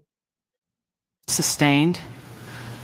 If you guys have read the transcripts or listened to anybody else do read-throughs, one of the best objections is literal. We haven't got there yet, so just fair warning.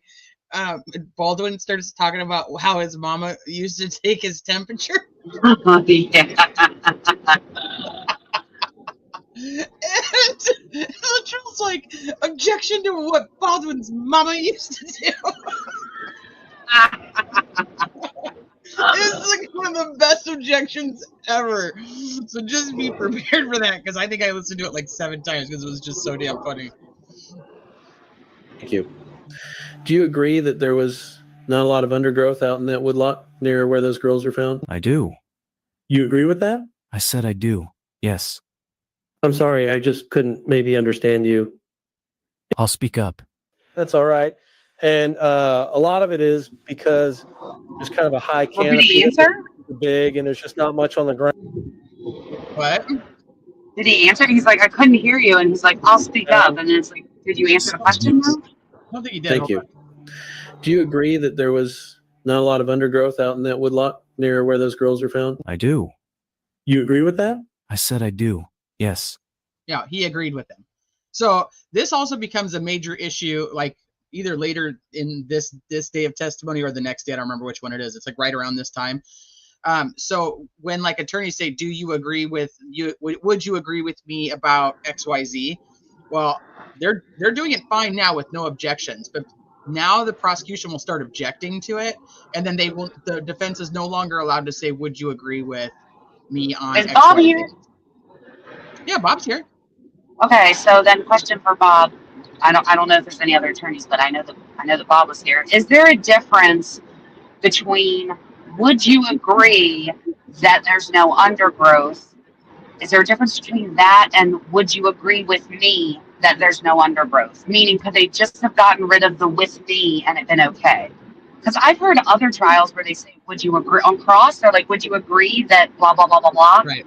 And it's been fine, but I was almost wondering if the actual objection was for the times that they actually say, like, would you agree with me? And then you're like, okay, well, that attorney's like testifying basically and asking if they agree with their opinion or whatever, rather than just would you agree? You know what I mean? I just wonder if there's a difference between the two ways to ask. I think that's a great point, and Bob says yes, that there's a difference between that. Okay, so being as how that's a hard habit. XYZ versus would you agree with me that XYZ? Right. So it would seem as though they could have stopped the objections by just leaving out the with me and saying only would you agree? Right. Which I like. I like that way of questioning. Like, would you agree that? I don't know. Would you agree that the sticks looked funny? Well, we'll have to pay attention when the objections start coming on what they're actually saying. Would you agree with me or would you agree with? You know what I mean? I almost feel like the objection was, would you agree with me? Okay. I'm sorry, I just couldn't maybe understand you. I'll speak up. That's all right. And a lot of it is because there's kind of a high canopy there. The trees are big and there's just not much on the ground. Right. It's February. There wasn't a lot of green undergrowth. When you were up there at the cemetery, were you able to see down pretty close maybe to the creek line from all the way up in the cemetery?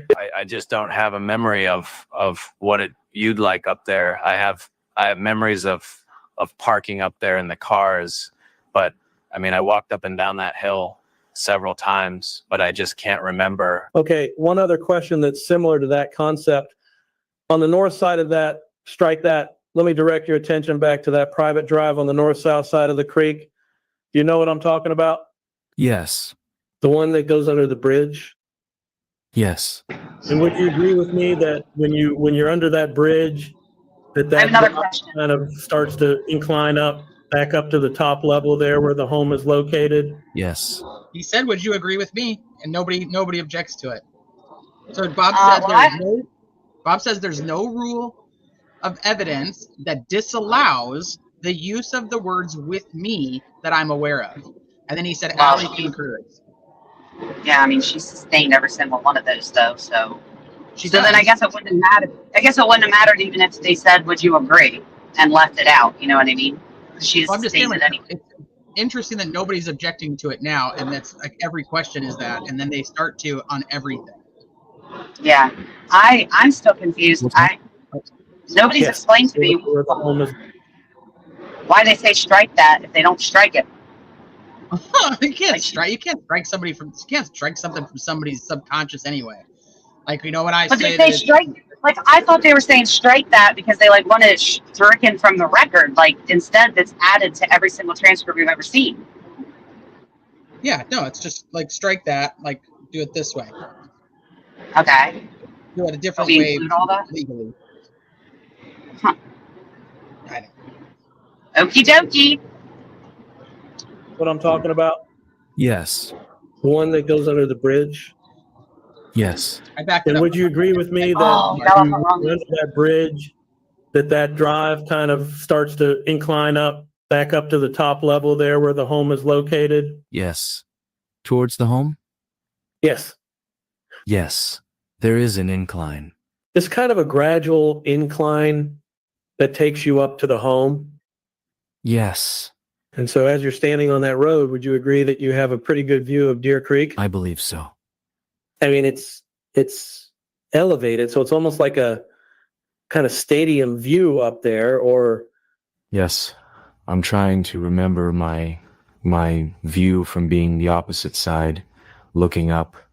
And I do remember being able to, you know, from the distance, I could see people on that road. okay. And as you go up that lane, that actually to your left, which would technically be kind of in this direction, I believe, the creek gets closer and closer to the roadway, essentially, doesn't it? It's just way down below. Is that your recollection? Yes. Near the home? Yes. Yeah. So, like in this area here where the trees are a little darker, Yes. pretty steep, maybe kind of sheer. Is that the word you used earlier? It is. I didn't go down from the residence part, but especially the private side of the high bridge where it starts to turn up a little bit before it rounds. That whole area I remember looking at, and it was relatively sheer. It wasn't very wide, but it kind of went straight down. So when you're on that roadway, as you get closer to that home, you're able to see over into the area where the girls were located a little better because you're more elevated? Yeah. Somewhat. And you're closer to the creek. You're not looking through all that other foliage, right? Yes. 1 second, Your Honor. Earlier, Mr. Luttrell. Here you go, Sleuthy. So Bob said it's stricken for the purposes of the appeal. The court won't consider things that have been stricken from the record. They keep it in. They keep it in because down the road, in say an IAC claim that it shouldn't have been stricken.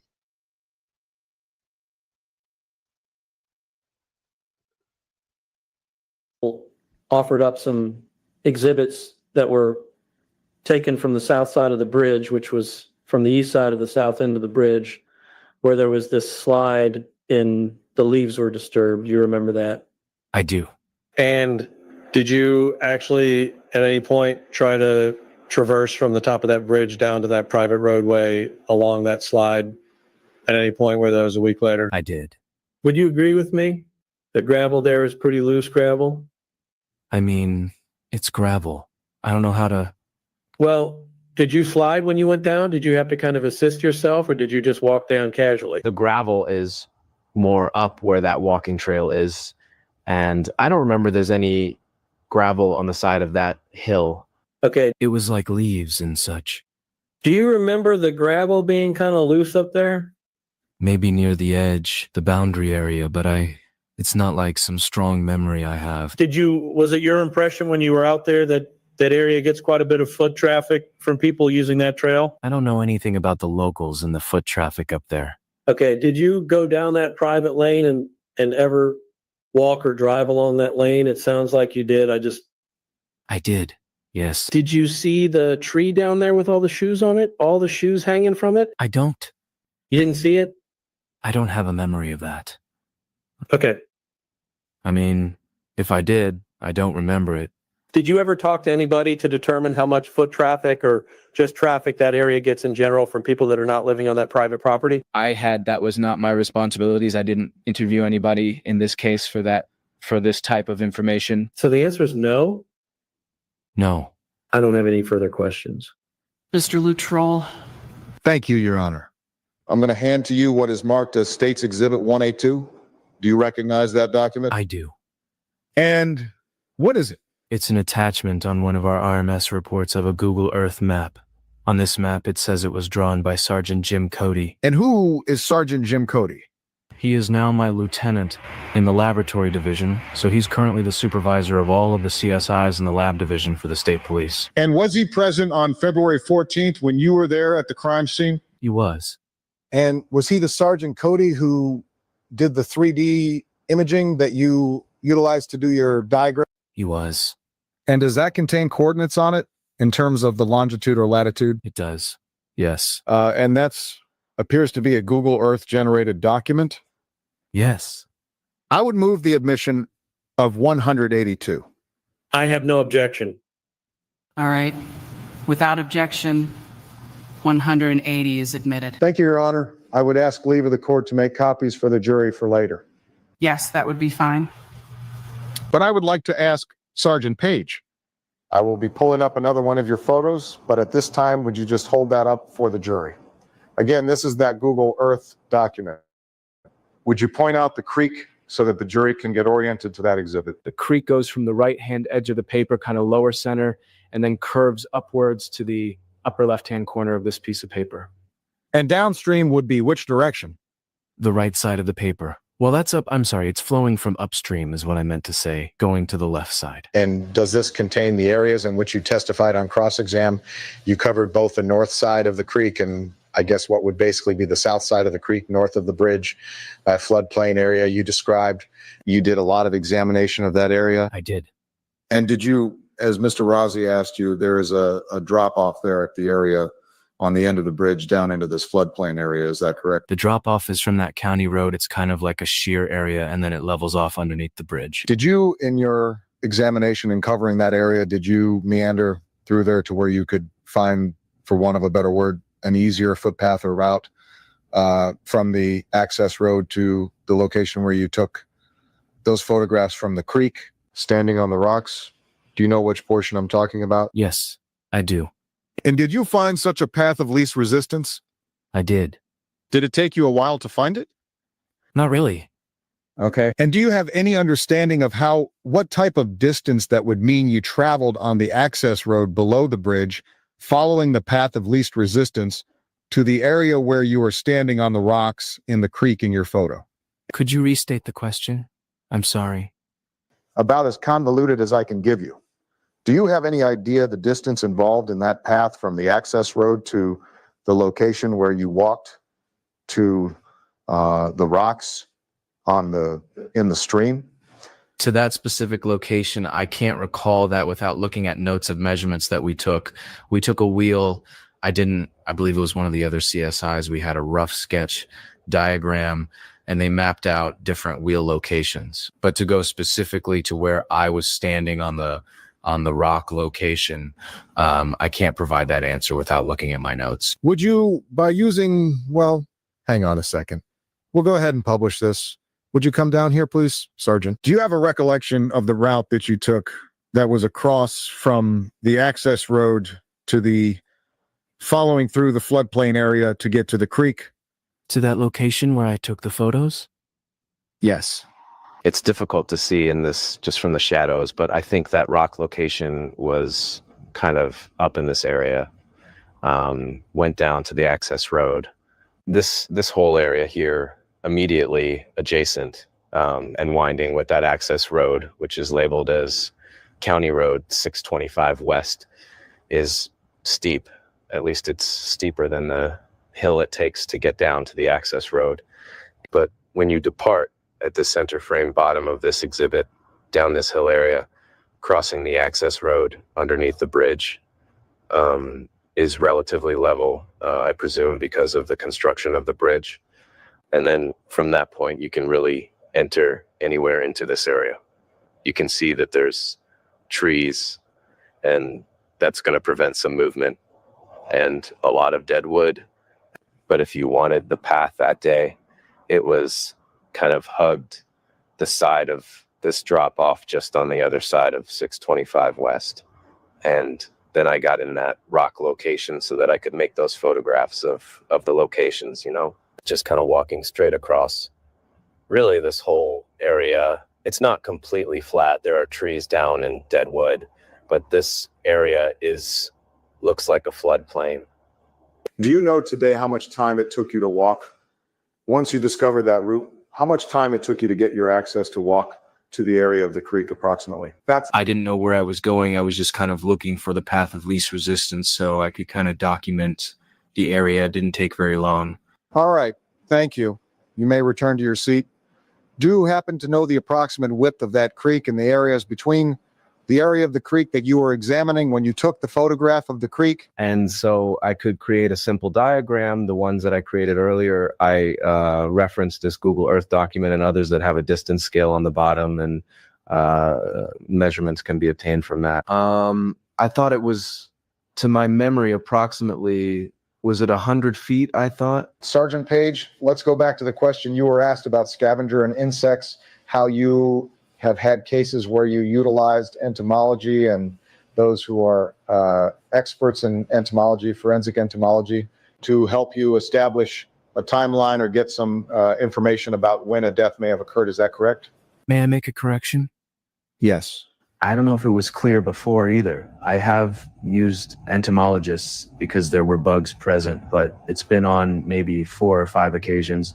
But for the investigation itself, it was never actually used for time of death. In fact, the last time I never heard back from anybody, but we had other things like videos and cell phone data that we used, but there were bugs there. I remember Brian Olehi even assisted me on one of my investigations, and he called an entomologist to come, so they've been present, but I don't recall. On February 14th, I'm sorry. No, that's fine. February 14th, 2017, was there bug activity, insect activity going on that you noticed? Nothing overt that I recall. The ground zero area where the bodies were located and where the cartridge was ultimately found, who was in that area while you were present at the crime scene on February 14th? When the cartridge was located? Anytime up and to the time that the cartridge was located, who was present within that ground zero area that you described to the jury? From the immediate area of ground zero, the only people that were in that area was Brian Olehi, Dwayne Datzman, and myself, until Jim Cody later came to the scene around 3 o'clock, 3:30, I believe, and did his scans of the scene, which took about an hour. I believe Jim Cody stayed until maybe an hour before we left the scene. The only other individual that I recall that came within ground zero was the coroner, J.D. Cree, when it came to the points to start moving the bodies. And Liberty German was moved first, is that correct? Her body was moved first? Yes. And that had the cartridge had been discovered prior to that, is that correct? Yes. Were you wearing gloves while you worked the scene inside the ground zero area? If I wasn't touching anything, many times I'm not, but when we get closer to the bodies, we take precautions and such. I don't actually recall or have any memories of moving the bodies or handling them other than documenting them. I mean, I could be wrong, but it's just, I don't have a strong recollection of that. When swabs were being taken or items were being collected or bodies were being touched, was that by a gloved hand? Oh, I'm most certain it would be, but I don't have any memories of me being in that immediate area when that was happening. Okay. That was not your role on that day? I did not do that day. When the cartridge, you indicated that you, Sergeant Dassman, while you had alternative light sources, goggles, is that the correct word? Goggles? Yes. Glasses. Goggles. Glasses? When you were doing that, that's when he spoke up about him seeing something? Yes. And upon his, did he then look at the area that he had seen something? I think you guys can tell at the point in the video where I'm just like, I fucking hate this video. I hate this AI, and I no longer care how it sounds. I just want to stop looking at it because the whole end of it is like all over the place, and I'm like, I don't even fucking care anymore. I just don't We need it care. to be done. I hated this guy. I mean, I don't know the guy. I hated this guy's testimony and trying to fix this audio. It was just so bad. And so, like, the beginning of it, I think I was like, okay, as I'm going through it, but like 2 hours of it, I'm like, I'm gonna lose my fucking mind if I have to listen to this guy anymore. And so, like, the whole end of it, you can hear, because a lot of those times when it like sounds like somebody's like out in like the ball field, like on a football field, I would try to redo it and fix it. Or like when their voices kind of change, I would try to fix those, but I cannot. By the end of this, I was like, I don't even fucking care what it sounds like anymore. It's going out to the world the way that it is, and I'll just tell them how bad this was. Something more closely? That's my recollection, but you'd have to ask him. After his discovery, were you aware that those photographs that Mr. Razi showed you, that they were in fact being taken? Yes. When Mr. Razi asked you if it made sense to set the cartridge on a table and take a photograph, would that have served any forensic purpose? No. Other than to be more supplementary photography. Would that have given you any more information about the cartridge? No. What made the most sense about how to handle that cartridge and where it should go once collected? Can I return to the previous question? Sure. Just to be clear, when I say no, Nobody wants you to go backwards. I guess what I was thinking of is when you're asking about, if I may use an example with fingerprint photography. For fingerprints, I'll potentially photograph it, and we do it in high resolution so an examiner can look at that. And if we're successful in recovering the fingerprint and have it on a lift, those can be compared in addition. But as far as giving detailed scientific, when you say forensic, I think of like an analytical type of data to compare all those, fine striations or tool marks. Our lenses don't have the capabilities of doing that. So when you ask that question, that's how I interpreted it. This cartridge was taken to the Indiana State Police Laboratory for analysis by at least 2 different departments. Is that your understanding? I've been told they've been tested, but the details, I don't have any knowledge of that. Thank you. Your Honor, I don't have... Okay. Mr. Rosie. Thank you, Judge. One of your primary jobs at a crime scene is to preserve as much information photographically as possible, right? Yes. But you would agree with me, you've seen a cartridge case before, right? Yes. One that has a bullet still attached to it. It's unfired. Yes. Would you generally agree that they all kind of look the same to the normal human? I mean, they look similar, yes. I mean, in this case, let's just get down to business here. It's a Smith & Wesson 40 caliber cartridge case, right? Okay. Do you know that? Do you even know that as you sit here today? I know a cartridge case was collected. I know it was considered. It was a 40 caliber, but I did not examine this item. Okay. It was Smith & Wesson. Does that sound right? I don't know. Did you read the head stamp in the photo? It was blurry. When you looked at the photo? It was blurry, but I have no reason to dispute what it is, so... And would you agree with me that if I had a box of those 40 caliber rounds, they would all basically look the same? Yes. Okay, and so documenting that round in its full state at that crime scene would assist us in making sure that the same round that might end up in this courtroom is the round that was pulled out of the ground, right? I think you're asking the wrong individual. I've testified that I had limited knowledge about this information. As far as supplementary pictures, it's completely at the discretion of the CSI. Okay, well, do you think it would be helpful to know that the round that was plucked out of the ground at that scene is the same round that's going to end up in courtroom? Do you think that would be helpful generally? Yes. Okay, and documenting with a photograph the totality of that cartridge would be one way to assist in that process, right? It could be, yes. I mean, there's another end of that round that has a totally different, the bullet's a totally different part of the cartridge, isn't it? Yes. There's a case and then there's a bullet on the end of it, right? Yes. And some of those bullets are different colors, right? Yes. Or some could be copper. Agreed? Yes. Some can be Teflon coated. Okay. Does that sound accurate? Yes. Okay, we don't know in this case what that bullet looked like at this point, at least, because we haven't seen the photos, right? I mean, these are the photographs that you've been presented. That's the cartridge there you can see, right? Yes, in this photograph. Can't see the bullet end of it, can you? No.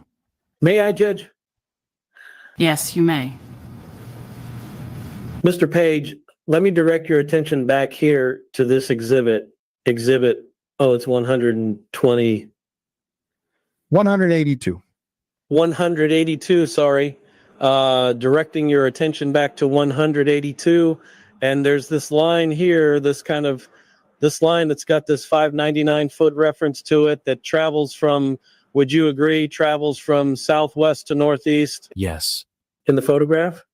And then this pin up here on the top right quadrant, this is basically ground zero. Is that accurate? Yes. Okay, so directing your attention to this area here between the line and then upstream to about parallel with where the pen meets the creek. Are you familiar with that area generally? Yes. Would you agree with me that the elevation change from the water to the ground level here it's fairly level? Like there's not a rapid incline there? As I mentioned in previous states exhibits, there's an area that's kind of more of a gentle incline. Okay. And it's the path of least resistance, right? It does appear to be like that lighter section that you're pointing to. Yes. But right in here? Right there. Yes. Okay, it's just a more gentle slope into the water, right? Correct. Okay. The elevation changes over here would be much greater. It does. And I'm saying over here, farther upstream from ground zero? Yes, that's correct. Okay. And then, did you ever take any measurements from the south side of the bridge on top where you saw that the side that we talked about earlier? Did you ever take any measurements from there down to the private drive? I believe somebody did. Did you? I did not. Okay. Did you ever take any measurements from the private drive down to the bottom of the floodplain? Somebody did. I did not. Okay. You said you carry a SIG Sauer. I do now. State police, are those pretty common law enforcement guns? I believe they are. Yes. Okay. I don't have anything further, Your Honor. Does anybody on the jury have any questions for Sergeant Page? All right. Thank you, Sergeant. Yeah. You may step We don't have any fucking questions. Just make this guy go away. down. You may call your next witness. All right. So that's that one. All right, I got to go pick up a kid from school, so we're going to do part 2 of day 3 tomorrow. It'll have the last 2 witnesses, which is Dwayne Datzman and Brian O'Leahy. So it'll be the rest of the other 2 crime scene investigators who were there taking pictures and collecting evidence. So we'll do same time tomorrow, 9 a.m. Pacific, 10 Mountain, 11 Central, 12 Eastern. Okie dokie. Okay, you drive safely, Sleuthy Goosey. Take care of you, and then I'll see you guys mañana.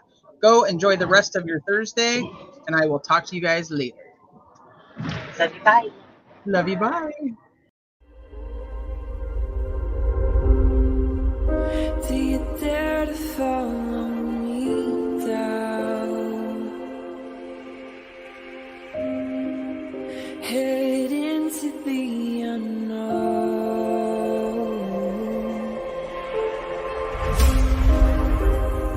Down the rabbit hole.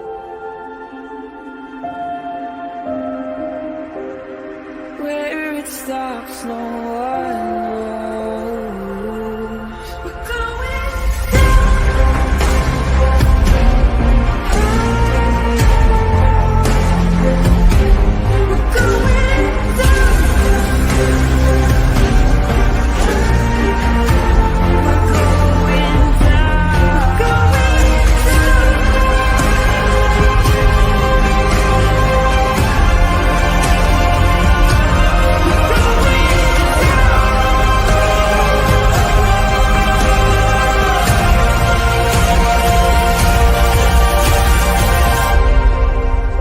Do you dare to follow me down?